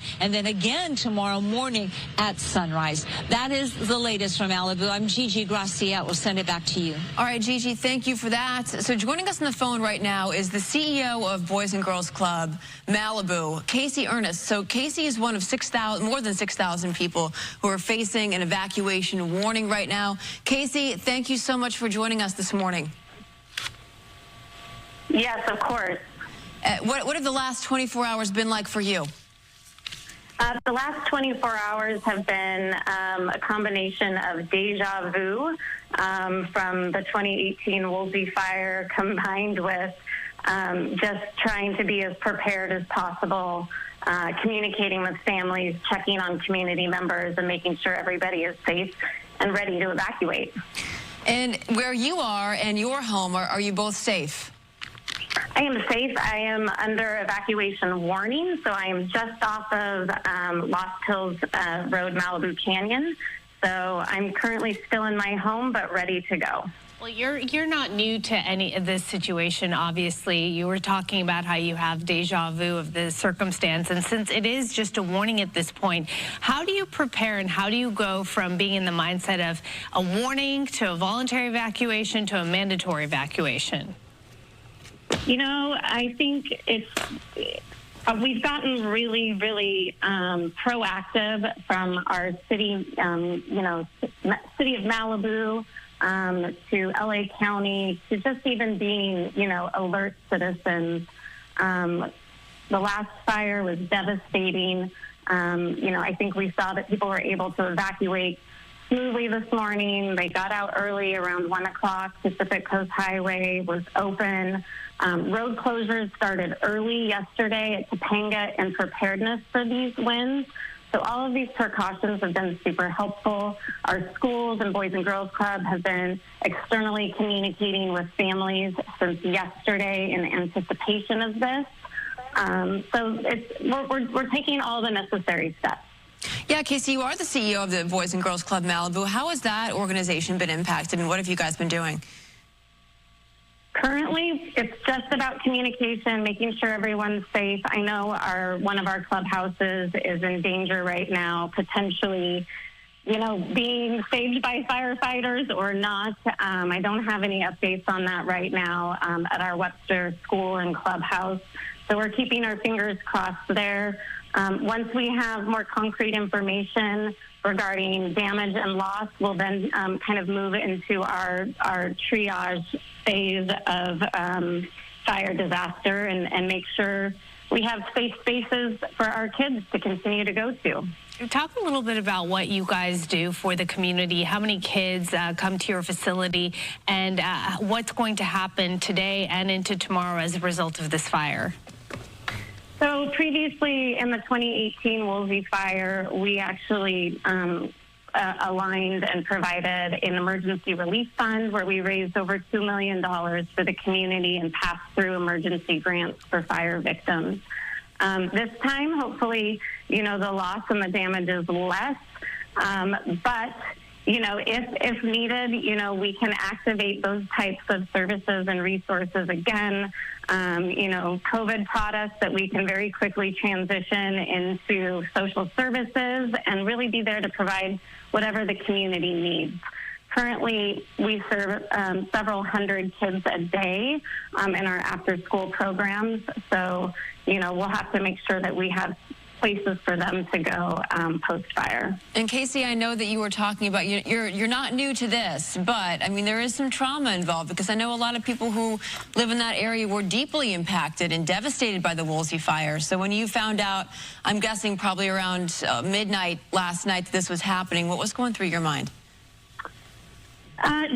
Just praying for safety of everyone and really that the damage is to be minimal. In Woolsey, I had staff and board members lose their homes as well as, countless kids that we serve. I'm pretty sure in this current fire, we've had some families lose their home, and I know, most of our organization leadership is evacuated. So we're no stranger, sadly.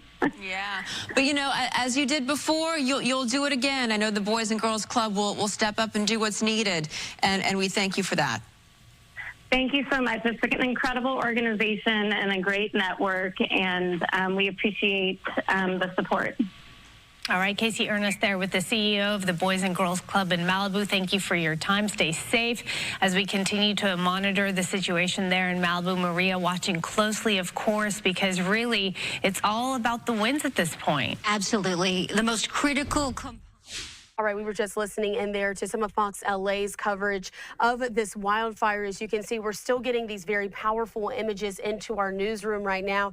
Again, it's amazing to see as that mansion is just sitting there on the cliff, just the amount of smoke and up in the air from these fires. So, of course, we know 2,200 acres burned so far in the Franklin fire, over 700 firefighting personnel on the ground, making sure they are working to put out this fire. At this point, though, we just heard from the chief of police there in LA County, his chief of fire, I should say, in LA County, saying that this fire is 0% contained. So going to continue to keep up with the very latest here. Let's step away for a 2-minute break. Stay right here with us on Live Now.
Welcome into Live Now from Fox. I'm your host, Christina Evans. We are continuing to track the very latest right now. Looking there on your screen, you can see those aerial images that we have from the Franklin fire that is currently burning right now in Malibu. So we do know that a crew of 700 firefighters are continuing to battle that fire. This is being fueled by the Santa Ana winds there in Southern California. Right now, we do know that Pepperdine University, they are under a shelter-in-place order for those college students. We heard from the chief of fire department there, letting us know that this fire is currently 0% contained. So we are continuing here on Live Now from Fox to get the very latest here on this fire and getting those updates as well.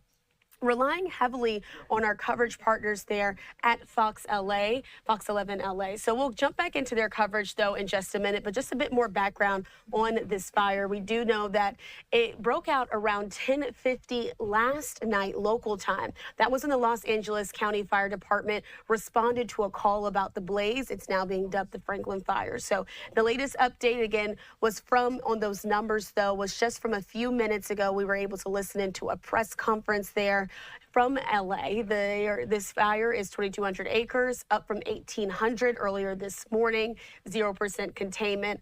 Residents right now, though, are being implored by officials not to use their sprinklers or irrigate their lawns at this time because they need to use that very limited amount of water in this firefight. So we also know that the LA County Sheriff Robert Luna said in an update that 18,000 people have been impacted by this fire and that there are currently 8,100 structures in that affected area. We've been getting some really great aerial shots as well of those areas where you can see some of these structures, some of them being homes, some of them being schools, some of them also being areas like shopping centers and malls in the Malibu area. So continuing again to get the very latest of those structures, though, like we said, about 8,100 that are currently in that zone. 22,000 are currently under evacuation orders specifically, but another 6,000 are under evacuation warnings, meaning that evacuation is not needed at this time, but you are on the lookout for that to eventually come into place. So again, did want to get that in for you. Let's tune back into our coverage there with Fox LA. Let's listen into their coverage. Stay alert and follow those evacuation orders. Also, fire crews from multiple counties are joining LA County officials to get a handle on the Franklin fire. We're going to give you a look at the time lapse, which shows just how a small brush fire can turn into something much larger.